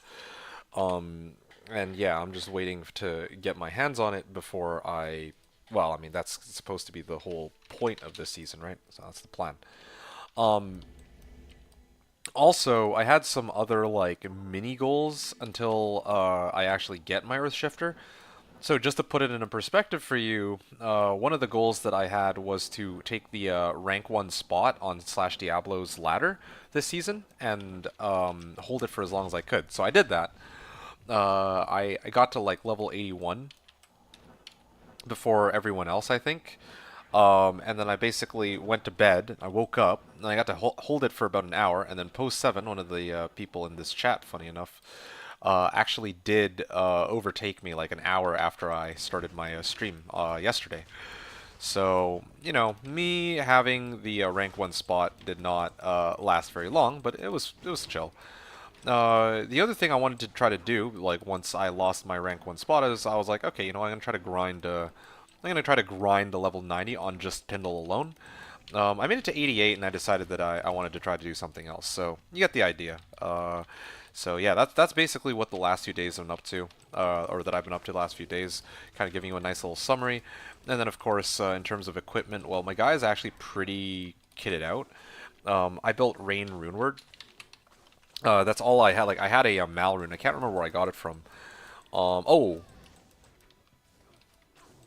I have it actually written as a drop. My 293rd run of Pindleskin, I did get a Malrune. In addition, I also found a Tal armor. That Tal armor that I found, that Tal armor I also sold for a Gull rune. No, sorry, a Malrune. Normally, I would charge like closer to Vex for it, but I didn't really want to nitpick on. I didn't really want to nitpick for a Tal armor because I mean I don't really expect to be making any kinds of crazy trades this season. Like at the end of the day, for me, it's like okay, if somebody else can use it, then great. And then whatever they give, like as long as they give me an item that I can use to trade for something else or make another item with, then I think it's a good trade. So in the end, what ended up happening was I got a Mal from Pindle. I found a Tal armor from Pindle. I put the Mal rune from Pindle into this Rain rune word. I traded the Tal armor out for a Malrune or like for another Malrune, and then I traded that Malrune for Ravenlore. So yeah, now my Druid, right, my Fissure Druid here. I don't know how familiar you are with Fire type Druids in Hell. It definitely like its biggest weakness by far is dealing with fire immune monsters. But for monsters that are not fire immune, this thing will pretty much instantly kill them with the raw amount of damage that it has here. Yeah, like I'm sitting very pretty on like 3.4k damage. I could probably amp it up some more if I had, well, I could make like some equipment adjustments to boost my damage, but you get the idea. And that's not factoring in like, okay, if I got something like Infinity, I could reduce resistances, but in some cases I can't break immunities, right? Like if I had like a Sunder Charm from, what's that game, or from D2R I could, but it's not an option in the base game, so that's the situation. Anyway, sorry, that explanation went a little longer than I expected, though. So how have you been, Riza? It's nice to see you. Hope you're doing well. And this is the situation, or this is like the Slashdiablo servers had its reset just 2 nights ago. So yeah, that's kind of what we're doing here. New season on Slashdiablo, and I wanted to show off another one of my weird bizarre ass builds for it, but yeah, I like unlike in past seasons, I actually need an item. I actually need an item to make the build work. Like it won't build work at all without this item.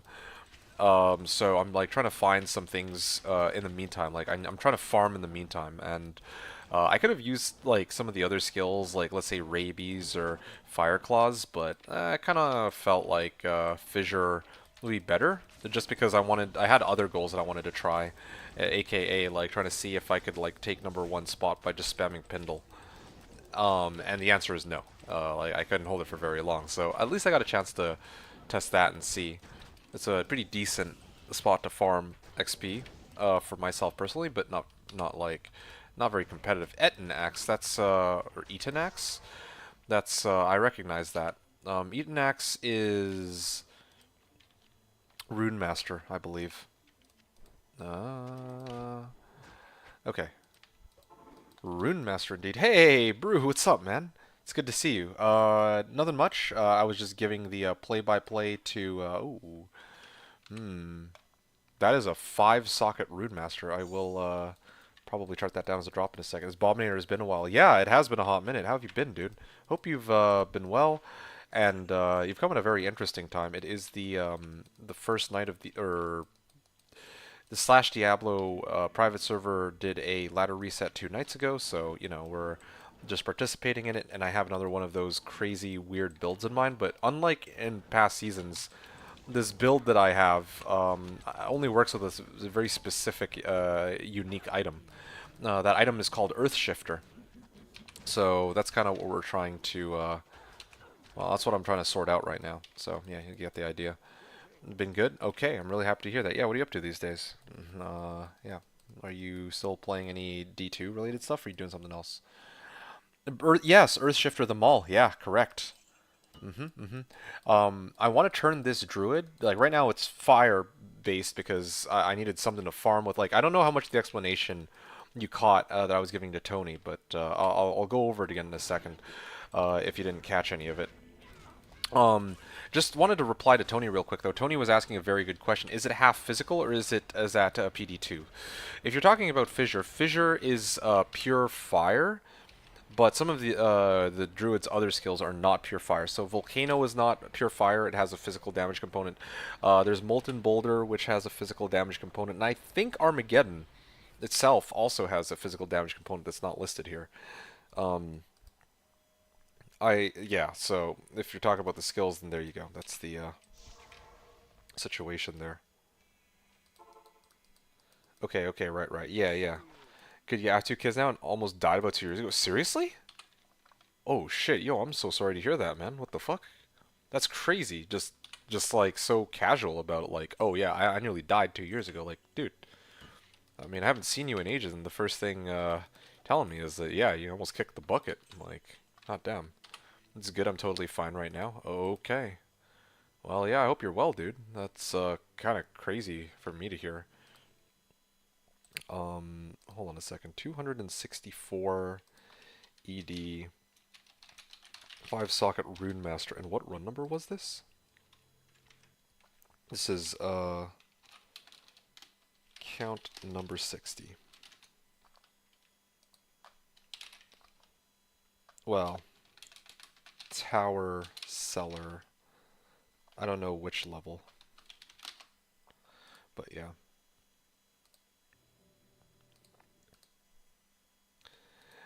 Um, you remembered somewhere half physical? Yes, correct. The three that are half physical are Molten Bolt. Well, I don't know about half physical, but still, like, there's like a percentage of it. Molten Boulder is part physical. Volcano is part physical, and Armageddon is like maybe like some percentage of it is physical, but I don't know how much. I went in for a heart test, EKG, and found I'm super allergic to something in the contrast eye they use for imaging. Oh, fuck, dude. Went into cardiac arrest, heart stop for 3 minutes, and went into a medically induced coma for 4 days. Wow, fuck. Wow, 3 minutes. Like, this is probably a stupid question, but were there any permanent side effects? Oh, I hope not. Hope it was just. Damn, that's wild, dude. Basically, much more, and I'd have had massive brain damage. I have super minor brain damage, really. Like some really long-term memory issues. Fuck, bro. Damn, man, that's rough.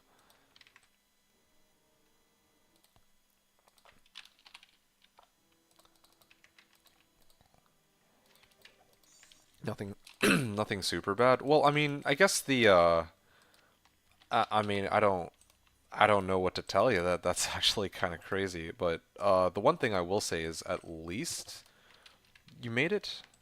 At least you're still alive. That's the silver lining.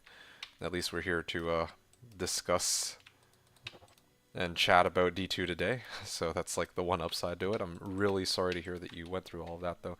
Yeah, your kids still have their dad. No, that's good. That's really good. I'm glad that you can actually see them grow up too. Like super dad, normal life I function pretty much 100%. I see. Damn.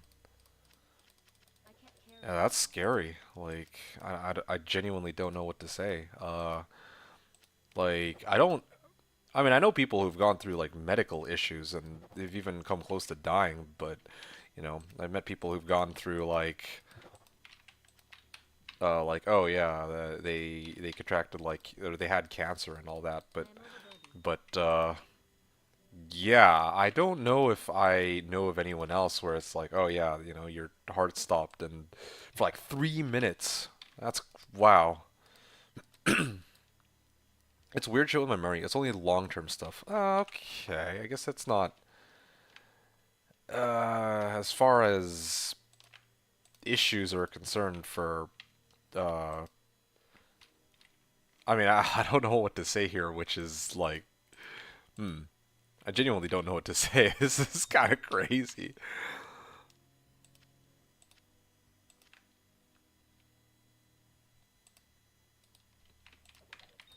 Like randomly, but I don't know what I forgot until I try to recall specific things I'm asked to. Ah, I see. So there's like some things that in the past that like that you would have remembered, but that are no longer there because of like because of what you went through, right? Okay, here's an example.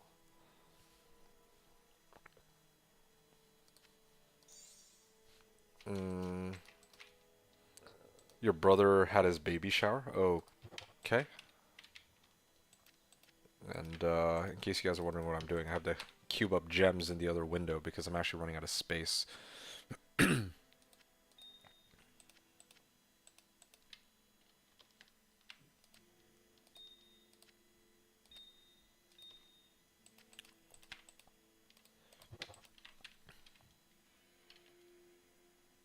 Oh shit. Uh,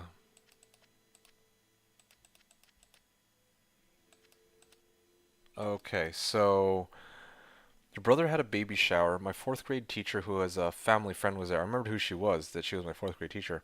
Her husband's name, kid's name, her name, totally blank. Like, try to recall, but it's a giant black void. Really? Wow.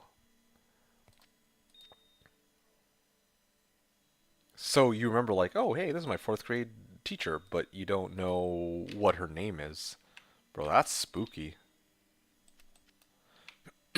They told you what it is. Doesn't even ring a bell, huh? It's not like, oh, yeah, I remember. Did they know that that was I don't remember it being that? Wow. Um, wow, I don't know what to say. That's, hmm. I don't know. That's so spooky. Like, I can't imagine, like, I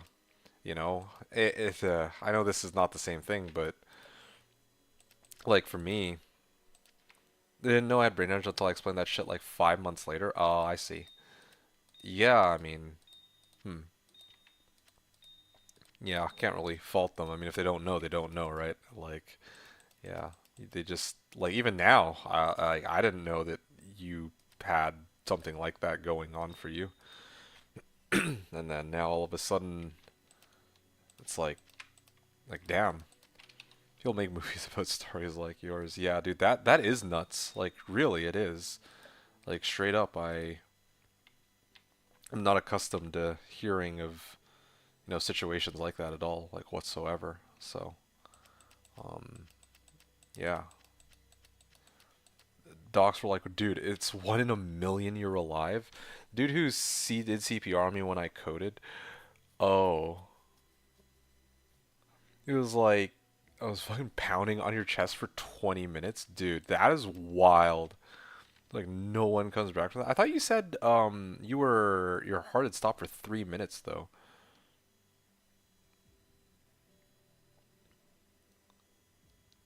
Hmm. 3 minutes, but CPR lasted for 20. Oh, I see. Full stop for 3 minutes. Shit, 3 minutes heart stop is like I think that the most the brain can go without, or brain without. Nah, I remember hearing that. Yeah, like the heart can be stopped for like what 30 seconds, I think, without any, with like, and it's like unlikely to have any lasting side effects. But anything beyond 30 seconds is like, well, yeah, at that point it's like an emergency. That's what I remember hearing.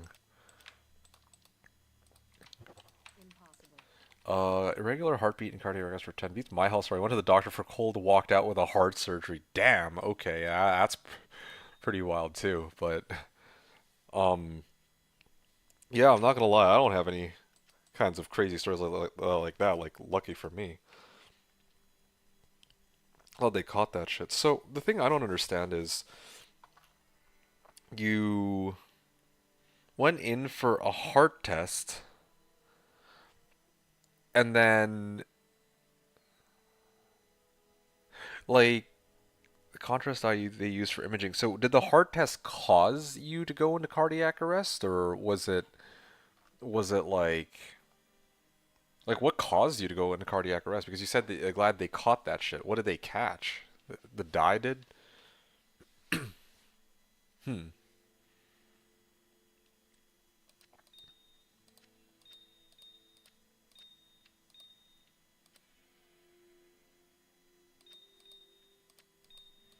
It's an ingredient called polyethylene glycol. Uh, and since it was used to image your heart.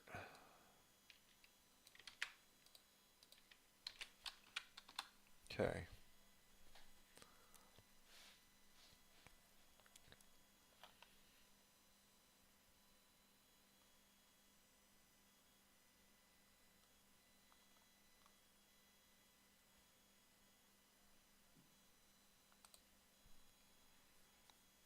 It was used to image your heart. It pumped into my heart bloodstream, went straight to my heart. I had an allergic reaction, anaphylaxis. Oh, wow. Well, fuck, man.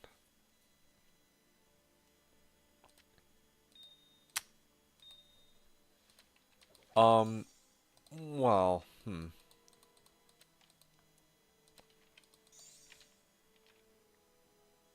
EpiPen everywhere. Yeah, that would do it. Do they not have an EpiPen on hand there? I figure they would, right? I mean, if you were in an imaging center, I'm sure they would have something like that, no? And check everything I touch.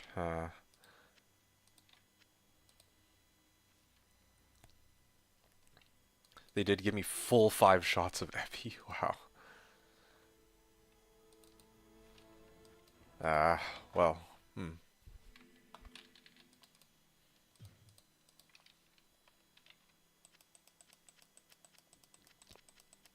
Yeah, I can't imagine going through that. Like, I can't imagine going through that and like having like you described it as like a black void. Like you actually can't recall things from your memory for certain like details, and I'm like, man, I like if I had to, if there were certain details that I can't imagine like not remembering certain things altogether anymore. That's a scary thought for me.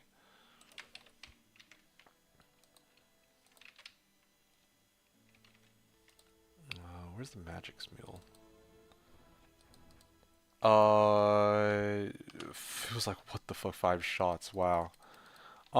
Hey, that reminds me. So no one knew that you were allergic to that, like, or was it like human error at all or something? Because I don't know.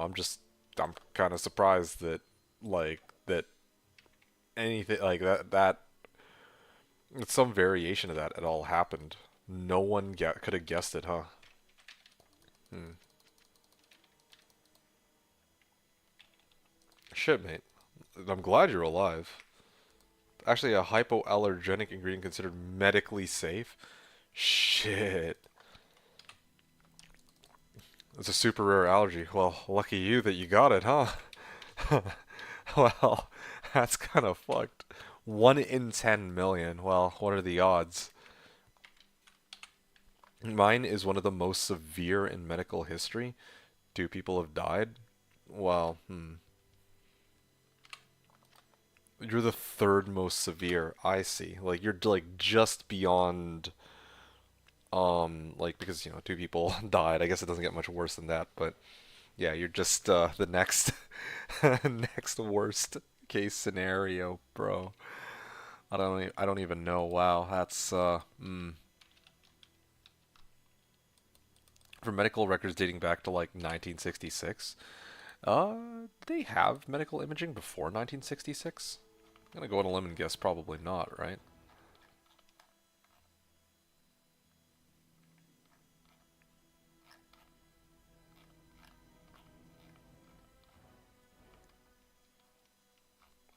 Oh yeah, right. I think my last run was the Rune Master. Okay, I'll have to go run 61 soon. And I need to look for one more T key, so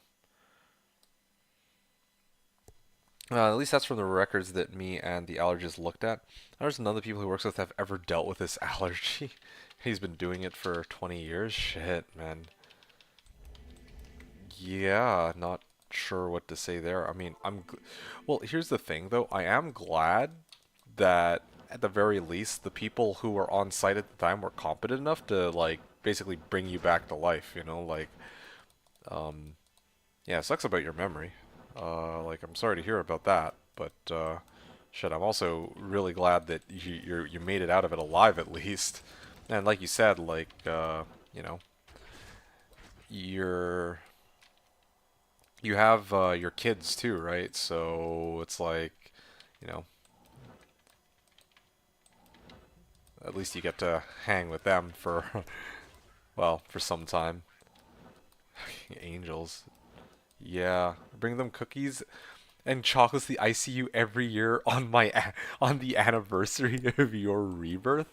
Well, yeah, nah, rightfully so. I mean, I guess yeah, I'd feel probably something very similar too if I were in your shoes. Like, dude, I would like yeah, like owing somebody a life debt is something else, Like that's yeah, I can only imagine just how you must feel towards those guys because yeah, like if not for them, like you and I would not be having this conversation right now, that's for sure.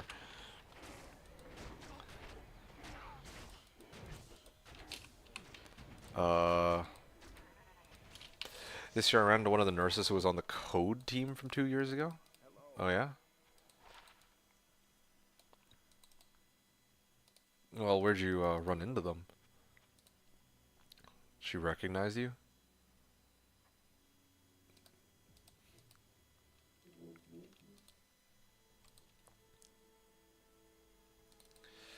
At the hospital. Oh wow, okay.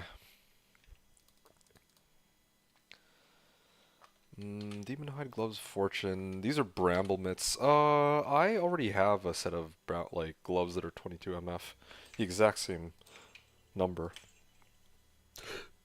So I guess I'll keep going here.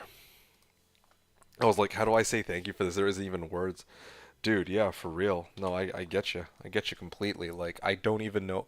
Like, there are people who in my life have done more for me than I would ever be able to pay them back for, but not to that extent. Like, that's actually crazy.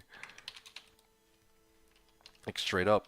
Um, yeah, I would be grateful beyond words, and that's as as not like lightly as I can put it. So, yeah, probably bumping into like the people who saved your life. It's like they're living angels, right? Anyway, yeah. Well, that is a wild story. Oh shit, man. Um. Well, yeah. I hope you're all right now. Like, what are you up to these days then? I mean, and with your after your rebirth. I don't think I've seen you on in a hot minute, and I'm guessing you're probably not playing on Slash right now, so oh, are you okay? Just normal life? Like, are you playing any new games recently, like PoE 2 at all? Just out of curiosity, like PoE 2 has been like talk of the town since it released in like late December, or well, like December last year, right? So, yeah, I figured you'd be one of the people who've been hopping on that, but just D2R, and I was playing uh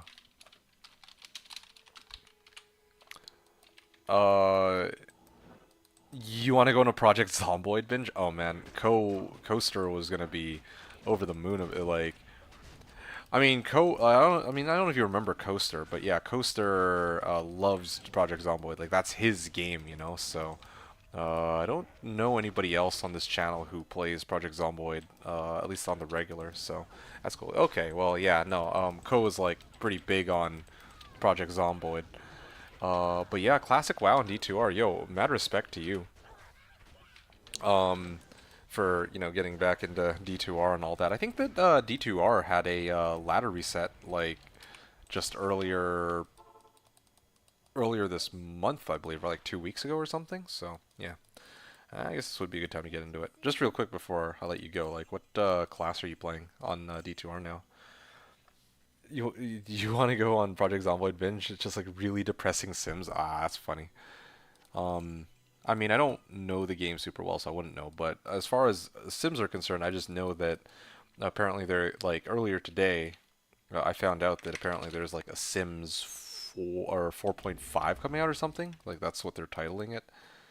Uh, yeah, like right now, like the only Sims is Sims, right? But I think there was also supposed to be some other company that's been working on like a Sims competitor for like a really long time, but they just haven't gotten around to finishing it. So it'd be nice to actually see something like that. But anyway, I digress.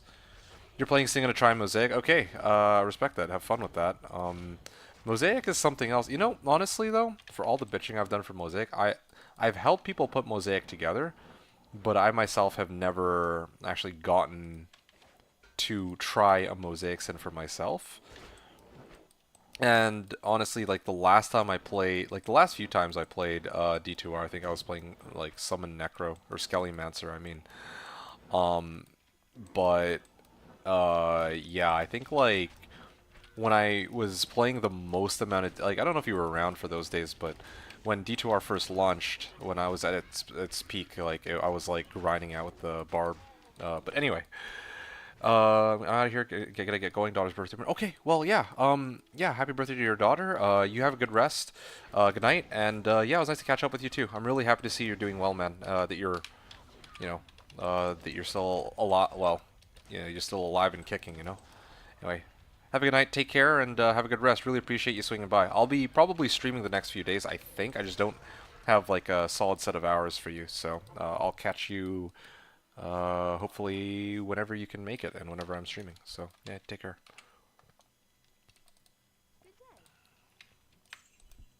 Thank you so much, man.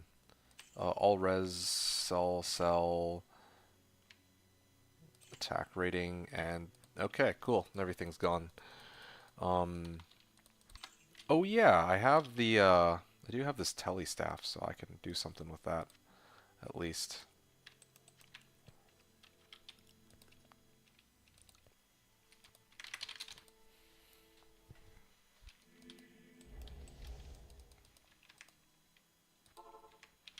Lightly used Aki.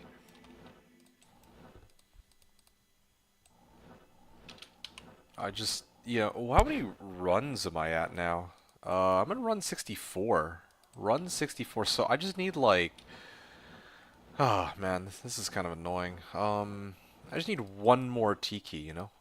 Uh, yeah, I don't remember the last, like, which run number, 937 more. No, man, I'm not trying to do 1,000 Countess. I'm just trying to grind out my 6th Tiki. There's no way I need to run 900 Countess to get one Tiki. How insane would that be? You know, like, what are the odds of that being the case?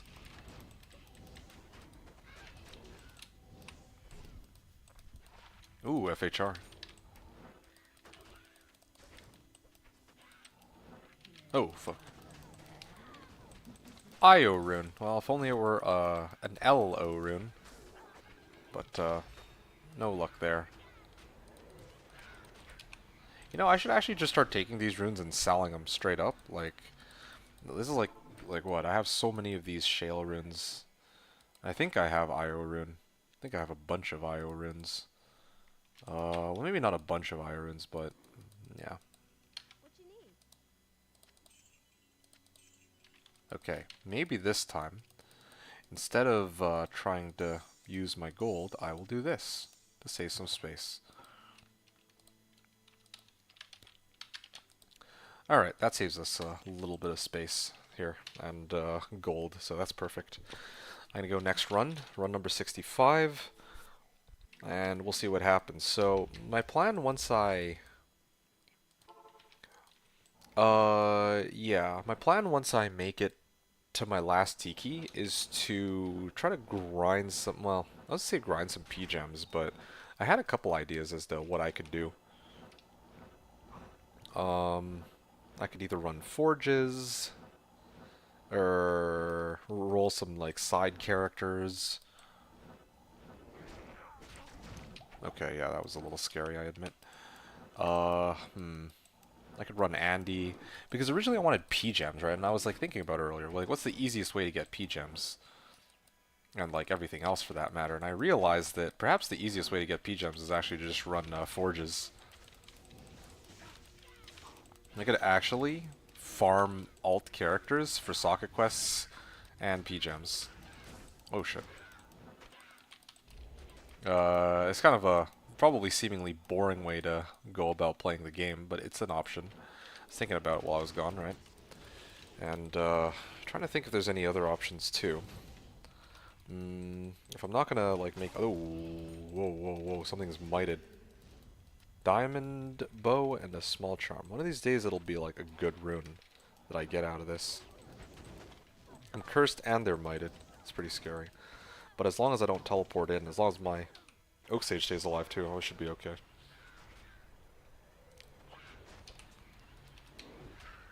Skullcap, alright.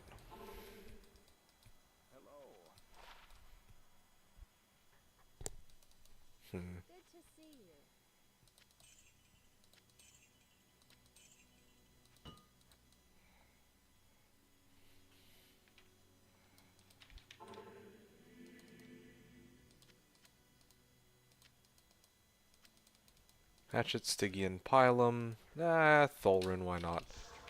And I do have some other... Okay, hold on a second. I can probably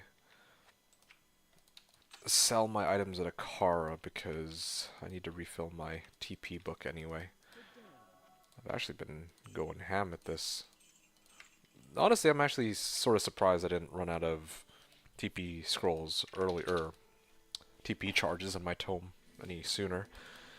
Well, good news is I'm at 389k. I should have enough to last me the rest of these runs. I'm not entirely decided on what I want to do next. Oh, you know what? I think I know exactly what I want to do next. I want to actually start trying to run some level 85 areas. It's either that or like Snap Chip Shatter. Or not Snap Chip Shatter, Thresh Socket. I always thought that Thresh Socket and Pindleskin have like the same loot table, but the drop calculators are saying that Thresh Socket has twice the chance to drop an Earth Shifter as Pindleskin does for some reason. I don't know what's up with that. But man, the odds are like abysmally low.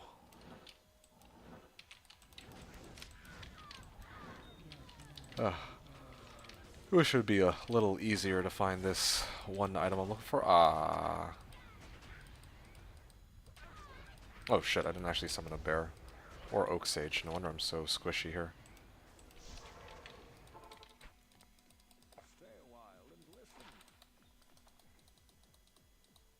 What can I do for you? 3 MF, okay.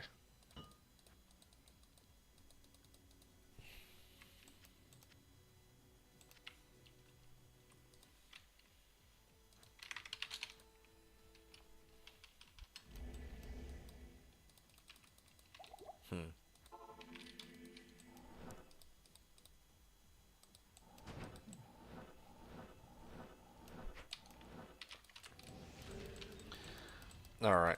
Flawless Amethyst. 935. Okay, let's just win. I mean, there's no way, okay? I got another 3 hours to go. There is no way that it will take me another 900 runs. Like, this stream all the way until next stream and not find a single... Just one Tiki. Literally, I just need one Tiki and then I can move on with my life, you know? It's sad too, because right now I'm really, like, I don't even myself need this Tiki. It's just to pay off a debt that I have. Well, I guess technically that means I need it, but it's not like it enables my build or anything like that. I just wanted to get my torch out of the way in the first place. Bone Helm. Yeah, I'm getting plenty of runes, just not any good ones.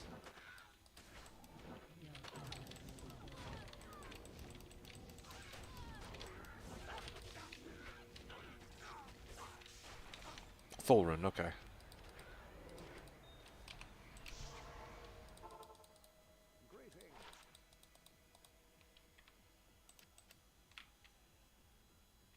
And this. Good day.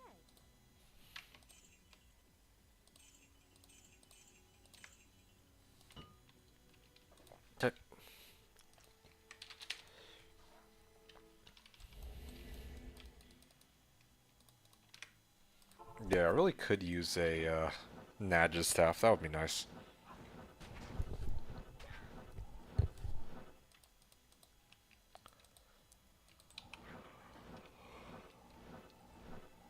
Hmm.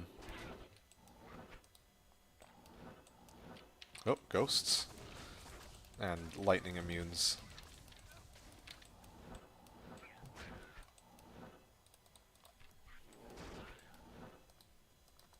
Alright.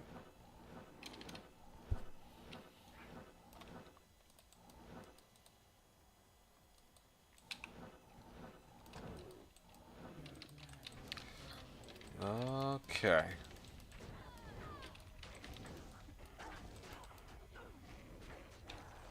Ort Rune, Bastard Sword, Amulet. Alright, yeah, this is one of those runs where I didn't really get much value out of it, but, I mean, make do with what we have, I guess. 2 Masteries. Might be able to sell it for something decent. 11k, it's like acceptable. Barely acceptable. Okay, run 69 nice.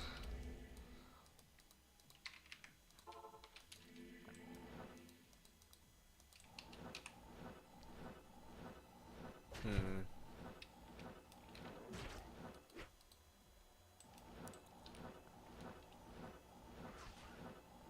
Oh.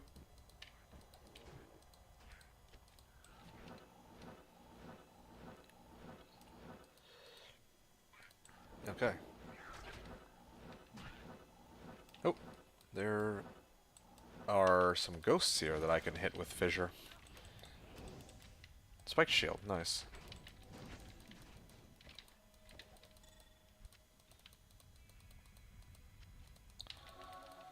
Okay.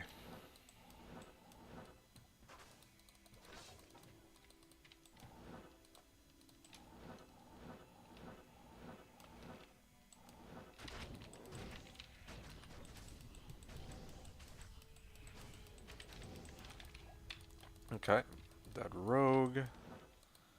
And Tower Saw, come on. Just the last key. It's kind of, I mean, of course it's like the very last key that I'm looking for that takes the longest. Of course it would be. Like, I actually think the last key I found was like run 50 or something, you know? Fucking hell, everything is physical immune here, or fire immune, sorry. Yeah, like this is why I'm saying, like I need my Earth Shifter so I have a response for these guys.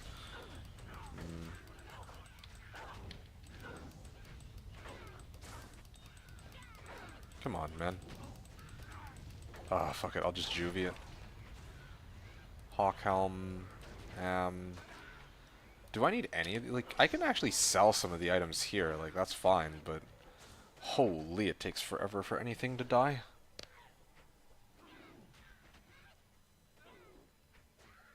Alright, whatever.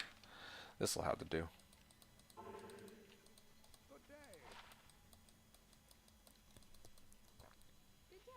I mean, the upside to all this, too, is that if I can get my Annihilus next, then I can respec, and I'll have all of my, like, base, like, strength and all other stats, more or less, right? Like, normally, my... I respec my character twice. Like, after the reset night, I have to respec my character once into whichever build I'm planning to farm and usually level with too. Or, sorry, farm and usually it's going to be my build for the season, right? Then I will respec once I get like Annihilus and Torch. Because then like the base value of my strength is changed like a lot. Like base value in the sense of my character will never again go without a torch, and then later when I get a nihilist, like I'm not going to be switching out these items. So then at that point, hitting 156 strength, I can pretty much assume that I'll always have the torch and a nihilist as like a baseline. So that would adjust the number of points I put into each of the categories. Um, well, yeah, but that's like for much later. Okay, this is a useless one. Should be this. Ah, this last key, man. This is brutal. I'm not. It's not that I'm like not enjoying this though.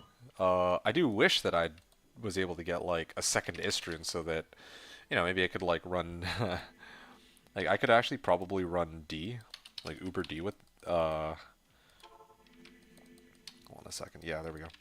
If I found like another Istrian right now, I could probably like I need to make a few adjustments, so I could probably take Uber D with this build.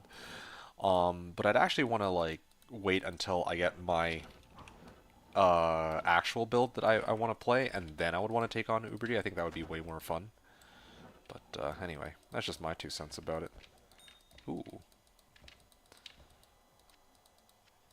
May have to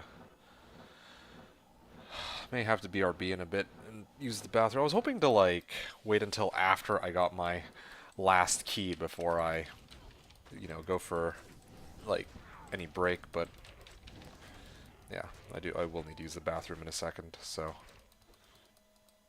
I'm gonna finish this run and I'll go.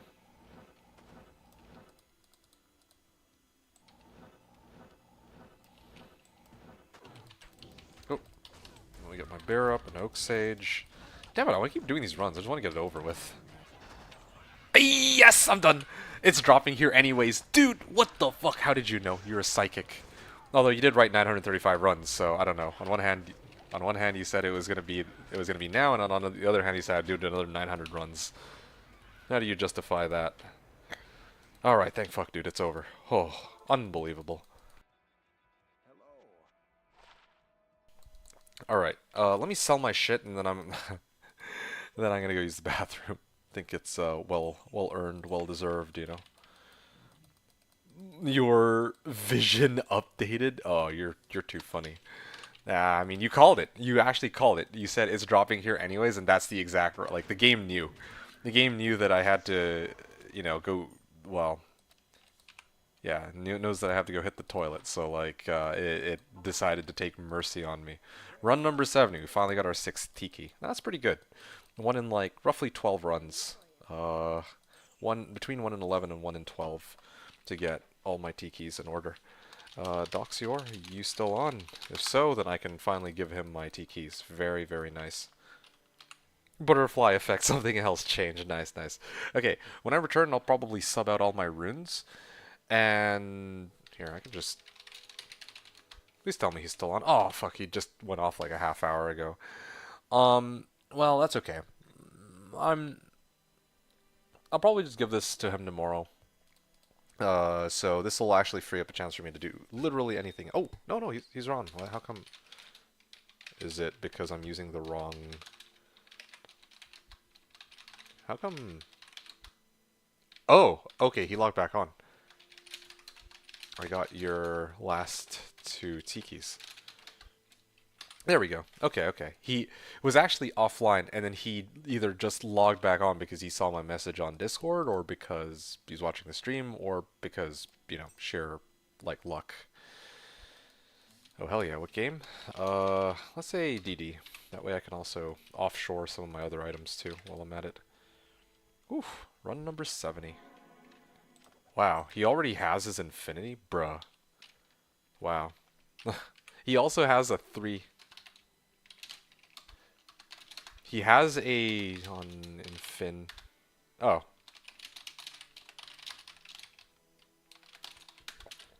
He already had an Ormus with 3 to chain lightning. Like, bruh. Okay, I see. I see you. Anyway, yeah, I'll mule the rest of this when I get back, okay? And after that, we'll figure out what else we want to do. I'm glad that I have paid off my debt here, and now I can continue. Now I can continue grinding out other pieces of equipment. Basically, I'll have a choice between whether or not I want to try to like grind for Nihilist now, so it's basically gonna be more Countess spamming for like an Istrun, or maybe I do like council members for for runes, skiller, like Nightmare Countess. I mean, runes, skillers, and maybe a little bit of gold here and there, or gems. So yeah. Or maybe I do Andy. I don't know. I'll think about it. When I come back, I'll think about it. This thing right here. He the trade that we had agreed on was that uh, I would I was offering six tikis, or I wanted to offer six tikis, but I only had four of the tikis at the time I made the offer. So he's like, okay, I'll take the four that you have on hand now, and you can take the D-torch, and then you can just give me the remaining two tikis when they're ready. So I basically spent the last like hour or two of gameplay time just farming uh, the last two tikis from Countess because I got like three tikis in like 15 runs or something like that. So yeah, the next three tikis took markedly longer, as I'm sure you saw.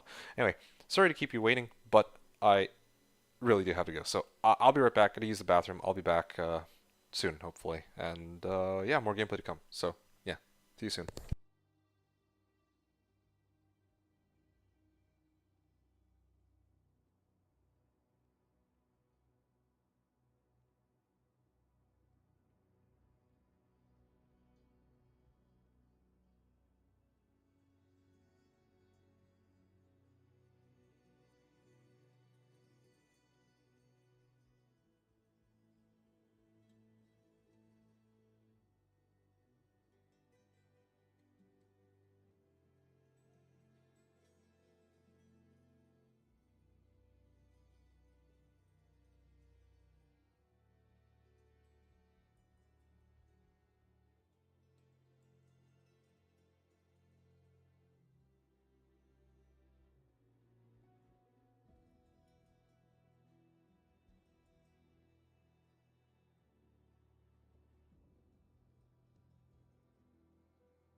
All right, sorry about that. That was that took an unexpectedly long time.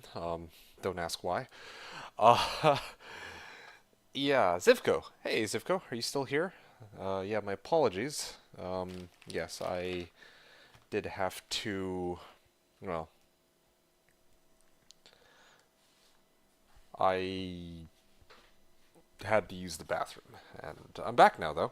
And what a good time to be back because at this point I'm just gonna check something real quick. What level is everybody? Oh, Sav is only level 89. I could actually potentially catch up to 89. Like, there's no way I can catch up to Post 7. Post 7's insane. Like freaking hitting 92 already. Like 2 days into the reset, but I might be able to catch up to Sav at least if that's what I wanted to go and do. Let me see what. You know what? Actually, I thought. No, no, no. I know what I'm gonna do. Oh, oh no. Evane is still on. Okay, you know what? I don't need Evane's account. I can just do. I've got it. I'm gonna do Players 3 with Seth's Druid and Rune Factor's Barb, and I'm just gonna farm the level 85 areas, particularly the pit, I think. Or not pit, sorry, mausoleum. I'm either going to do mausoleum or Kuros temples. I might try Kuros temples, maybe. I'll think about it. Let's try a Kuros temple run first. Have some fun with Kuros temples. That could be an option. I evidently have enough damage to take him on right now.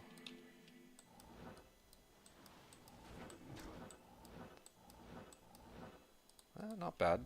It only takes like 6 teleports. There are some lightning immunes here. There's a unique pack. There's one unique pack available, but it's fire immune. Okay, not looking too good for me here. Soul Rune. Yeah, I'm still looking for like another Istrun, right? I don't know. I got a couple options on what I could do. I could try to like get more characters up into hell mode and then try to take their forges. Yeah, I mean that's a perfectly feasible option, but part of me wants to do Mausoleum on Players 3 just so that I can like power level myself. I feel like that could be a really fun way to go about it. I'm sure I'll get way more XP than farming Pindle. The only caveat being that I'm not gonna be getting as much, not as much XP. Not as much.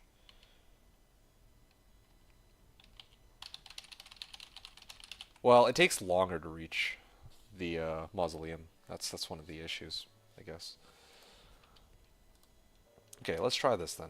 Let's give this a spin. One. Okay, cool. Ooh, Cold Plains. I don't have the waypoint for it.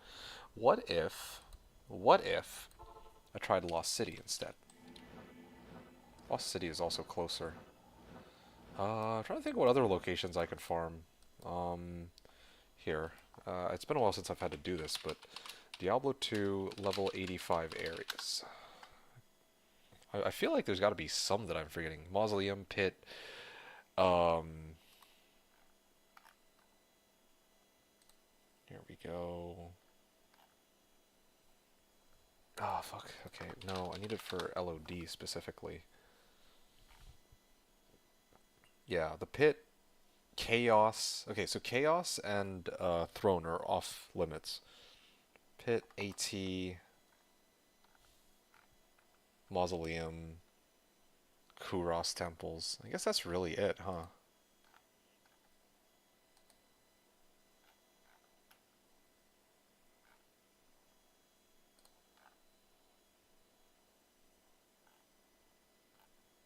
Yeah. Yep.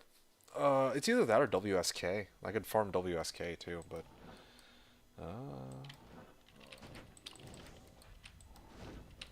maybe I gotta do WSK, like no joke.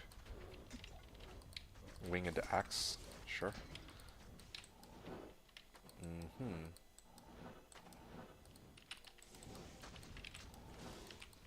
Resist poison. Yeah, I can actually crap on these guys pretty quickly. Like I'm already like what 0.5% on this run. Hell Trav. I can't run Hell Trav, even if I wanted to. Like they're okay. So there's two problems with Hell Trav. First of all, Hell Trav is a level 80 area, so they're traditionally like pretty. They're not very good for XP. Actually, in fact, they're pretty freaking terrible for XP. Council members. Hey, by the way, Luscious One, good to see you again. So yeah, Helltrav is actually really bad for XP, which is one of the things I'm looking for. The other problem with Helltrav is a lot of the monsters there are fire immune. That's why I'm not already like if I could run Helltrav, I'd probably just spam Helltrav to try to get the items I'm looking for. But no, they're fucking fire immune, so I have no adequate response from them. I'm always here, just don't talk much. Oh, okay, that's all good, all good. But yeah, so those are the two reasons why I am opting away from running Helltrav, even though I really would want to do Helltrav. Like I could, like Helltrav has a chance to drop me like good runes and all that, you know, runes, facets. What else can they drop that's actually quite useful? Skillers with life, you know. There's unique sets, rares. Yeah, like Council would be perfect for me if they weren't immune to fire. Yeah, it's too bad, really. And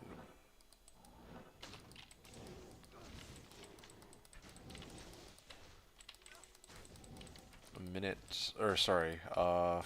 Hey, mesh armor, small charm, battle staff. I can take some time to take up these items and start selling them too. That's one upside to all this, I guess. Hunter's guys. 1.5% XP.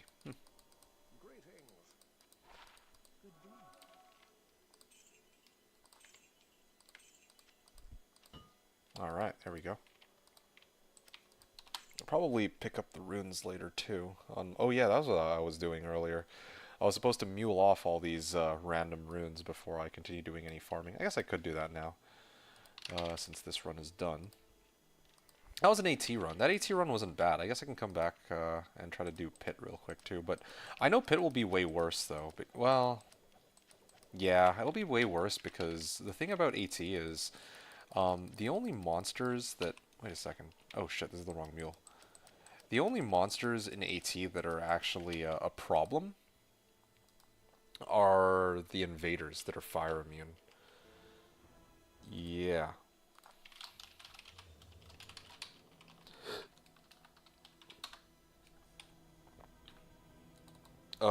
Yeah, so the only monsters that can really give me a hard time are invaders, and that last run of AT I did had no invaders. So I had a pretty easy time there. But in like on the flip side, now that I'm about to try and run the pit, or like pit level 1 and pit level 2, there's a fuck ton of fire immune fallen. So unfortunately, I'm going to have a hard time with that no matter what I do. That's just how it is. Huh.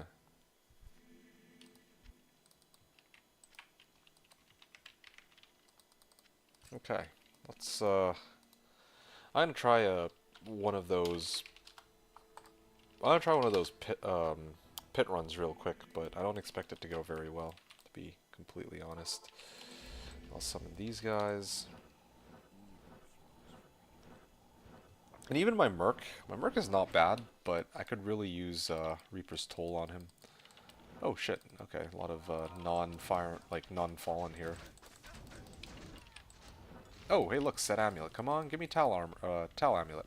I'm hoping for Angelic, actually. Angelic would be the one that I can realistically hope for, but I can guess Tankards. Let's find out. Whee! Siverbs, damn it. Really would have been nice to get Angelics, but... Then that's like one more item off my checklist, you know? Yeah. I kind of want to do like a bunch of Thresh Socket runs, but I don't know if Thresh Socket can really...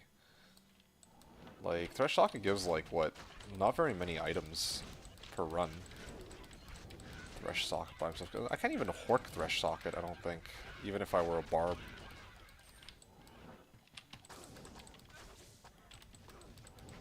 Yeah. Yeah, it's like tempting to try to farm like runes and or like crafting mats. Like that's definitely something I would have wanted to explore. Or like leveling. Okay, so earlier I was talking about how there's like a couple different things I could do if I wanted to further like buff up my guy or like just farm, right? I can either I can either farm for boss mats, so like gems and runes, or like I would probably be doing that in. Oh, I could still do Nightmare Trav and see if I get anything good out of it just for fun. But obviously I'm going to be gated behind like, you know, I'm not going to be able to get like any like good shit out of it. You know, there's a lot of different things going on here. I'm kind of liking the pace of this run. As long as I'm targeting... Oh, fuck. As long as I'm targeting the unique packs. As long as I'm targeting the unique packs, I'm actually liking the pace of this. Breastplate. Yeah, I might run some more Maws. Maws might be the best here after all. As a source of leveling. Who would have thought? Like, if I could do Chaos or Pit, I'd be quite... Or, not Pit, sorry. If I could have done Chaos or WSK or Throne Room, I think those would be ideal, but no such luck here.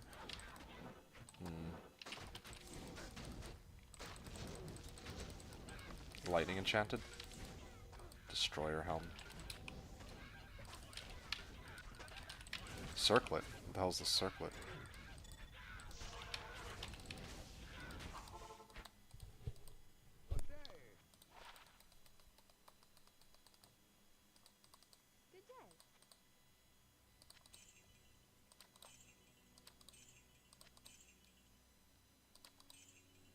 Okay. Okay, 2%. I got 2% from that run. That was my pit run where I was killing all the unique packs. You know, the funny thing about Chaos is I could actually do a Chaos run. Wait, no, I actually can't do a Chaos run at all. What am I talking about? I was gonna say I could do a Chaos run where I only hit the seal bosses, but then I remembered that Grand Vizier of Chaos is lightning immune. Well, I can actually take out that one. I could actually legit spam Chaos runs, but only take out Grand Vizier of Chaos. I was like thinking, Lord Desay, I could deal with Lord Desay pack too because they're cold immune. But then I remembered that actually no, Lord Desay spawns with Doom Knights, and Doom Knights are fire immunes. And Infector of Souls pack, the Venom Lords are all fire immune, so that's chalked. That's completely hopeless. But WSK2 maybe. Oh shit, Souls. Yeah, that's not happening. You know what? You know what area I haven't farmed before? River of Flame. Yeah, why don't I try River of Flame farming?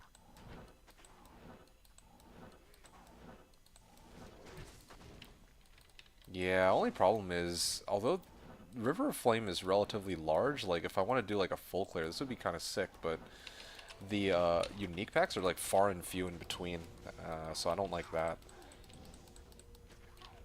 And they also do seem to have relatively high health and or fire res because they're taking longer to die than your average monster. Yeah. Well, fire enchanted monster here. Well, this is going quicker than Pendle runs, I suppose. Well, it feels like this is going faster than Pendle runs. It really, I don't think it really is, but still. Like a Pendle run is like what 0.4% per run, and it lasts like 30 seconds now. Actually, you know something? I didn't time my Pendle run with Raven lore, but... Alright, what other places can I farm? I can run Pit real quick, or sorry, Mausoleum real quick, yeah. I'll try to do that one. So, yeah, let's try to do Pit. Or, keep saying Pit. Let's do Maus. See how well that works out for me.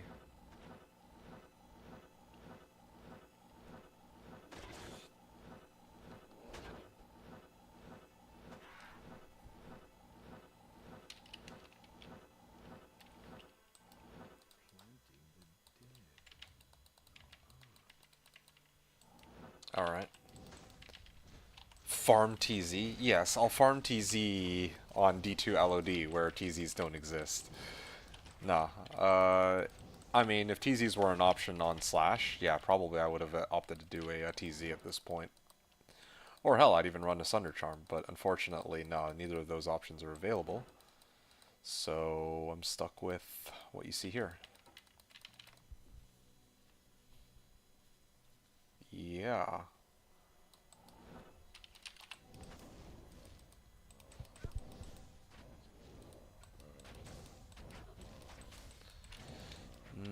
Let's see, 2.4%.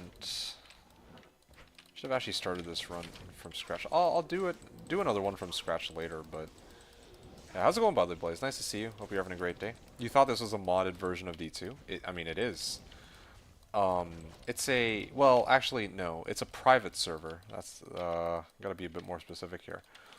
The thing is, like, this is... Slashdiablo is running version 1.13 of D2 LOD. It's kind of weird because most mods are private servers and most private servers are mods. But Slashdiablo is kind of a weird case where they're actually running the base version of the game. And this, this base version of the game, like, version 1.13 of D2 LOD does not have terror zones. It does not have Sunder Charms. Those were only things that were added in after D2R was released. And yeah, what we have here is a version of the game that is like older and thus doesn't have these changes that came in later on in the game's lifespan, So, no, it's not a modded version of well, it is and it isn't, sorta. Either way, however you want to look at it, it was, I don't have access to TZs. If I had TZs, then yeah, I wouldn't even be having this discussion. I would have just gone there a long time ago. And try to farm closer to, monsters that are closer to my level. Especially if it's like an Andy TZ or something. Holy, can you imagine Andy TZ with this Fire Druid? It would be like easy GG. Or GG easy. If I clear, like, dude, that was my Moz run. Like, that's actually crazy. There's like, I explored all of Moz and I found 3 champ packs. Oof. Oof. That was bad. So bad. Okay, well, that was a good run. Okay, next run, I'm gonna try to do, what is that thing called?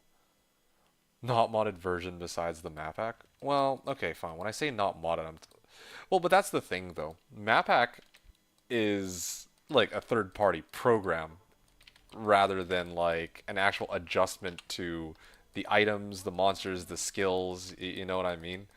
Like, you can call it what you want, but it's still running version 1.13 of D2 LOD. But we're using third-party programs, which isn't tied to the actual version of the game that's being played. And besides, like, that's not even the original thing we were discussing. We were discussing TZs and, why this version of D2 does not have TZs. It's because it's an older version relative to D2R, which made a number of adjustments, including Sunder Charms, TZs, and the new rune words. I think you're splitting hairs. I think you're the one splitting hairs, but sure. We can agree to disagree on that one. Yeah, WSK2. Let's go. Especially considering the original thing we were discussing was TZs, not modded version of the game, not modded, whatever.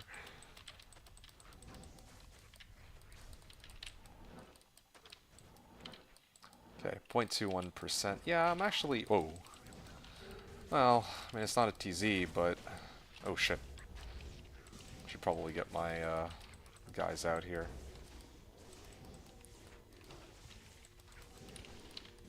Hacker, man. Hey, Giggy Fear. How's it going? Hope you're having a good day here. In terms of the items in the game, in terms of the monsters, and in terms of the like skills, yes, those have not changed. Like usually when people talk about mods, like from what I've seen, it would be like, POD is very clearly a modded version of the game because they've actually added a whole bunch of new content. They've rebalanced some skills. They've rebalanced some items. They've added new items. They've added new, like this and that. Slashdiablo has no new items except for what was present in the original game. Um, with the, like, I mean, obviously, well, hold on a second. Yeah, sorry. There is like obviously in the case of Annihilus, like yeah, Annihilus now spawns off of Gullrune rather than SOJs, but I think we can give that one a pass because yeah, like you're never gonna be fucking selling 100 SOJs in any method that involves like yeah, and anything other than the vanilla servers, right? No, no, Gigi, this is not POD. This is a private server called hold on a second, my Merc is dying here. This is a private server called Slashdiablo, running version 1.13. But we do get to use map pack and multi-boxing, so you can have multiple windows of the game open at once. And well, I mean, map pack is sort of meant to like, well, map pack comes with a loot filter, and it's kind of similar to if you were to play like single player, where you can actually see where the map, it's like static maps, right? So you know where you're going whenever you're doing your runs. But yeah, do you know about D2R LAN? No, I haven't heard of that one. Tell me about it. What is D2R LAN about and all that? Median XL gets too ridiculous.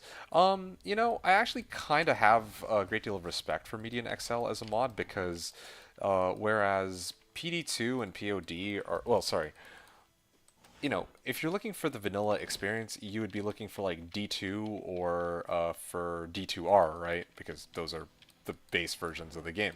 If you're looking for something that's like not too extreme, but not like with some adjustments from the original game, you would probably be playing, POD or PD2. But Median XL is like if there was like a slider where they could turn it to the extreme, right? Like they could just go all in and add like as many changes as they wanted. That's how I see Median XL. Median XL genuinely feels like a completely different game, and it's not like they're trying to pretend otherwise. So I don't know. It does get a little ridiculous, yes. Do you know a D2R Online multiplayer mod online with remastered graphics? Really? Can I post a link? Yeah, sure. Go ahead. I'm kind of interested to take a look myself. I don't know if I'll be able to do it right this second, but yeah, later I'd be interested in checking out. Like, I also own D2R, of course. I've played D2R. I took part when I did a stream when D2R first launched. I myself participated in the first ladder or first ever like ladder reset for D2R. But of course, I mean, D2R does have its fair share of flaws, among them being the, you know, how common botters are, and the good old real world trading. Blaze was saying D2R single player. You sell one SOJ for Uber Diablo. No, I'm not trying to nitpick this, but wait, no. D2R single player. Oh, I see. I think is balanced. I never tried Project Diablo to only Path of Diablo. Okay, that's interesting. Yeah, again, I'm not trying to nitpick. I'm not trying to be like, oh yeah, like Slash is special in this regard, but it's more like yeah, POD and PD2 are, they actually add a lot more to the game than what was originally there. That's why I try to make that distinction, right? Whereas Slash is just running 1.13. with regards to what you were saying with you don't yeah, that's the thing, you don't see many bots on D2R. That doesn't necessarily mean they're not there. And when you play D2 LOD on BNet, you might recall that there would be like public games that you would go into, and yeah, there's like hammered-ins that are like running you through everything. But nowadays, the people that are botting on D2 are doing it in private games. And you can actually see this. Like, you can pull up some videos that people have done on like the status of, like, there are people who have bought farms. They have multiple like copies of the game. They have multiple windows, and they're just running bots on these windows to farm them all the items they need, and they sell it. You can't confirm they're real, so at least that on that we can agree, right? You're right. If we were to play BNet right now, we wouldn't really see these bots face to face, but they're there and they're farming items, and that's one of the reasons why the economy has gone to shit when you're playing multiplayer online. Thank me later, no problem. Okay, you seem to have a great deal of faith in your seem to have a great deal of faith in this mod for the game. This is a program that created to help both players and mod authors alike. It'll act as a mod manager, mod updater, mod creator, and so much more. Wow, that is a very passionate sort of project. D2R launch is for single player, D2R LAN is for multiplayer. Okay, interesting. So, so give me some deets here then, because D2R LAN. So remaster graphics. So here's what I'm trying to understand with this this mod that you just linked me, right?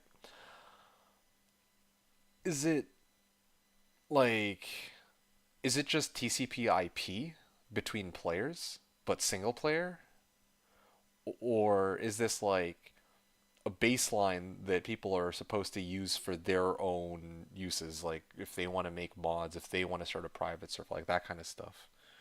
Because like by my understanding, one of the biggest gripes that people have or had with D2R when it first launched is originally they were like, "Oh yeah, we're gonna do mod support," and then they rescinded on that, and then so there's no TCP/IP for D2R.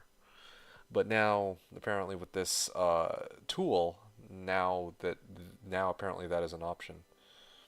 Mod is amazing. It's online with new graphics. It's a single player remodded mod. Single player remodded mod, huh? But you can play online with other people. You have all the info there. Okay, sure. I'll maybe skim it through later. Apparently, y'all have a YouTube channel for this too. Well, ain't that something? Bonesy. Bonesy D2R guides, item guides. Interesting. Very interesting indeed. I like that though. That's pretty funny. Your yeah. I mean, I'll check it out for sure, but I don't know if it's something that I'll end up being interested in either, right? Like all I really know here based off of our initial conversation is that okay, it's a mod that allows you to play online with other people, but obviously like right now I can go on BNet and play with other people. The launcher has a lot of quality of life options, oh yeah? And then like I don't know if it makes any adjustments to the core game, tries to rebalance things here and there. One of the reasons I still play on Slash rather than any other private server is because they haven't adjusted anything from the base game. So yeah, you know, see, I confirm they like in private games. Yes, please. A lot of them are in private games. Um, yeah, I mean, like, I remember ZZZ. ZZ is a longtime member of my community here on Twitch, right? He, I think, once made a trade with somebody on JSP. JSP is its own problem, but I'm not going to get into that. He once made a trade with somebody from JSP where the guy was basically like, admitted that he was running like 40 bots in the background. 40. And they do everything for you, by the way. It's not like in the past where you need to actually gear up your character first and then you could use the bot. No, the bot will do everything itself. You just run the program. They will go from normal Act 1 all the way into hell of their own accord. And then once they clear Hell Bale, they will do their own farming. They will, I guess, Motric meth or whatever. They'll gear themselves up. They'll clean out their own inventory, and they'll do all that shite. Apparently that's a thing now, and that's one of the reasons I think why the first ever ladder reset that I took part in, like the prices for every item like plummeted. Like everything was basically fucking worthless because all the bots that are playing Blizzsork and Motricking meth, like very easily, in fact, have flooded the market with like an abundance of items that people straight up like you can get it like for free basically because it's so worthless. So yeah, they are in private games. You actually see people playing D2R modded single player. Okay, so D2R modded single player is a separate discussion because I definitely do see a number of people playing D2R modded single player. I'm not too surprised by that. Like there's I think the very first single player mod I saw for D2R was BT D2 or whatever it's called. Like it was from BT Neanderthal. He had a single player mod, and I think that a lot of people who were making mods for D2R, it was like, oh yeah, it has to be single player. It can't be multiplayer. But now it seems that, especially with this remodded mod that Gigifair was is linking me to, that multiplayer is possible for however somebody figured it all out. And I'm also aware that there is a D2R private server as well. Um, yeah, I didn't really look too deeply into the deets of that one, but I was intrigued by it. And yeah, I remember the people who were running that private server, the D2R private server, were hinting towards like, oh, I play on a D2 private server. Well, I mean, if you check out BNet right now, like yeah, there are people who are running bots. So at least here we actually patrol the players. That's what they were saying. Anyway, yeah. So, Gigi Fair is saying it's a mod, a lot of fresh new stuff, and a lot of balance for the current stuff. So it's quite a new. So that's the thing. It's a new D2 experience. New items, crafting, rune wars, endgame quality of life. Okay, so that's cool. But let me ask you something. What if I don't want all of these changes? Because right now, right, I'm playing on like earlier you were asking me, am I playing on POD? And the answer is no, right? I'm playing on the Slashdiablo private server.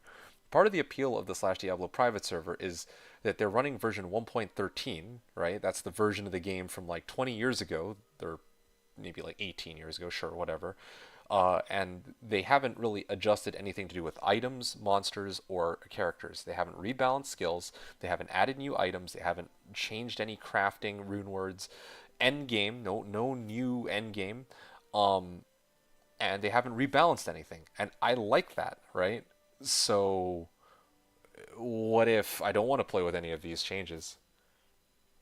You play the base game or an older version of Nostalgia. I'm all in for new stuff. Okay, fair.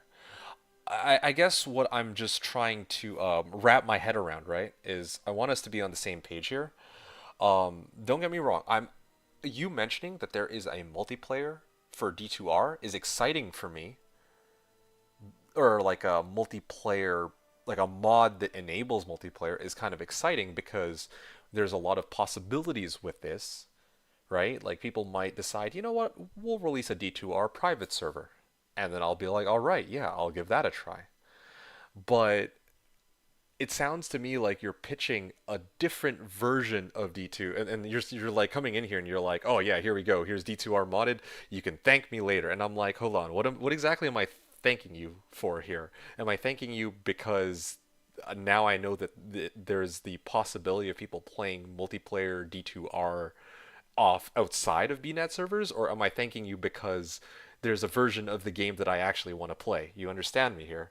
I'm not trying to nitpick here. I'm excited either way, but right now I'm kind of an odd case where I will recommend these kinds of mods to people. Like you probably are familiar with PD2, right? Like Project Diablo 2 is like this private server slash mod for the original game, and a lot of people were playing it like, oh, it's great.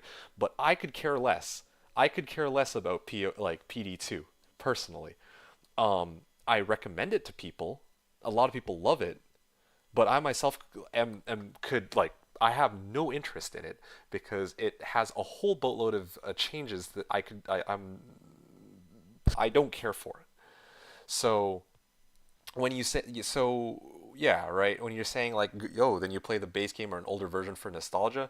Well then, unfortunately, I hate to say it, but that's that's already what I'm doing. I'm playing an older version here on Slashdiablo for nostalgia, and what I would be looking for, because you said just play the base game. Well, yeah, I could go on D2R, but the thing that turns me off from D2R are the botters, the dupers, and the people who are doing real world trading.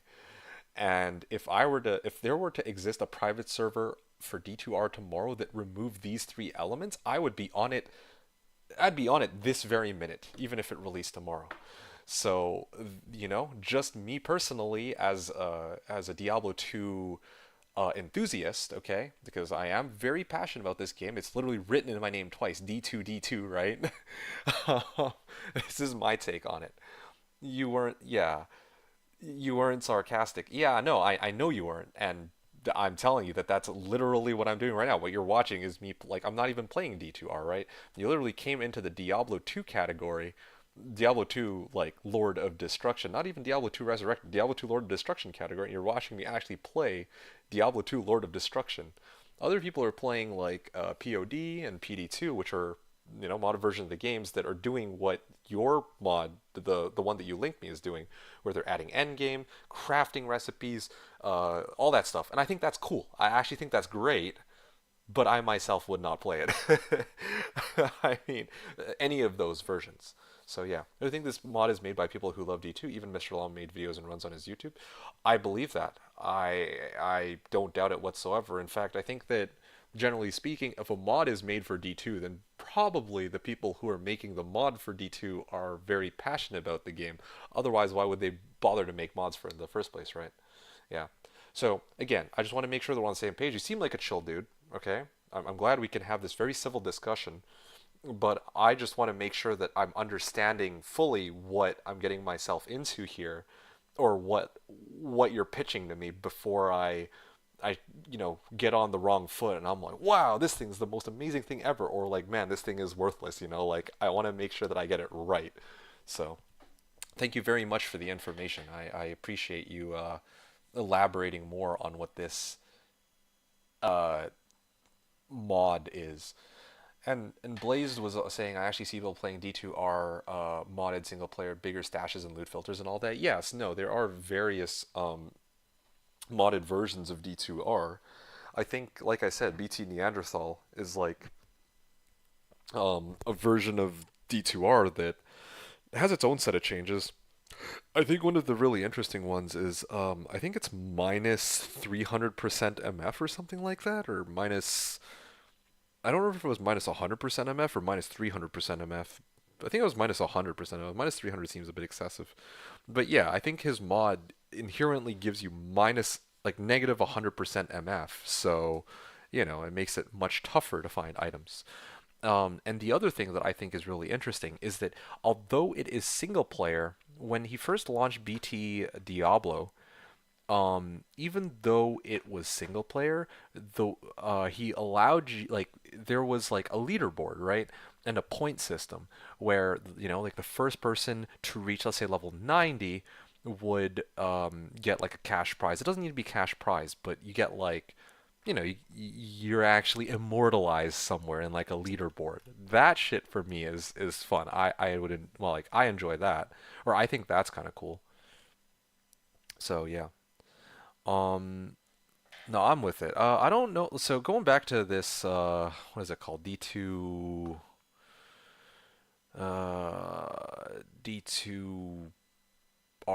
man, this is so confusing. So it's like D2R remodded, D2R modding, D2R launch, D2R launch, D2R LAN. Yeah, there you go.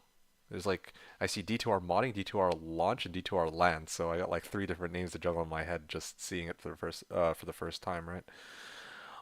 Anyway, a lot of fresh new stuff, a lot of balance for the current stuff, and quite a new fresh D2 experience. Yeah, I mean, I think this is part of the issue for me too. Like, and again, I'm not trying to shit on the mod at all. I genuinely think it'd be like really fun for most people if they played it. But I'm like, man, so there's median, there's POD, there's PD2, there's resurgence.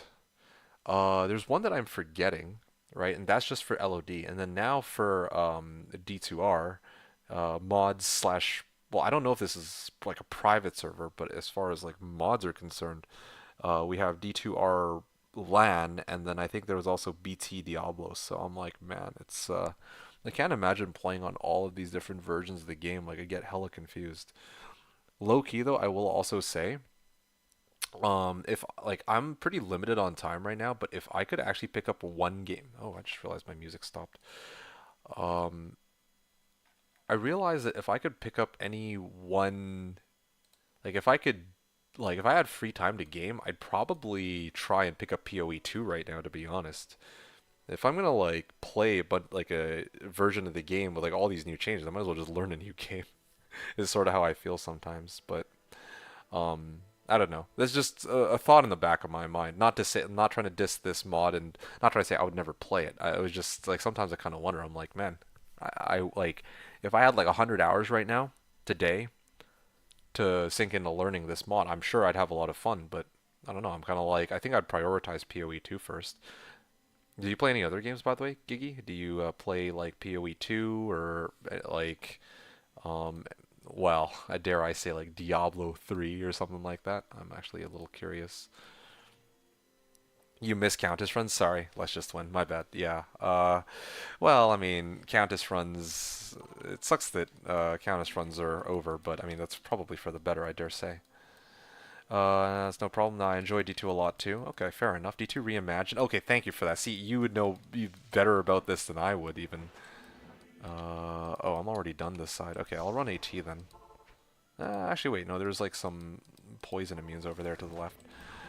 All great mod single player only for those though. Yeah, yeah, I remember. Yeah, some of the like mods that have come out have been actually quite interesting. Like, I like it when they actually have like a spreadsheet. I mean, it's like a very kind of like a very I want to call it like ghetto way of doing it, right? Where they're just like, hey, yeah, yo, let's release. I got no XP from these guys. Um, they like keep track of the progress of individual players on single player on like a spreadsheet. Like this is how far this player made it, and so on. I find that kind of interesting. It's not like I don't know. It's funny to me because I'm just like, damn, dude. I would like to see, like, honestly, man, I'm telling you, I really do wish that D2R would release solo self-found game mode, or that there would be like a private server that rolls out like its own monitored community, so that people can't just cheat their way to the top, or well, yeah, that's like the main thing. And then like there's actually a leaderboard there that I could compete on. That for me is like the main thing I want. I'm not really looking for all these like crazy changes. But yeah, I'd love to see like a proper like ladder and leaderboard. That's like the one thing I'd be most intrigued about. That and so like a proper solo self-found game mode. Gigi is saying all great mod single player only for those. I'm waiting for the new PoE 2 new stuff as well. Okay, respect to you on that. Yeah. Again, another PoE 2 or see that's the thing. As I just pointed out, like yeah, I'm not. PoE 2 is like on my to-do list, but I just don't think I'm gonna have the time to get around to it anytime soon. But there's so many people in my like on my channel, like in my community, that are like grinding the crap out of like PoE 2. So, you know. Appreciate you being polite enough to ask if you could post the link, by the way. Not everyone will do that, so thank you very much, Gigi. Let's Just Win says, pay to win is the way of life in these games. They are all this way.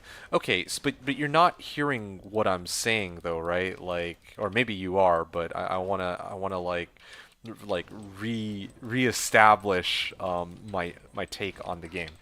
So the current situation right now is that yes, pay to win, or well, like let's say in maybe not Llama's case, but like Tio, right?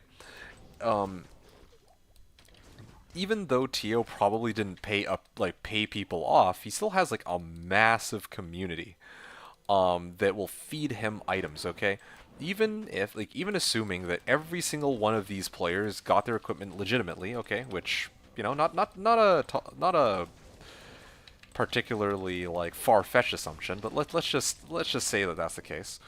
Um, I think for me, there's two issues, right? Like, there's two issues that I want to be addressed.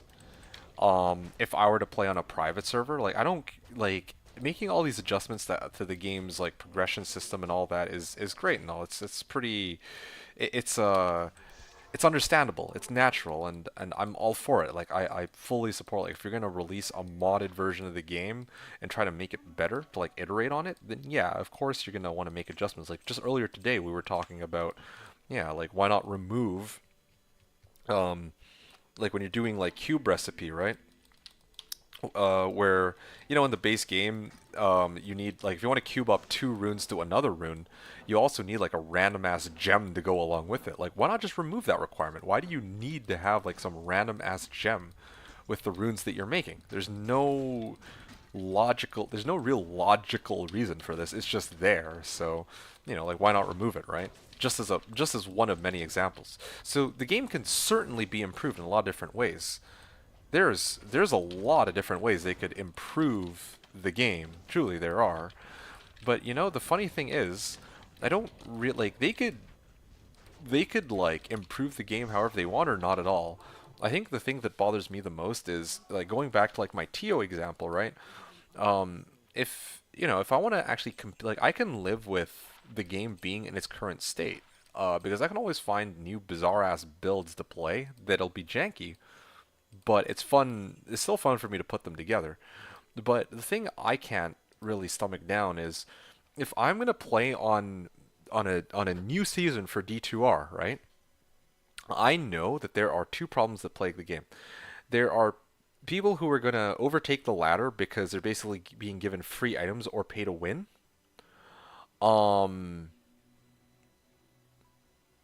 well, actually, yeah, those are the two problems I was talking about. There's people who are either going to be handed items or it's like they're just going to get like they're going to use like pay to win or some sort of like exploits like duping or botting to get ahead of everyone else, right? Now the botting and duping problem can be fixed by actually having some like either anti-cheat or like players actively monitoring the people who are playing on like a server to try to catch people who are like actually trying to dupe or cheat their way through. Um, but I like but then that still leaves the problem of like, yeah, if there's like one streamer that or like one player, doesn't even have to be a streamer. You can have like 10 other people like flooding that one player with items and then suddenly it's not really a fair race, right?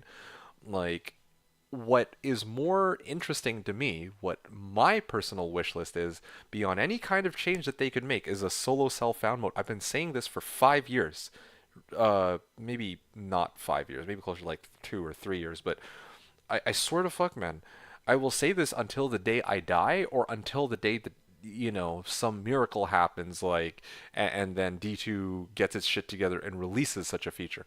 D3 already did this. It's crazy. It blows my fucking mind.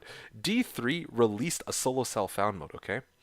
And yeah, solo self found has its own sort of drawbacks, but at least it would be nice to have the option to play on it in such a way where if I were to play solo self found, it'd be nice to be able to set the player count. Like I can't interact with other players. I can't, I can't trade with them. I can't level with them. But that means that the progress that I make is entirely my own, and that applies to every other player too. If I played and you play, let's say we both play a barb, then it's really just like you can like I can't go around like to d2items.net and start randomly buying items like Enigma out of the blue and then throwing it on my character and being like, wow, I'm so fucking good at the game, right? Like, I don't know. That is what I've been looking for a very long time. And here, even here, like Slashdiablo is the closest thing I could get to that experience. That's one of the reasons why I'm here. But it would be really nice to see that in D2R, So that's my little pitch. So when I go back to what Luscious Win is saying, like pay to win is way of life in these types of games, like all I'm going to say to that is, yeah, no shit, it is, and that's one of the reasons why I don't play these types of games that much anymore. This is one of the like it's not just pay to win. There's all the other stuff that I just mentioned. This is one of the reasons why I stopped playing D2R in the first place. The season just launched like 2 weeks ago. I'm like, do I really want to play D2R? I thought about it. I'm like, no, I don't. Like, what's the point? Like, I could regrind everything again, but you know, there's some tomfuckery going on that I don't want to deal with. But meanwhile, if they release SSF tomorrow, I would drop all my plans and I'd be playing fucking SSF D2R. Not even kidding you. So yeah, so bottom line is pay to win or whatever. All that stuff that I just mentioned exists, and that is the way of life right now. But I do wish that that wasn't the case. And I think that the easiest way to do this is to either have a private server where shit's getting monitored, or secondary to that, like them to actually implement an SSF mode that I can compete with other human players in. And well, I mean, yeah, that's that, right? Of course, even in SSF, there's going to be people who are going to bot to try to get ahead. Like, okay, sure, fine, but at least then, if I'm like trying to compete head on with, I don't know, let's say Llama, my progress is my own and his progress is his own. That would be kind of fun for me. Anyway, yeah. So Gigi Farah was saying, I think that they have a lot of work to do for PoE 2. I wish they stick with a slower approach like D2 instead of clearing screens in PoE 1. I'm not sure what to say there because I haven't actually played PoE 1 either. Um, yeah, no, I mean, like you say that there's a lot, like I think that other people have said something similar that there's a lot of work that goes into PoE 2, but apparently it's still, despite that, it's still an extremely good game. It's still an excellent game. And I don't really see the level of praise, like there's a high level of praise right now for PoE 2 that I don't think I've actually seen for most games in recent like I haven't seen most games in recent memory get that level of praise, and I don't know. For me, that's at least very promising. And besides, like PoE 2 is like an early access, right? It's not even like the full release. It's like a beta. It's like a percent, like a small fraction of what the full game is supposed to be offering, is my understanding. So I don't know. Let's just one is saying, I honestly don't know if they can if they can stop bots. Every single game I know has bots and cheaters. Do not get me wrong. It sucks. I agree. Believe me, I know everything you're saying. Even when I played on WoW Private, they did stop bots to some extent, but not really. Yeah, I mean, look, don't get me wrong. I don't it's unrealistic to expect that just botters will be like shut down for good, right? It's like the reality is in an ideal world there would be no bots. I don't like fuck what everyone else says about like, oh yeah, but botters like bots are actually so helpful. It helped me get my character from level 1 to 80 in chaos. No, motherfucker. Like bots are why people stop playing. Like those games should be run by real people, right? Anyway, like I don't think they can stop bots. I don't think that there's ever gonna like the only possible way for them to stop bots would be is if they rolled out an anti cheat that's constantly being updated that's being updated that is so good that it would render every like botting program in existence like obsolete or like moot, right? And that's just never gonna happen. That's just never gonna happen. Um, but for me, at the very least, the reason why I keep pitching SSF is that at the very least, like, the people who like at number 1 and 2 spots, like Tio, Llama, and all those guys, it would be nice to kind of be able to compete with them on even footing. That would be fun. Like, that's something that I would enjoy doing at the very least. Um, yeah, and the SSF would be the only way to do that. As for private servers, well, I mean, look at Slashdiablo, right? Like, yeah, like true, there like in the past there have been like maybe 1 or 2 people that yeah like oh yeah it turns out that this person was botting. Eventually they got caught, right? But I think for me at the end of the day, at least I know that the vast majority of people here, like the progress that's being made is like legitimate. Like all the like I mean I don't know how else to put it, right? Like and at least there's some active monitoring that's being done to keep like for for me to know that yeah, people are being kept in line because like in BNet right now, honestly, I legit think like D2R has gone the way of LOD BNet, okay? I legitimately think that D2R right now is basically the Wild West. Like low key, I don't even know if they're bothering to do any sort of like bot ban waves anymore. I didn't bother to dig into it, so I'm kind of talking to my ass on this one. But like honestly, I don't know. I don't think anything's being done anymore. But at least on Slash, I know that there's still human people who are like playing legitimately and admins who are trying to enforce the rules that are set in place. I think that's fair. Um, See, that's the thing, right? Gigi Fair says you'll get a kernel level anti cheat, then I don't think you want that. Look, man, I hear this phrase like I've heard this phrase on so many other places, like, oh yeah, kernel level anti cheat this, kernel level anti cheat that. Honestly, man, like I've played like so many games. I'm sure like some of them, like League of Legends, right? That's one of the games I play. They have Riot Vanguard. That's a kernel level anti cheat, isn't it? I've installed so many games and they have so many anti-cheats that I'm like, okay, yeah, I'm sure one of these is a kernel level. Regardless of whether or not that's the case, it doesn't detract from what I'm saying. Like my point still stands. In an ideal world, whatever circumstance, right? Like ideally, sure, no kernel level anti-cheat, but all the like cheats and bots and whatever would be gone. But obviously the point I was making originally, right? Like technical issues aside, right, with kernel level anti-cheat and all that, like the point is that would be ideal, but it's never going to happen. That's what all I was trying to say earlier. Never mind all the technical details. Anyway, there's bots and cheaters. I honestly don't know what Blizzard that is now Microsoft will Blizzard that is now Microsoft. I like that. That's a good way of putting it. They are in a good place now. I have no fucking clue, man. Honestly, I personally like I am certain that it won't change shit. In fact, if anything, it might end up for the worse. But I'm hoping that like at least if Microsoft acquired Blizzard, that Blizzard might at least get their shit together, like the new age Blizzard, not the old age Blizzard that actually brought us the masterpiece that is Diablo 2 Lord of Destruction, you know. I don't I don't expect Blizzard or Microsoft or Activision or whatever you want to call them to magically do any better. I don't expect them to do any better than they're already doing right now, to tell you the truth. I actually expect them to get worse, but I'm hoping it'll be better. I just my heart like my heart tells me yes, my brain tells me no, if that makes sense, right? Like I want them to do better, but I know that they won't. That's just how it is. The foundation for PoE2 and Alpha is super solid. You can't stop technology. No, exactly, for sure. Foundation for PoE2 and Alpha is super solid. Yeah. Let's just win says then it goes back to Chinese gold farmers. Yeah, SSF is cool. PoE does it. Yes, thank you. Yeah, like again, SSF, man. I preach it. I say it again and again, but I mean it. Like it would genuinely make, honestly, it'd make the world a better place. But I'll say it makes the game a better place. Hey, Taiwan Tim, how's it going, dude?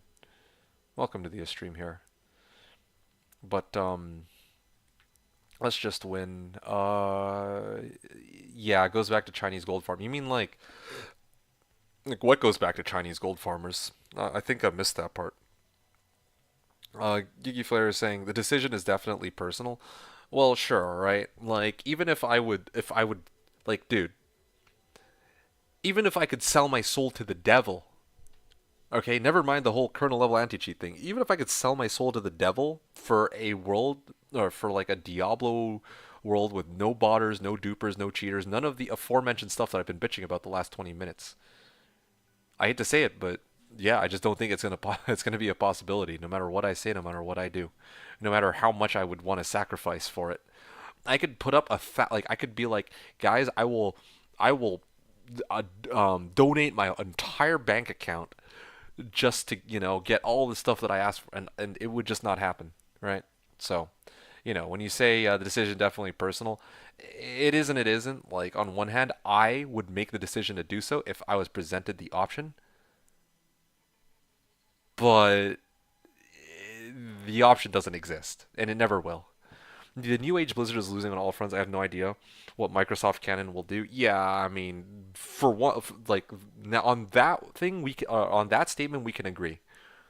They like I don't know. Like when you say on all fronts, I don't know. Like you said that you play WoW too, right, or something, or am I mixing you up with somebody else? Because like I am familiar with Diablo, and I'm familiar with a little bit of Call of Duty. Like I played Modern Warfare 3, like the new one that got released, because there were other people I know that were playing it, and I joined in on them with that. Joined in with them on that very briefly, and I know that both like their most recent release for Diablo, which was Diablo 4, and I know that Modern Warfare 3, which I played previously, were both ass. Okay, so, well, I mean, Modern Warfare 3 it wasn't ass, but it wasn't great either. So, you know, for the limited perspective I have for Blizzard slash Activision's games, I'm just like, eh. But yeah, them getting pawned over to Microsoft, maybe they're trying to like put on at least their best foot forward for Microsoft or something. But either way, I don't think that all the problems that we have are going to go away. I mean, Microsoft, like, here's the thing too. Microsoft itself has its own issues. Just like I don't even know where to get started on Microsoft, man. Like, just look at Windows updates. Like, dude, how can like how can I trust that Blizzard is going to get any better being acquired by a company that forcibly restarts my PC without my permission every couple weeks, or every couple months or whatever. That shit's so fucking annoying. No cap. Um, Blaze. Oh, sorry. Hey, Blaze. I missed your comment here. Are you still here? Blaze was saying, do those streamers actually take handouts though? Are you? Is that a serious question, my dude? Like, holy, like, pull up any one of their ladder resets. Just pull it up and see for yourself, man. When you're playing up against Tio, Llama, any other streamer, I assure you, you're not playing one on one. You're not competing with just the streamer themselves. You're watching me right now, right? If you were to play on Slashdiablo, if you were to start a brand new character, the work that you see here is largely my own, right? Largely my own. Like, yeah, okay, fine. I got like fucking like what? I got an LE skill. I got a couple LE skills. Like, okay, wow, fantastic, right? Like from other people for free, sure. But they're fucking LE skillers. No one's gonna like toss an enigma at me. No one's gonna fling an enigma in my face. No one's gonna throw me an infinity. But meanwhile, if D2R ladder reset were to take place tomorrow, I assure you that one of what will be Tio's like hundreds or maybe thousands of viewers will be like, "Yo guys, I found a Burr rune. Do you guys want this so that we can make an enigma for Tio?" I assure you that that is what will happen. Oh, Vane. Oh, I misread your comment. I thought you said which mall. I got an shifter if you want to. Nah. I can take the Earth Shaker just for shits and giggles, but I know that it's not going to hold a candle compared to Earth Shaker or Earth Shifter. Why do they have to name both of them Earth something? I would appreciate the Earth Shaker, but it is a far cry from the Earth Shifter that I need. But yeah, thank you very much though, Mr. Oh yeah, I have my Enigma already. What a guy. Oh, okay, Act 1 then. Alright, what do you got, man? And I'm gonna look at that Enigma, man. This guy's got streamer RNG right here. Alright, ooh, it's actually level 7 Fissure, but of course it's like 5% chance. So it's lower chance. So it has a lower chance to cast Fissure. The Fissure that I cast is lower level. It has fewer plus to elemental skills, and it has no crushing blow. But hey, it does have a faster attack speed, so there's that at least. Not to diss the gift. I'll see if I get this shifter. Yeah, thanks, dude.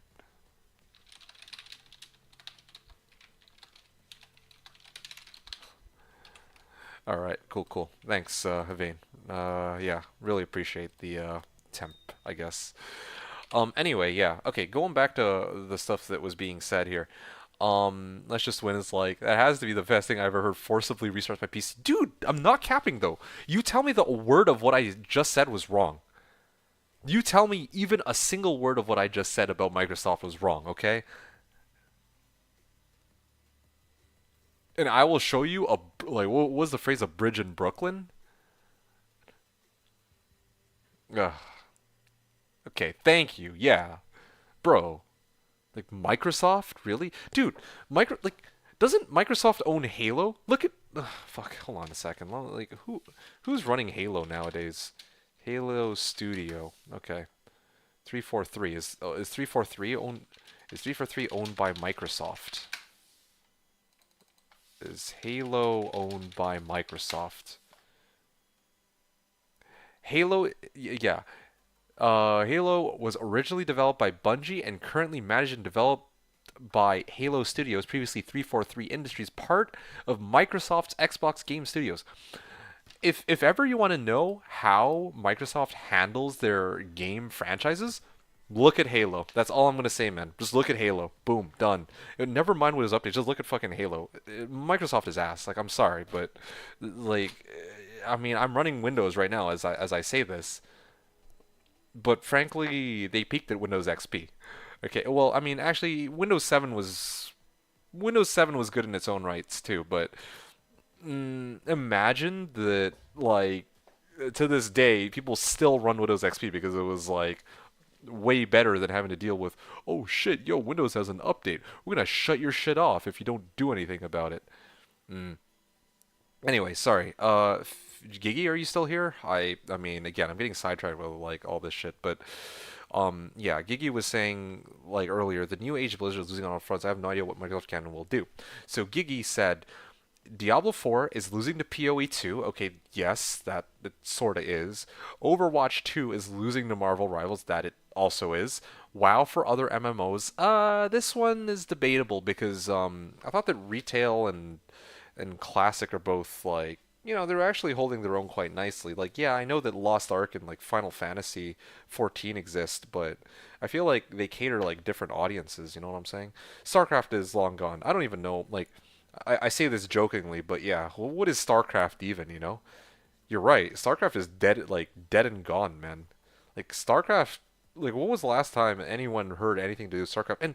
And you remember HOTS? Do you remember Heroes of the Storm? Whatever happened to that? That game's dead. Oh, and what about Hearthstone? Well, whatever even happened to Hearthstone? I haven't heard a word about Hearthstone for ages. Like there was a point in time where Hearthstone was actually like pretty legit, but it's gone. It's like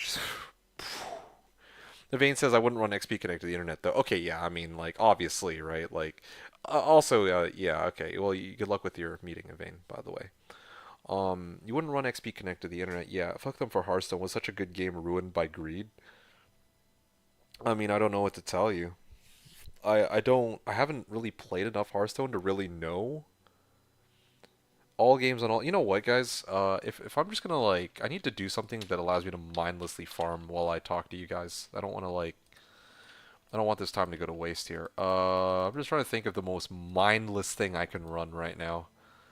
Honestly, I can't believe I'm saying this, but I might just spam Pindle, like dead ass. I'm just gonna do players one Pindle for the rest of the night while I bitch about bitch about their decisions with you guys.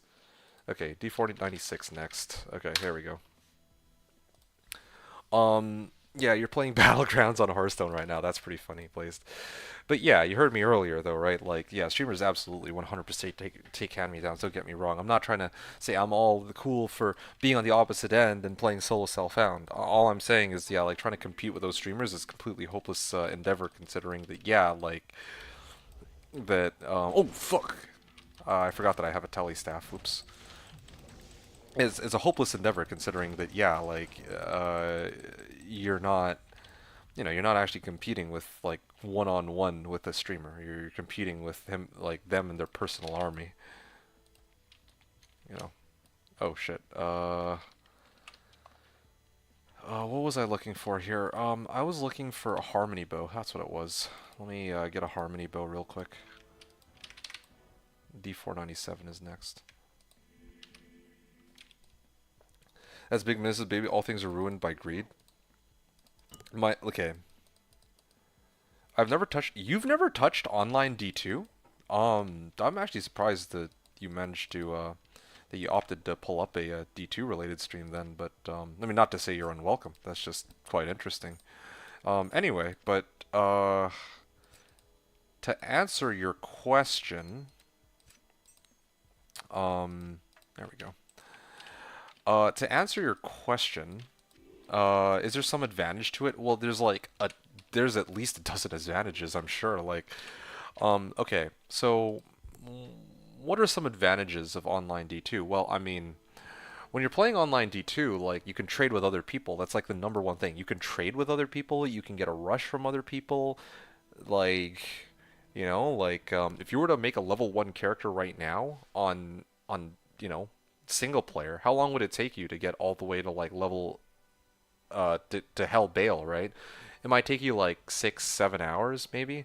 But if I were on like a Sork, any crappy Sork, I could get you all the way to like Hell mode in like what, maybe 2 hours, 3 hours tops, right?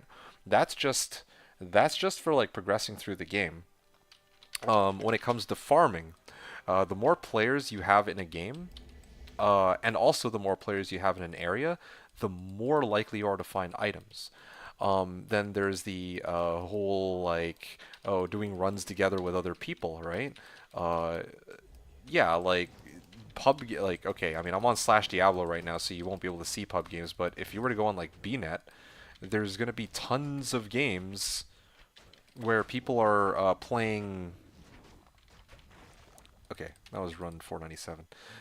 There's gonna be a bunch of games where people are doing like, oh yeah, let's do TZs together, like terror zones together, or they're gonna say like, oh yeah, we're all gonna do bales together, right? And there's a reason for this. It's because generally speaking, leveling with other people is faster than leveling alone.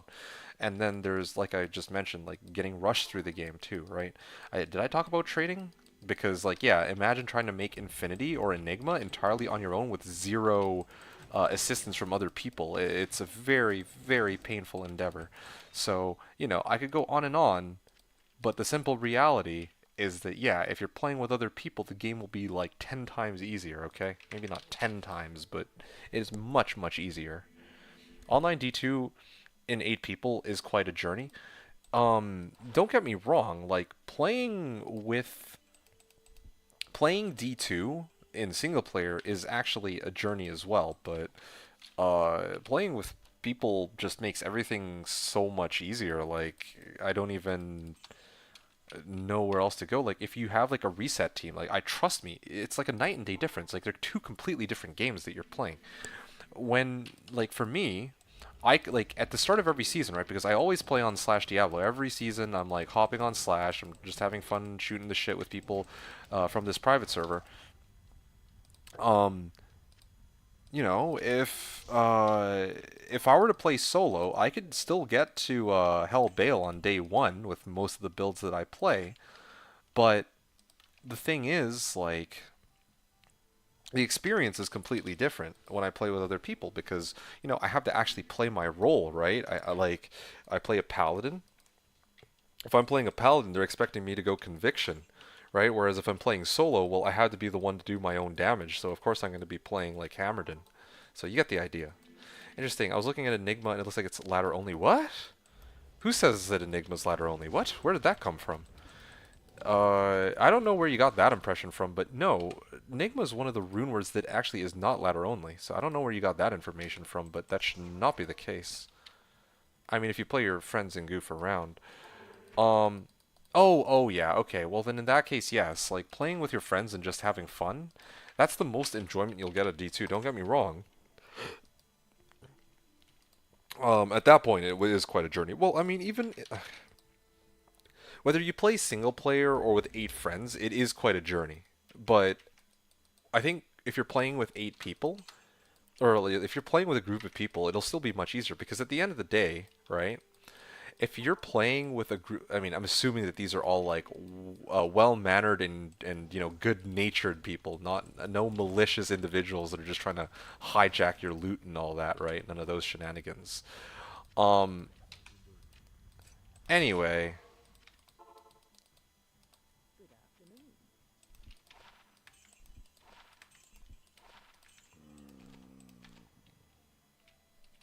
Hard to find 7 friends now to play this 25-year-old game. Yeah. Okay. Hold on a second. Let me actually read the rest of the stuff here. Um, by the way, thanks for that suggestion, Gigi. You were saying O and O, shut up 10 plus plus to stop all those Windows problems. I'll make a note of that one for myself. Yeah, to try out as well. Yeah, because I mean, I've tried a number of different solutions to try to stop Windows, but Windows updates always gets passed. So, you know.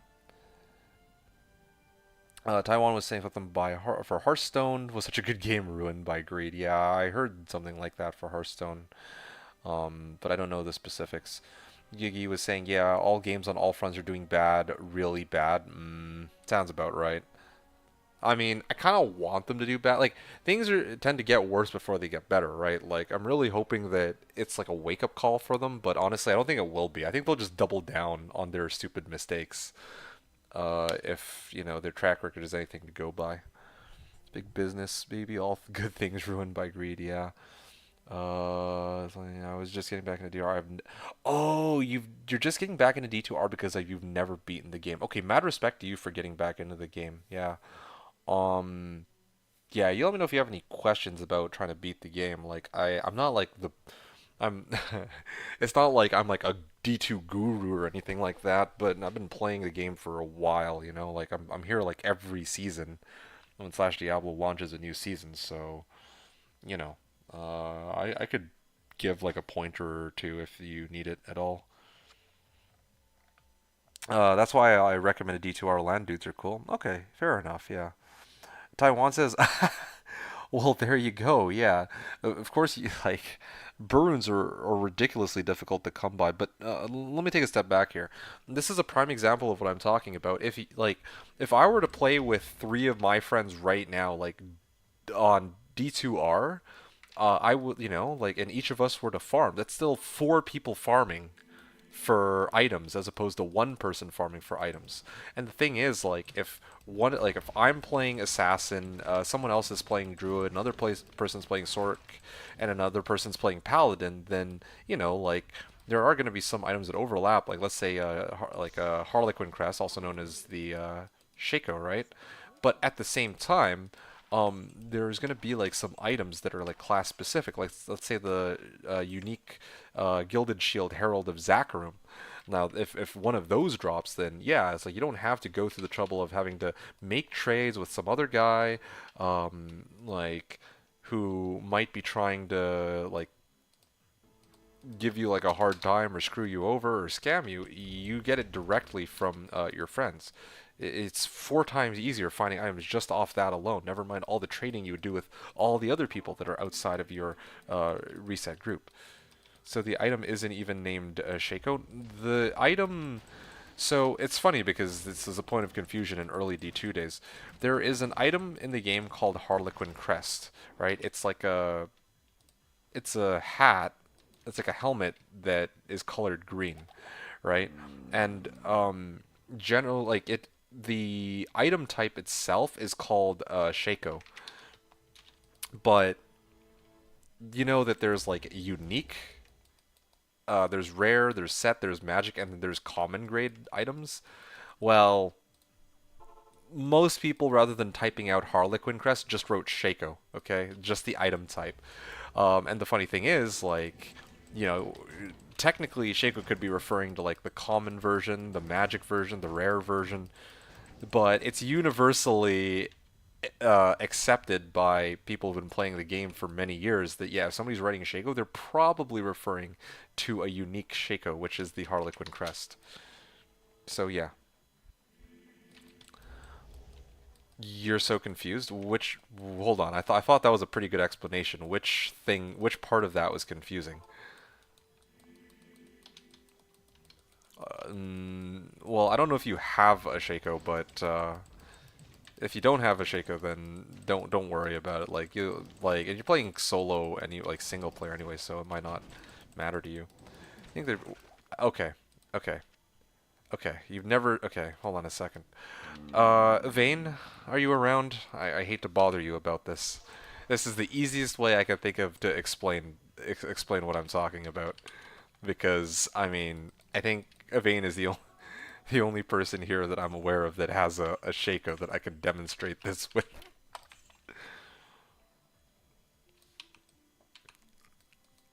Yeah. If not, then whatever. I can I'll make do, but still. Um, Common, sure. Rare, sure. Set, unique, sure. I don't know what Shaco is. Oh. Okay. So, if you take a look at you see here, my helmet is the name of my helmet is called a Ravenlore. This is a Ravenlore, right? It is a unique sky spirit. That's what I mean when I say the item type. This is a unique item. It's called Ravenlore, but it's the item like it's a helmet, right? But you see here it says Sky Spirit. That's like golden text, unique. Yeah, nice hat. Yeah, thanks. Um, so there's an item in the game that exists, which is called Harlequin Crest. It's a very sought after item, but the it's a unique Shaco. I don't, oh man, I don't know how to explain it better than that, to tell you the truth. But anyway, let me see what else people were saying here. I also don't necessarily agree with Gigi saying hard to find seven friends now to play this 25-year-old game. I do feel like like if you were to try to find seven people to play the game, like let's say maybe like 15, 20 years ago, you might have had a tougher time. The reason you might have had a tougher time back in those days is because in those days there was no Discord, there was no, there were forums. There was like I don't know if you guys like there was JSP, I suppose, right? And I'm trying to think. There was like one other thing. Oh yeah, you guys know I forgot what it's called. IRC? I think it was called IRC, right? There were like these chat rooms where people would just band together for different things, and then maybe you could find people playing D2 through that. But nowadays, it's far easier compared to ever before to find people to play this game with. I assure you. Even every reset, like there's discords that exist, like where it's like, oh yeah, you just group up and find people. Like if I were to play D2R, like I could always hit up DPS. That's one of the people from this private server, and then just be like, hey, yeah, yo, you got room in your team? They'd probably just be like, oh yeah, here you go, D2 D2. Maybe you can join us and you can play Paladin or something. Something like that, right? So that's surprising to hear. Now going back to Taiwan's comment, Taiwan is saying, I don't know, I couldn't find burr runes in single player. Maybe I'm just not well informed. I just want to play Hammerton to beat the game, lol. Okay, let me ask you this: how far along are you with your, well, in D2R? First of all, let me ask that. And second of all, with regards to you can't find burr runes in single player, well, where are you looking? That's the other thing.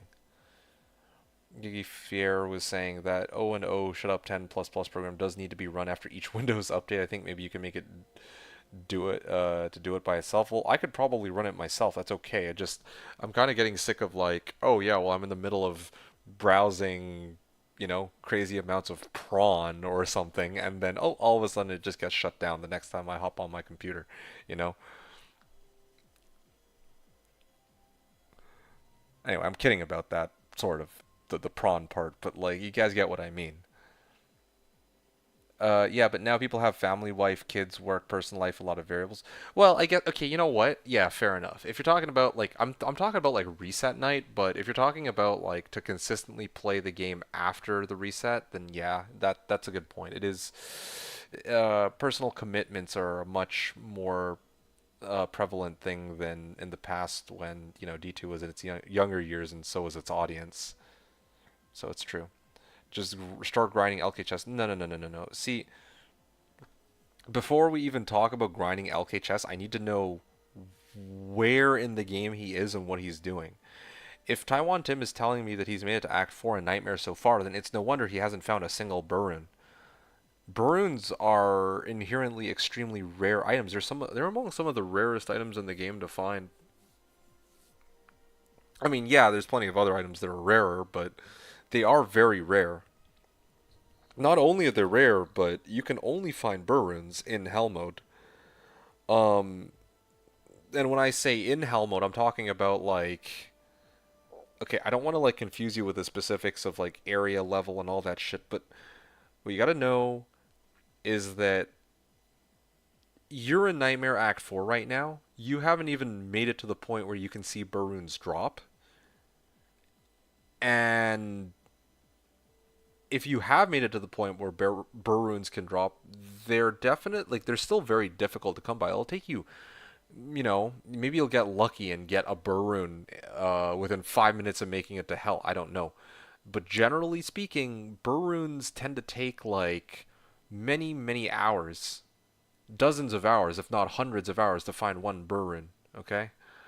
Now there are ways to expedite this process, but I mean, if you're trying to do like a solo playthrough through the game, you shouldn't even be worrying about a Baroon. You're probably pulling up like if I were to guess what's going on right now is that you've pulled up some random person's guide on Maxroll where they're like, you need an enigma um to finish your build. But the thing is, you don't need to finish your build to beat the game. If your goal is to beat the game by, well, beating the game is basically killing Hal Bale, you don't need enigma. You really don't need enigma, man. So yeah, Holy Fire isn't working so well anymore. I think I'm level 50. Yeah, see, that's crazy talk to me. You've made it this far on Holy Fire alone? That's kind of crazy. Like, honestly, if you respec right now and actually made like a proper Hammerdin, you would probably have a much easier time. Gigi says, I really think you can just play the game and enjoy his time, my friend from Taiwan. Yeah. Yeah, forget the Enigma. No joke. Don't even worry about Enigma. I don't know, like... Here. Taiwan, I'm going to link you to something, okay? I have a video here, hilariously enough. It was my first ever budget build video. On my YouTube channel, I have budget build guides for, like, budget builds as in, like, um, what you would be looking for each of the characters. But the one that I've linked you to is for a Hammerdin.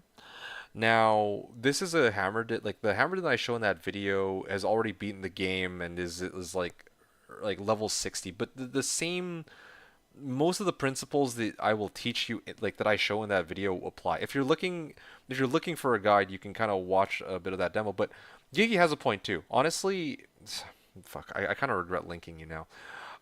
Gigi pointed out that yeah, you can just play the game and enjoy your time. Honestly, like you don't if you're really stuck on something, then I can like help you try to get through things. I could give you pointers, or you can watch the video that I just linked you to. But to be quite honest with you, if this is your first time trying to beat the game, like if this is your first playthrough, like you should enjoy it to the max, man. I'm not kidding you. I don't want to be that guy who's like, oh yeah, this is how you're gonna overcome it. I'm telling you that this is the one chance you'll get to play the game for the first time, right? And yeah, like forget the enigma. Every other item you can probably feasibly find. I think you've helped me. I didn't know I didn't need an enigma to beat the game. Okay, well that much I can at least tell you. That's crazy talk. You don't need an enigma to beat the game. You don't even need a fraction of enigma to beat the game, man. Enigma is like I don't know how to really explain this. Usually when people play Diablo 2, when people play Diablo 2, there's two types of there's two parts to Diablo 2. There is like, going from like normal to hell, and then there's like creating a character, going from level 1 and then going all the way to Hell Bale and beating Hell Bale, right? That would for most people be completing the game. But after you beat Hell Bale, the other part of the game is to farm items and try to make your character as strong as it can go and reaching your own personal end game, right? Um, and then it's a little more complicated than that, I suppose. But just bear with me here. This level of items I have is more than enough. Like you'll see that I like none of these items I have are things that will take you more than a day to find. Like I already beat Hell Bale like within 5 hours with my reset crew, or with my crew when we all started our characters together, right, from level one. But then after that, like since I finished beating Hell Bale, I've been focusing on trying to build my character up and finding every individual item to put this build together. And I'm far from done. I'm trying to strengthen my character item after item, upgrade after upgrade. This is a different stage of the game in comparison to where you're at right now. Right now, you're just at at the stage of the game where you're trying to get to Hell Bale, and I've done this dozens, if not, yeah, dozens, if not hundreds of times, like making it to Hell Bale, right? I play this game so much. So for me, that's like, it's like, it's like going for a walk at this point. Yeah, but in your case, like this is a big deal. Like you should enjoy the game to its fullest by actually like playing through it and if you get stuck, maybe try something new. And yeah, like just know that you don't need Enigma, man. Enigma, so Enigma is something that I would need for my build if I wanted to clear this build like complete, if that makes sense. One Pindle every 45 minutes has really slowed his progress tonight. Yeah, let's just win.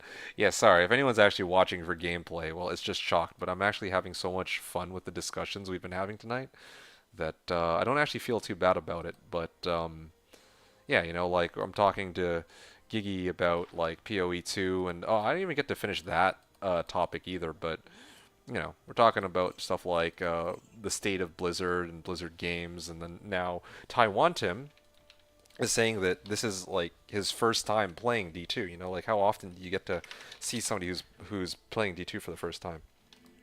I don't come for the wow, fuck you, man. Don't come for the subpar build. Man. You're dissing my build here, calling my build subpar. Come on now, man. You're really doing me dirty, bro. Come for exactly this stuff. But I get you though. Yeah, fine, fair. uh, yeah, but going back to Enigma, okay? Shots fired for real. You seeing this? This is like what your first time here, right? And already you see my stream viewers are like stockpiling on me. Well, I can't even say my viewers. It's just one viewer. Just win.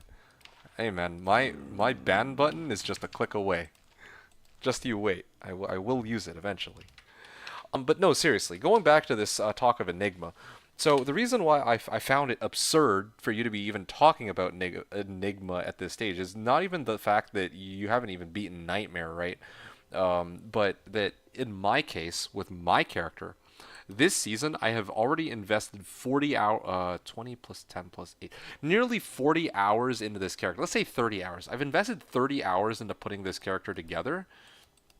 And Enigma is my end game. Okay, maybe not this particular character, but on 90% of the characters or more that ever get made in Diablo 2, Enigma is the holy grail end game item for those characters. When I say end game, I don't mean end game as in, oh, by the time you fight Hell Bale, you have this.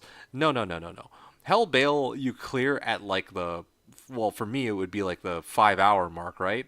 And then I'd grind out another 100, maybe, well, yeah, another 100 hours after that, and then maybe, if I'm lucky, I can get an Enigma.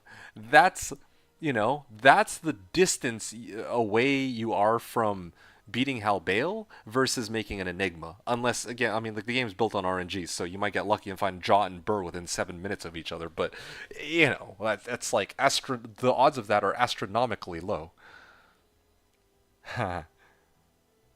Hey, I'm always here. I love this stream. I haven't played D2 in years. Yeah, yeah, I know. I know you're just giving me a hard time, but I also love how you didn't refute the whole subpar builds thing.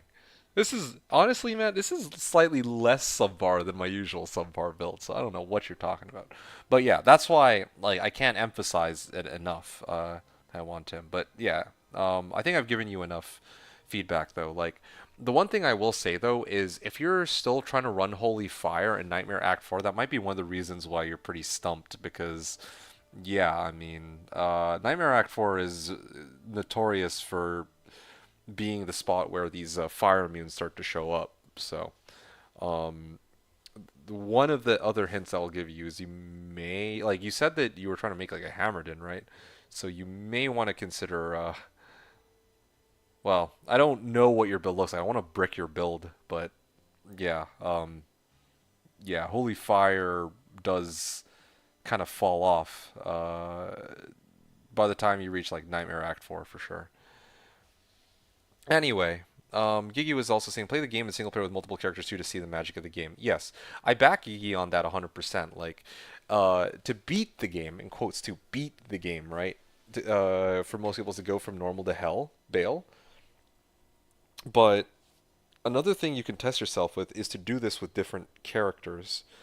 Because right now you're playing Hammerden, which honestly is a pretty solid choice for trying to go through the game, but you might find that if you make like an assassin, your journey will be completely different. Maybe you'll have an easier time, maybe you'll have a harder time, maybe there's going to be some areas that you'll find more challenging than others. But whatever the case, again, you won't need Enigma for assassin before you beat Bale, right? No matter the case, you will have a fun time trying to like challenge yourself and figure out how to overcome a lot of these obstacles, but in a different way from class to class. Let's just one was saying Hell Magaleer's Hammered is my favorite part of the game. Okay, yeah, but that's what a teleport staff is for. Gigi Flair, Gigi Flair says just play as Barb last, you will hate it. Okay, I will also second what he said there. I mean, he's 100% right. Like, don't play Barb first. That's yeah, you'll hate your life. That's the nicest that I can put it. You will hate your life if you play Barb first. So let's just win was saying, I think the first character I seen you play was that Epic Decline Assassin. Decline Assassin? Oh, Epic Declone Assassin fight with the Mortal Kombat music. Was it the Martial Arts Assassin? I think it was the Martial Arts Assassin, the Phoenix Striker, right? I mean, no need to respond. I'm pretty sure it was. There's only one assassin fight for which that would have been the case, and it was the Phoenix Striker.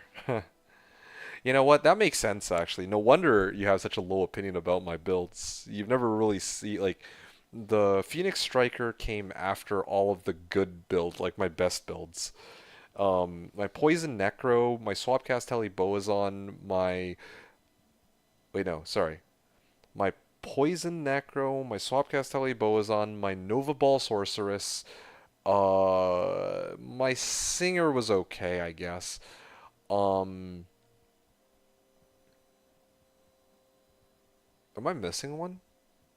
Even my wind like my cold druid, I called it. All five of those builds, if you watch those builds in action, then yeah, I don't think that you would be like shitting on all my builds like this. Some druid build SSF McRob. It was my Fury druid, yes. The easiest and great fun is Summon Necro. Everybody loves that. I don't know if I'd say everyone loves it. Some people don't like the laziness of that build, but yeah, Summon Necro is a pretty fun one. I can't believe I'd forgotten about that. Honestly, Summon Necro is one of the easier ones for sure. Yeah, or one of the more well easy and also like it just feels very intuitive compared to the other options. Yes, but yeah, one of these days, let's just win. I will play a build that is a little less mediocre. For a new flare fits perfect. Yeah, I back up Gigi on this one. Um, but anyway, you just enjoy the game. Honestly, at some point, if you get bored or if you get stumped, then yeah, then you can like start hitting people up. I mean, you can hit people up however you like. I mean, you have free will. You have the choice to do whatever. Just as like a longtime D2 player, like Gigi has a very good point. I'm glad that he pointed it out that like you only get to enjoy the game once. You'll I think that yeah, if I tell you what to do, Like I could probably tell you exactly what you need to do to overcome pretty much everything, right? Like straight up right now if I want, but then I would kind of take away that enjoyment from you, and I don't want to do that. Yeah. Anyway, uh, I'm gonna do what I want, okay, Mom? Yeah, exactly. You do you, man, for sure. Hey, Zombaz, yeah, it's good to see you, man. Hope you're well. I feel like I haven't seen you in a hot minute. Yeah, I feel like I really haven't seen you in a hot minute. So right now I'm playing, Slashdiablo had its ladder reset 2 days ago, and I am playing a Fissure Druid right now. The reason I'm playing a Fissure Druid is because I don't have the item that will enable me to make the build that I actually want to play this season. The build that I actually want to play this season uh is a Hunger Druid. I'm not kidding you. I want to play a Hunger Druid, but the problem with Hunger Druid is that in order to make the Hunger Druid of my dreams, I need the item called Earth Shifter. And well,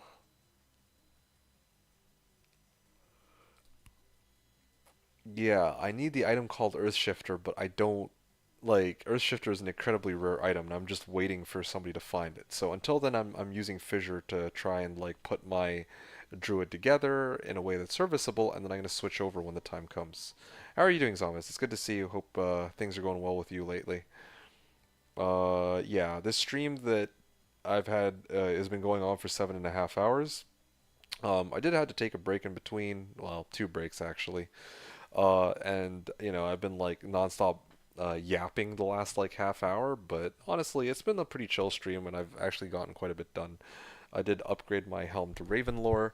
I got a nice little amulet upgrade. I got Mage Fists. Um, I was able to replace my ring for this one, and I also managed. Oh, I actually got some Ellie skillers too, and I also upped my torch to a Druid torch. So honestly, it's been a very productive day for the 8 hours that I've spent on, or that I will have spent on. Speaking of 8 hours, yeah, I'm only going to be streaming for another half hour. When I reach the 8 hour mark, I'm going to call it. That'll be a good stopping point for me, and yeah, I feel like that'll have been a very good and solid stream. Okay, so hopefully you folks don't mind too much. I'll try to be back again tomorrow, but I don't know what time I'll be able to start my stream. Hopefully sooner rather than later, and yeah, it's just going to be a continuation of what we're doing here. Gigi Flair is saying, my first time was on an internet cafe over LAN on 2001. Okay.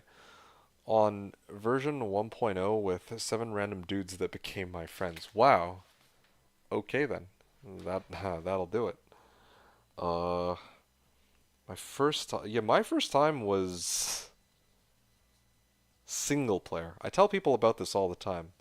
I played single player, and the first build that I ever played was what is it? The Sacrifice Paladin. There you go. And that's a build that I want to revisit in the future, but that build was so ass, man. It was so bad.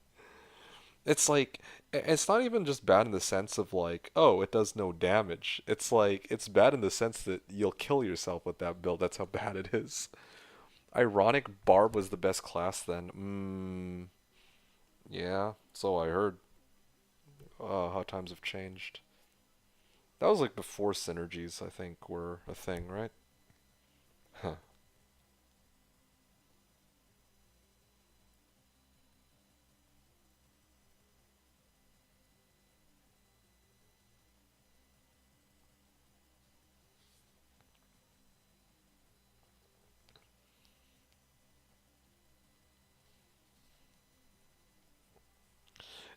Oh yeah, I totally forgot about that.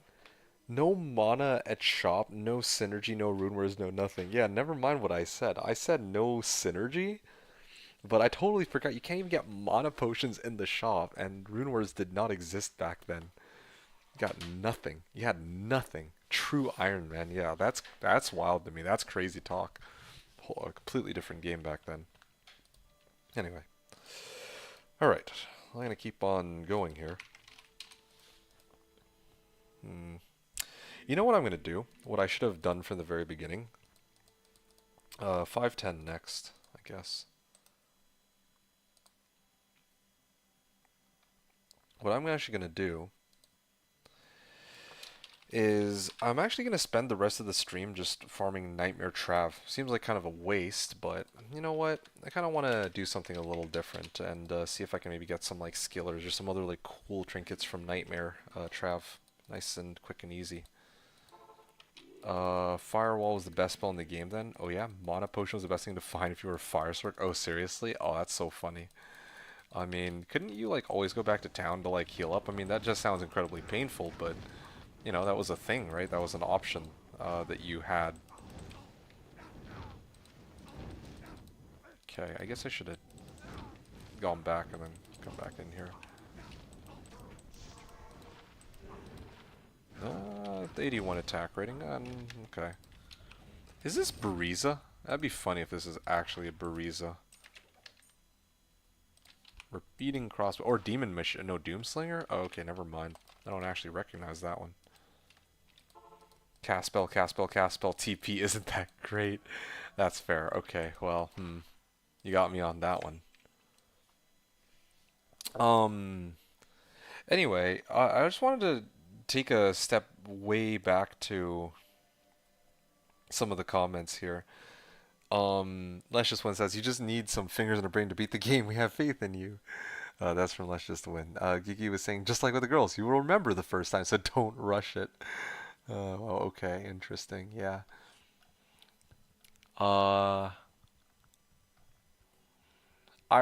So which comment was it that I was trying to respond to like way earlier? Evane, okay, so Evane was saying also they all had take a ton of handouts and have all games set up and ready the second they join. Yep, exactly.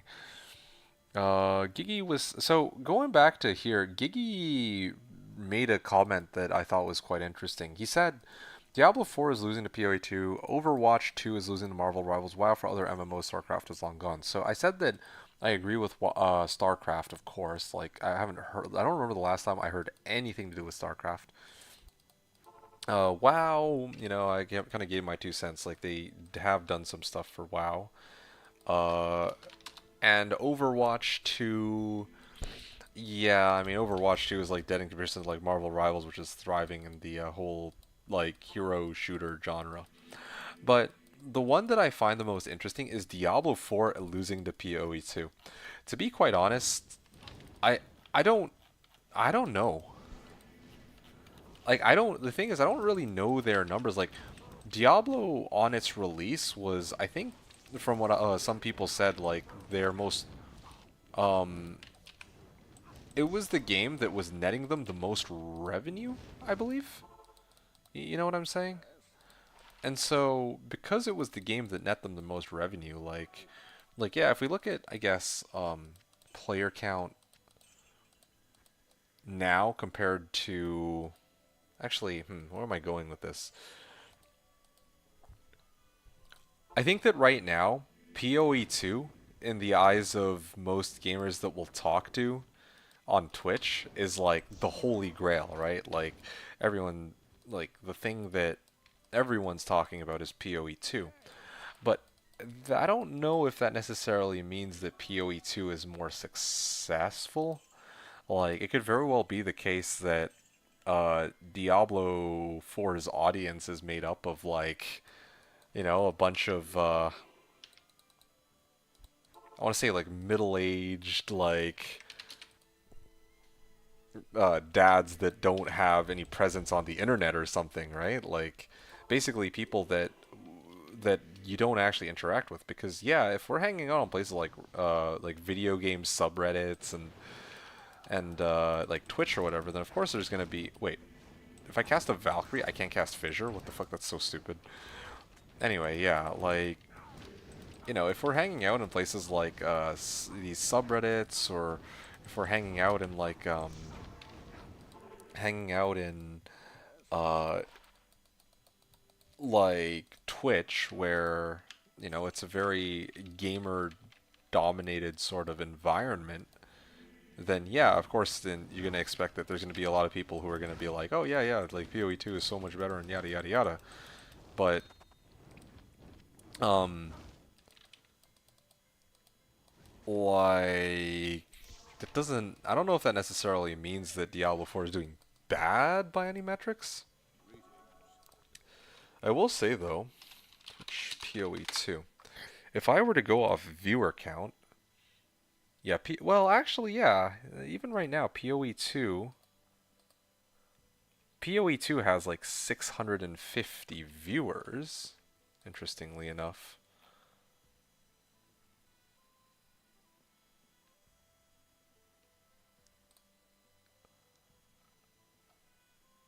Um, Twitch Diablo 4. Hold on, I'm just kind of curious about this. At this hour, oh wow, that's so funny.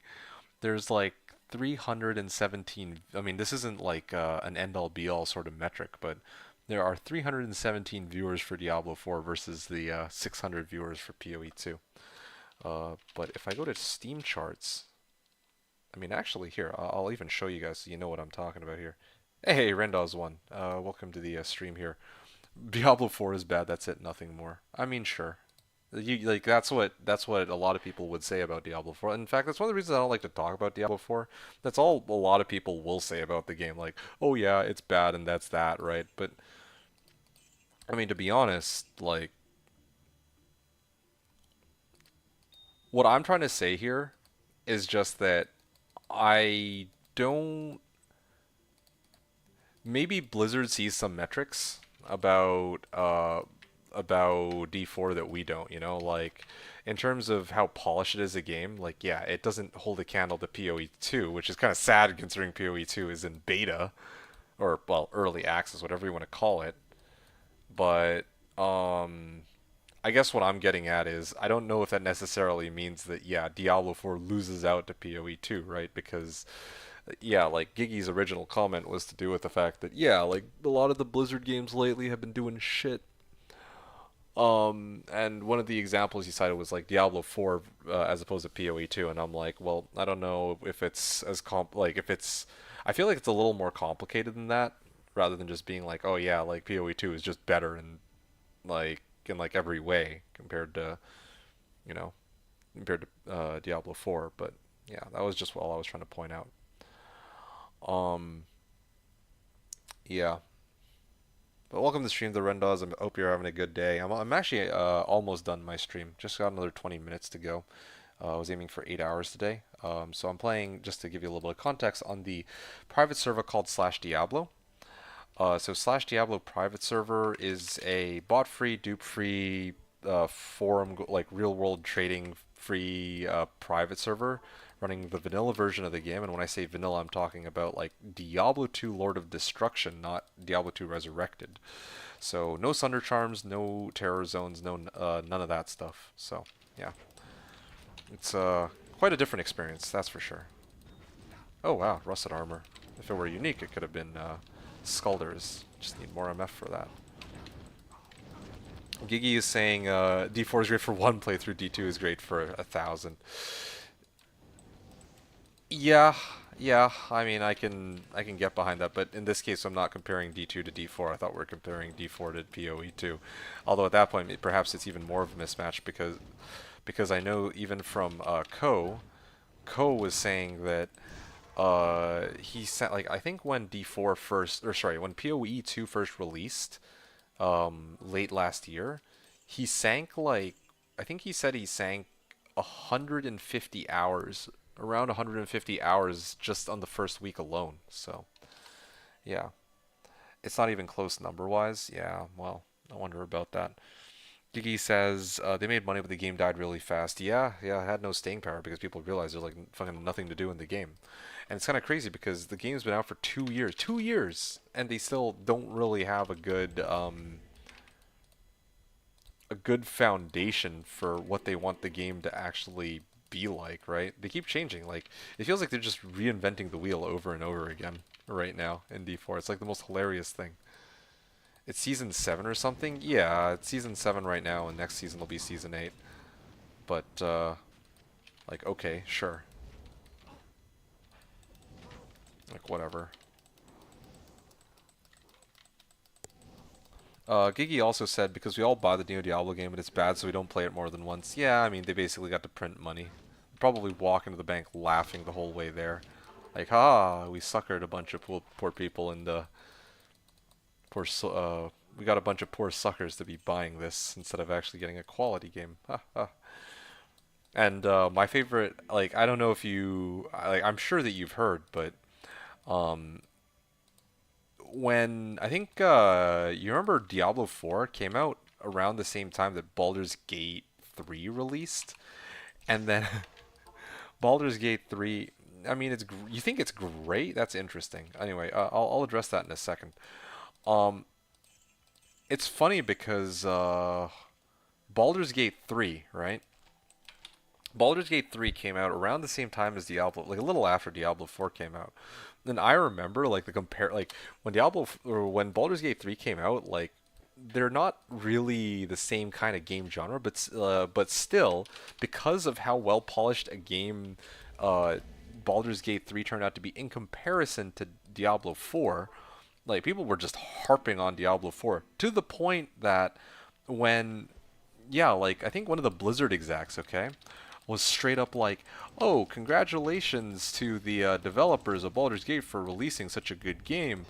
Um, but I think it's important to note that this should not be the new standard for games going forward. Like, shut the fuck up, dude. Here, just before I start talking out of my ass, like I'm paraphrasing, but I shit you not. Okay, let me actually find the tweet. Diablo 4. And what was it? Baldur's Gate 3 tweet. Okay, here we go.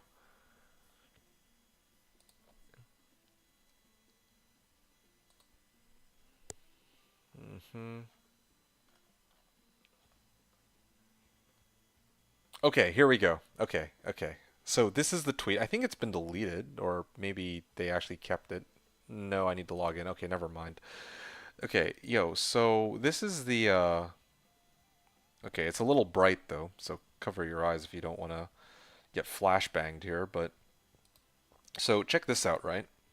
Like a lot of people, I'm deeply excited about what the lovely folks at Larian accomplished with Baldur's Gate 3, but I want to gently, preemptively push back against players taking that excitement and using it to apply criticism or a raised standard to RPGs going forward.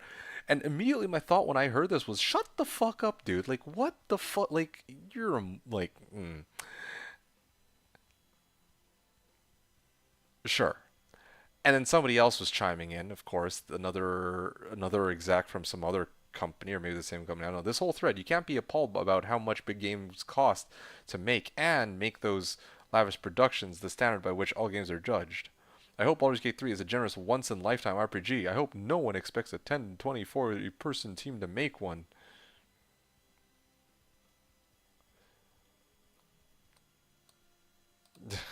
Anyway,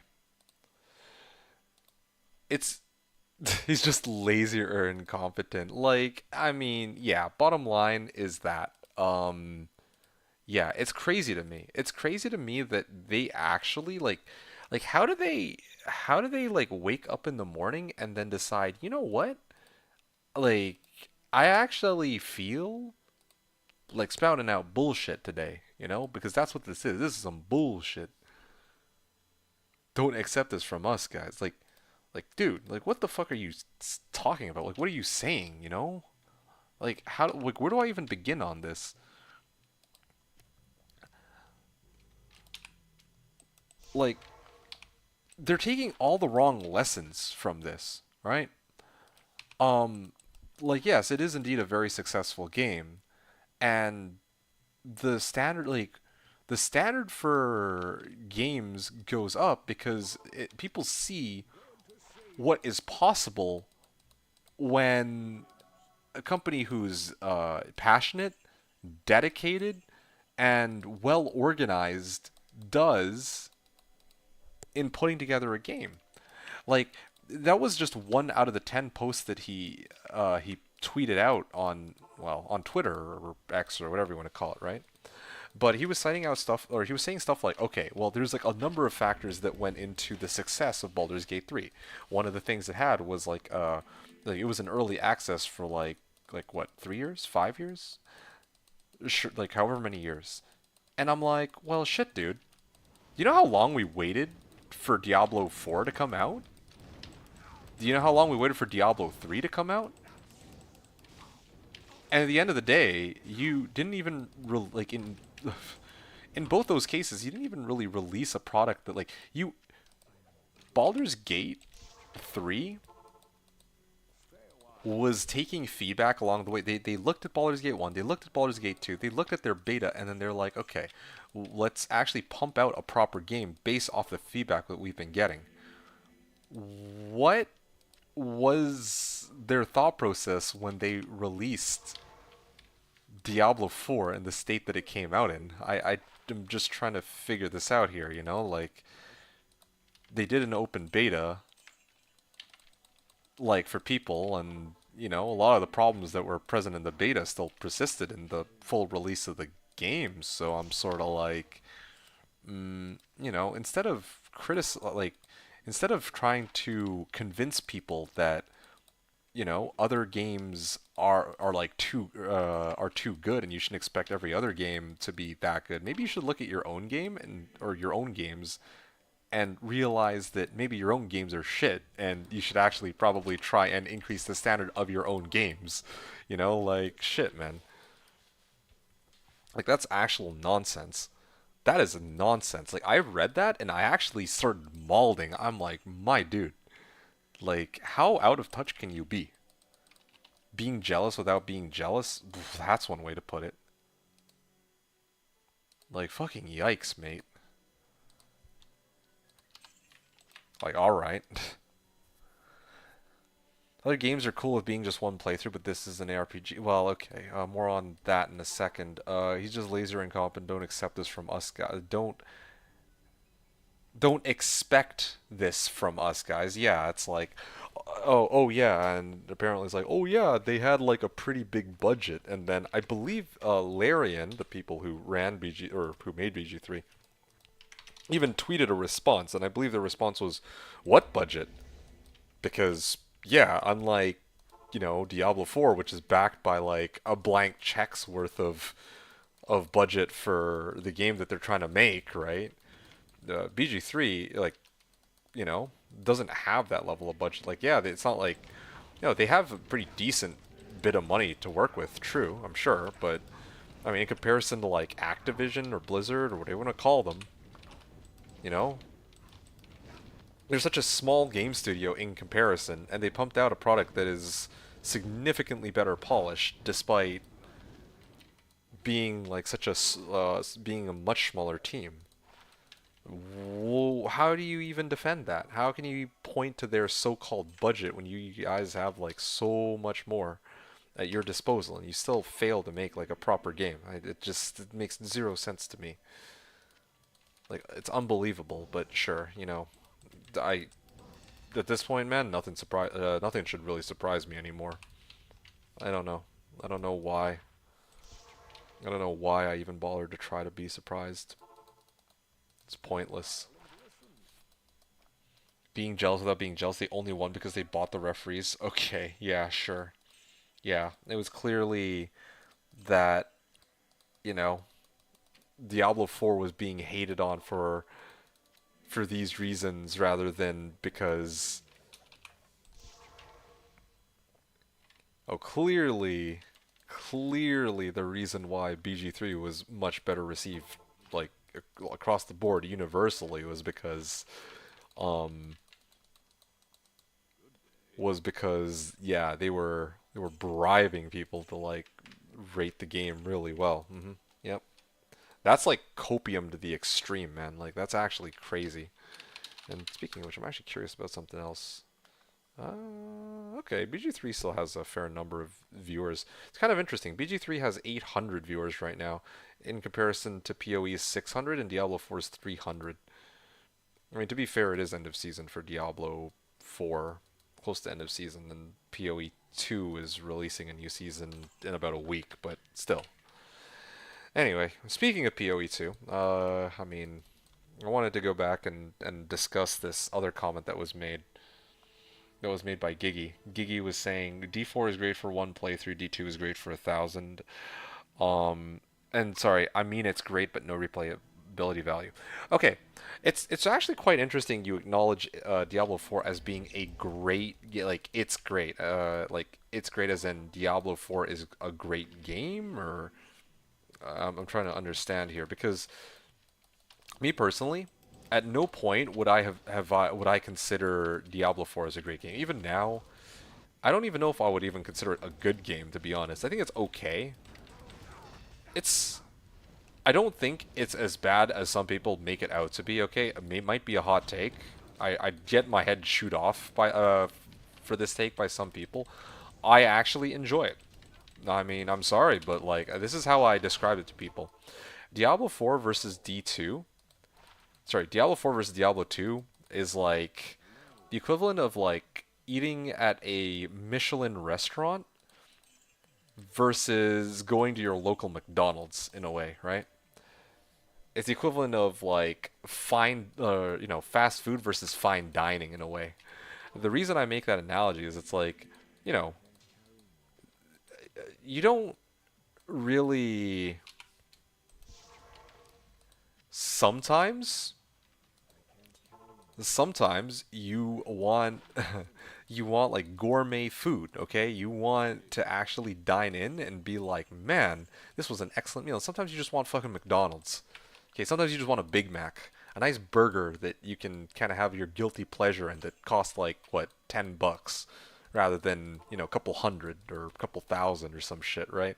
Like that for me is how I look at D2 versus D4. Obviously D2 being like the fine dining thing. Um, not everyone's going to agree with that analogy, but I think for me, where Diablo 4 stands is that it is it's enjoyable. It's not a great game by any means in my eyes, but it's still enjoyable to play, and it's something that I can kind of hop in on and finish like in a much shorter period of time than Diablo 2. Like right now, if I were to take all the time that I spent on Diablo 2 just this season alone, and I were to hop on to if I were to have played Diablo 4 with it, I would probably be very close. Well, if I knew what I was doing, I'd probably be able to like come close to finishing my character already, you know? Because that's the level of depth that Diablo 4 has. Um, and that's not necessarily a bad thing. Like, I mean, it is kind of a bad thing, but at least for me, I'm like, well, that just means that the progression to endgame of that game is much much quicker than what we have here. And overall, no, but okay, actually, no. Let me just make it a little simpler. When I play Diablo 4, at least I can just blast through all the screens with very like no, I can just get through everything super easily. There's no real level of complexity to playing Diablo 4. There really isn't, which is actually in line with what you're saying, with what Gigi is saying here.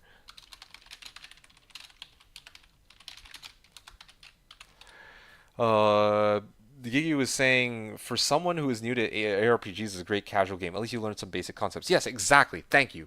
Again, you're putting it in a more concise way than I could ever hope to.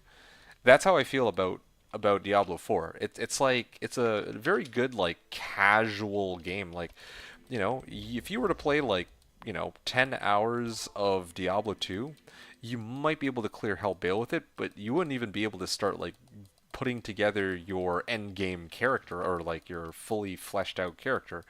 Whereas in Diablo 4, if you had 10 hours in a season, you could probably get like well, maybe not like a close to end game character, but you know what I mean. Like, you'd make a lot more progress, and like the way that game plays, it's really it feels more akin to like a hack and slash in some ways than an ARPG.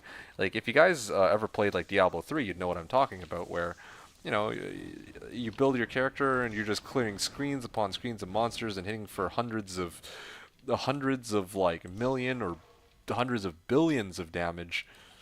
But then well, it's different in those regards. If you kind of look at that game not as a Diablo game, but if you just look at it as its own separate game, and then you treat it accordingly, then it's actually a surprisingly kind of enjoyable experience in its own way, if that makes sense. As long as you're not trying to treat it as like, oh yeah, I'm gonna go into this with like the relatively high expectations and hope that it scratches the same itch that Diablo 2 does. I think that's the difference. A lot of people went into Diablo 4 with the expectation that it either. Oh yeah, okay, I'll sell that. Yeah, I'll probably sell the block of Brax. That would be better. I think the reason why a lot of people are so dissatisfied with D4 is that they were kind of expecting it to be either a successor to Diablo, which it doesn't really feel like one, or that it would be a little bit more, I guess, fun or like a good or great or amazing game, or even revolutionary game. But if you look at it from this perspective of, oh yeah, is this a fun game? I actually, from that perspective, I can enjoy D4 a little bit better, and I can appreciate it a bit better. But that's it. I'm not going to defend it as a good or great game by any means. Yeah, no, like Taiwan, imagine playing D2 for the first time now with no help game is hard. Yes, yes, exactly. Exactly. Thank you. Yeah, no, I agree with you fully. If you're, that's the thing. Like, if you're like, Taiwan earlier, I don't know if he's still here, but Taiwan earlier came in here and he was like asking for help with his paladin, and it makes sense. Like, Diablo 2 is not like the most forgiving game, right? Like those of us who are here in this chat right now, the majority of us, have had the luxury and benefit of playing this game for many hundreds, if not thousands of hours. And so it's not really much of a surprise that we kind of have a good grasp of the majority of what's going on in D2. But the thing is, somebody who has no idea about the game is going to struggle a lot more. Like there's a lot of things that we do take for granted here, right? Like as one prime example, let's say respecs, right? Look at respecs in this game. Respecs, like even in D2R, you get 3 respecs. If you have Pluggy, it's a different story. But if we look at just the base game, you have 3 respecs, one for each difficulty, and sometimes like people will use up 2 of the respecs and not even be able to clear Hell Den of Evil to get the 3rd respec, you know?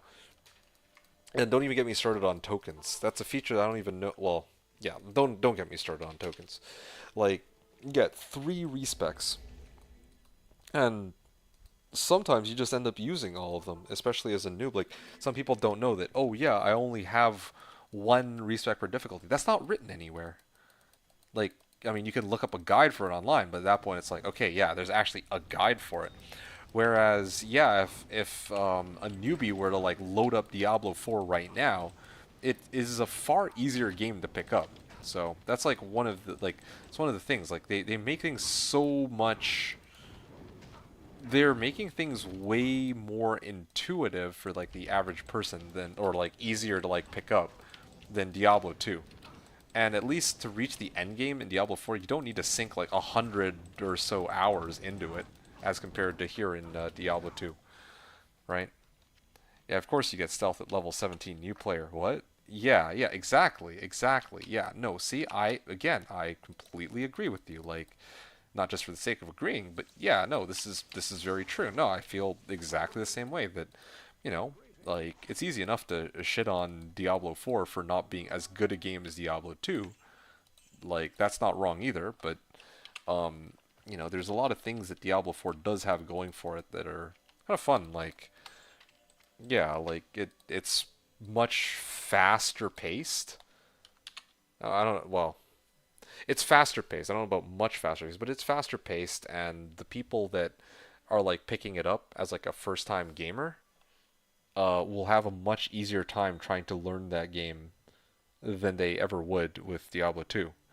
which, you know, is makes things easier for them. It doesn't necessarily mean it's like a bad thing because, you know, for me, I like complexity for a game, right? And I think that Diablo 2 offers a lot more complexity than Diablo 4 ever has from the launch of the game until now. But anyway, I should really stop with this comparison between Diablo 2 and Diablo 4. I feel like I always come back to it like all the time.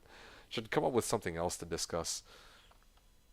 Especially because there will come a time where I will trigger somebody about this game. I'll say like the wrong thing, and then it'll devolve into some sort of like heated argument in chat. I don't generally mind heated arguments in chat, but over Diablo 4, that would be like the weirdest thing to argue over, I admit. But either way, yeah, you know, I enjoy it. So yeah, I enjoy it, but I don't. It's weird. It's a bit of not an oxymoron, but I enjoy the game. Like I enjoy Diablo 4, but I wouldn't call it a good game, and I wouldn't necessarily recommend it to others. That's kind of how I see it. So anyway, I think I'm actually at the end of my. I think I've reached the 8 hour mark, so I think this is where I'm about to call it a stream. Although Gigi wrote one other comment. I found a gem of a game called Diplomacy is not an option. Recommend. Ooh. That sounds like a fun one. Well, I'll start off with the other two things that you had listed, which was Win 10 um I think, or something. I can scroll up and find it, I think. Should write it down. O and O shut up 10 plus plus. So I'll take a look at that, and I'll take a look at D2R LAN. I think those two things are going to be my starting point. But just real quick, what is diplomacy is not an option? I'm a little curious. Well, I guess I could just look it up. That's fine. I'm not going to make you write everything out. I'll do some digging on my own for once. All right. So I'm just trying to think like what else I can do now, but I think I'll leave the I'll wait until tomorrow. Like I'll take some time to think about it tonight. I need to kind of I mean, I've been playing a lot of Diablo 2 this weekend. I played 10 hours on Friday. I played 20 hours yesterday, and I played 8 hours today, like not counting the breaks in between, right? It's like 30 or like 35, maybe even hours of like gameplay, and I think that yeah, it would do me some good to kind of like take a step away from the keyboard, kind of like reset my brain and not just reset my brain, but also have a chance to really theory craft like what I should do while I'm waiting for Earth Shifter. Because yeah, like courtesy of a vein, I was able to get Earth Shaker as a temporary weapon. Maybe I should switch over to this and start trying to, you know, like try to make this work somehow. For example, think I genuinely don't think it's feasible, but I can try it anyway and see. But this is something I want to kind of play test, and then kind of I want to play test this and actually see it on my own before I make a final decision as to what I want to do with this character. I mean, I don't know if that makes sense because like yeah, like right now I've been spamming Fissure like the last 3 days, 4 days, but I kind of want to take some time to sorry, not 3 days, 4 days, like 1 or 2 days, right? I've been spamming Fissure for like 1 or 2 days, but you know, it would be nice to kind of like switch up my build and do something a little different. Yeah, if I had my Earth Shifter, all my problems would be solved. I would have switched to Hunger, and I would just be spamming Hunger for all the packs while getting Fissure out here. But you know, if I can't do that, then yeah. Um, what other options do I have, right? uh, uh, and the rest of my equipment too. Like, what else do I need? I'm still missing two LE Skillers and an Annihilus. My amulet's decent, and I'm missing SOJs and an Arachnids. Heh. Yeah, I still got some ways to upgrade my guy. Honestly, this is a lot of damage. Like 3,500 damage. If I were to, no man, if I had more facets, I would be able to run cows a lot more easily. That's for sure. It'd be like running like cows with Blizzard. Cows get melted by Blizzard so easily because of cold mastery. Fissure works very similar to Blizzard, but I just don't have a way to reduce their resistances in such a way that makes it easier to drop them with Fissure, which is unfortunate. Okay, so last comment from Gigi is not an ARPG, but satisfied the building lots of stuff and kill lots of stuff game mentality. It's a strategy game where you can pause the game and think, really? Okay, you know what, actually? Maybe minus the building lots of stuff. That reminds me of Divinity Original Sin 2. Because you talk about like kill lots of stuff, strategy where you can pause the game and think. When you talk about strategy game where you can like pause and think, I actually intuitively think of Divinity Original Sin 2 because in DOS 2, right, you can actually like stop whatever you're doing. Like there's real time like talking to NPCs, but as soon as you get into combat, then it becomes turn based. And yeah, when everything's turn based, then it's well, you have time to really step back and kind of like think through your moves. And I think that's I don't know. I love that. That shit like suckers me in, and I just love it. Yeah.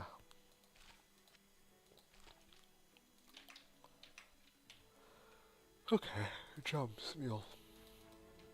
Uh, hey, Tate Harold. Tate Harold was saying you can consider wielding an obedience pole for running cows. You know something? That's I dare say it's better than dual spirit against cows. You know something? That's actually a really clever idea. Thank you for that, Tate Harold. Yeah, maybe I will. I mean, like right now I am running dual spirit, but +4 to all skills versus the -23% ED or -23% enemy fire resistance from obedience. Or is it 25? I think it might be 25. I'll just double check real quick. I don't ever really build obedience for the minus to enemy fire res, but yeah, I could certainly help. I get enchant too. If I ever decide to whack anything with it. Here it is, -25% to enemy fire resist. Yeah, like I could build obedience for that. The minus enemy fire resist to go along with fissure. Yeah, that is a very valid option if I wanted to go down that route. But the other problem if I were to try to build an obedience is I'd need a base, and then I would need a hell, a Ko, and a Fal. I have the hell rune, but I don't have another Ko and Fal on hand, unfortunately, so yeah.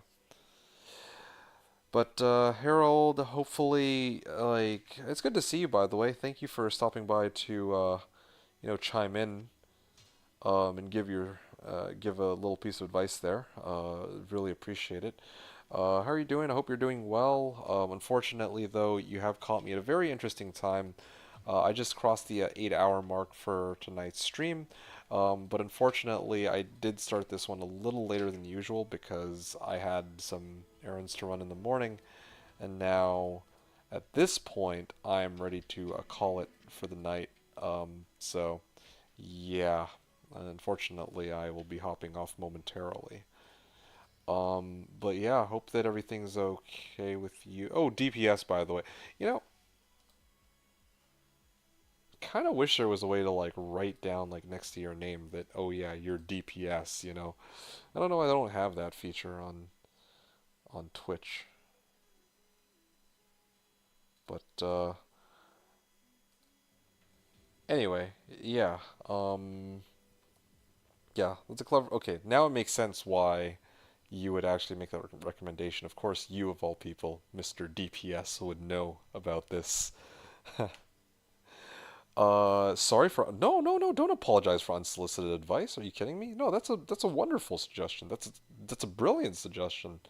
You're like one of the freaking legends on this server. I'm quite happy to get unsolicited advice from you of all people. Are you kidding me?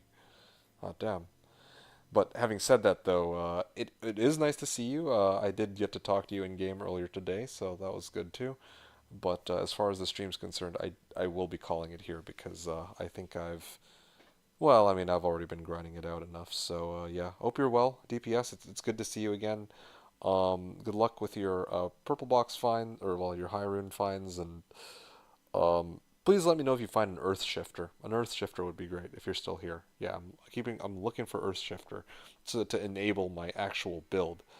And then, of course, like I mentioned, Phase 2 Fever earlier pointed out that the spreadsheet for classes, there was like that typo that I messaged you about. So, yeah, those are the only things.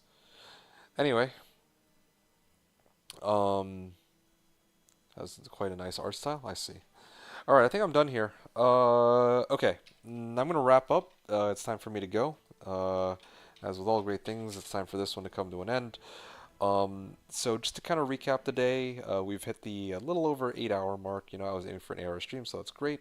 I had to start a little earlier than usual, so sorry about that, but that's just how it is. Otherwise, it would have been like a 14-hour stream, but oh well. I mean, you win some, you lose some. Sometimes, well, at least I got like another day's worth of streaming in. And I'll be able to stream some more this week. I think I'll be able to stream tomorrow and maybe even Tuesday. But at the end of the day, I'm kind of, I'm really just waiting for that stupid Earth Shifter. I don't know how long it'll be before somebody finds it. If somebody finds it, then great, right? I can actually start playing the game properly. But until then, I don't know how much investment or how much time I want to invest on this character, because otherwise, like, I mean, I'm just playing a Fissure Druid. I've already played a Fissure Druid once before. I know it works. And I don't think that you guys gain anything new from my channel watching me play a Fissure Druid, since I've already done it before. So I'm just waiting for that Earth Shifter so I can play Hunger instead and show you guys a new variation of this Fissure sort of build. Anyway, yeah, see ya, Giggy. Yeah, thank you. By the way, Giggy, I just want to say, give you a very big shout out. Thank you very much for, our lovely discussions today. I had a lot of fun. I hope you did too, and I hope to see you again in the future, because yeah, these conversations you and I had or have had have been pretty awesome. I've enjoyed myself a lot, and I hope you did too. And yeah, it's been a pleasure for me too.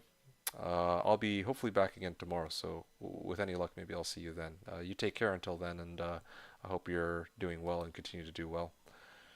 Let me leave you something? Okay, sure, sounds good. Also, I'll take a look at this mod a little later too. I have the tab open for it. Um, Now, with all the those comments out of the way, Mixcloud uploads. Okay, what is this? Music. Okay, yeah, it's something else for me to jam to. Enjoy. Yo, thanks, dude. All right. So last thing I'm going to talk about before I hop off is just how my character has developed, what I have, and what my stats and skills are, and what my gear is. So, just to recap one last time, I am playing a Fissure Druid. I'm still on my way to getting to my Hunger Druid build with a bit of a twist. My strength is at 156, like not 156 base, but I have enough strength to wear my Spirit Monarch. So it's over 156 strength, with some points of dexterity for my Harmony Bow, which has a 40 dex requirement, and then the rest of my points went into Vitality. So pretty standard build for stats.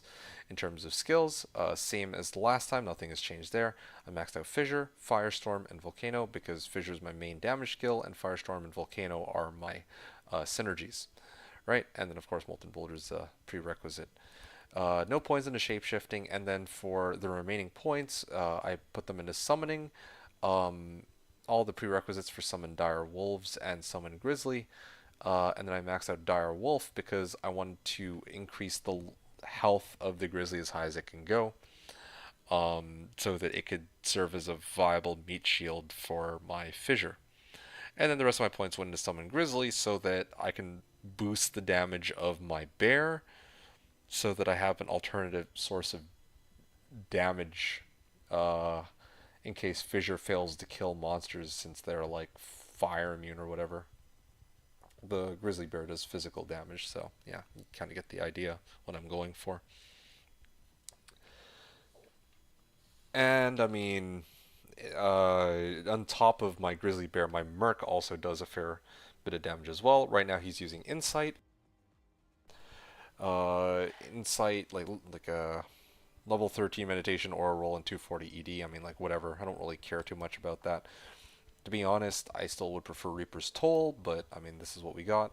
I threw a smoke on him because that's all I had access to, and then of course Crown of Thieves. Well, I mean, provides me some 12% lifesteal, so that's pretty good too. Having said that, on my own character, I have right now Harmony on Switch if I want to run around quicker. If I want to spam more Pindle next time or something, I haven't really decided what I need on Switch. It really depends on the area that I farm. But as for my main hand, well, I'm running Mage Fist. Can't really go wrong with that because it gives fire skills and FCR. Later on down the line, I'll have to switch this out for Laying of Hands once I get my Earth Shifter. But until then, if I'm spamming Fissure, if I'm casting Fissure, then I want my own Mage Fists. Here I'm using a 17 strength ring so that I can actually hold up my Spirit Monarch. Same thing goes with Credendum Belt, except this Credendum Belt also gives 15 all res. I had this ring that I managed to self-find myself by cubing gambled amulets, and then finally one of them rolled, an MF, like fortuitous ring of fortune, so MF prefix and MF suffix. I have Terror Haunches. It gives a little bit of strength, but it also gives a big chunk of, well, a small bit of resistances across the board. And then, yeah, Spirit, Monarch, and Shield. I'm not going to talk too much about this, but it's like plus all skills, resistance, or sorry, so plus all skills, FCR, Vitality, and Mana for both my sword and my shield. But my shield also has the liberty of giving me extra resistances. And then lastly, yeah, my amulet just, I upgraded it today. It has LE skills, but it also has life, lightning res, and fire res. And then, of course, courtesy of LeBron, I was able to sub out my old circlet that had like LE skill, like just plus 2 LE skills, for one that has plus 3 LE skills, enemy fire or minus enemy fire resistance, and 24 all resistances and energy. Again, this is a massive upgrade from like my old circlet. This item here called the Raven Lore. And last but not least, I have the Rain Runeward as my armor. I built that yesterday, but again, just to recap, it just gives plus 2 Druid skills. And the rest of the stuff that I upgraded are my charms. I picked up like 2 LE skillers today, as well as the Druid Torch that I paid 6 tikis for. That's like the main thing, the main events that took place today on this stream. Got to upgrade, got to add like 2 elemental skillers, got to upgrade to Ravenlore, got to replace my amulet, and perhaps most of all, I managed to farm 6 keys to get a Druid Torch. So there you guys go. That's the recap for my build. That's the recap for tonight's stream. That's a wrap. Thank you all so much for watching. I hope you've enjoyed the stream. This has been a blast on reset weekend for Slashdiablo's ladder resets. So once again, hope you enjoyed the stream. Thanks everyone for watching. D2D2 signing out.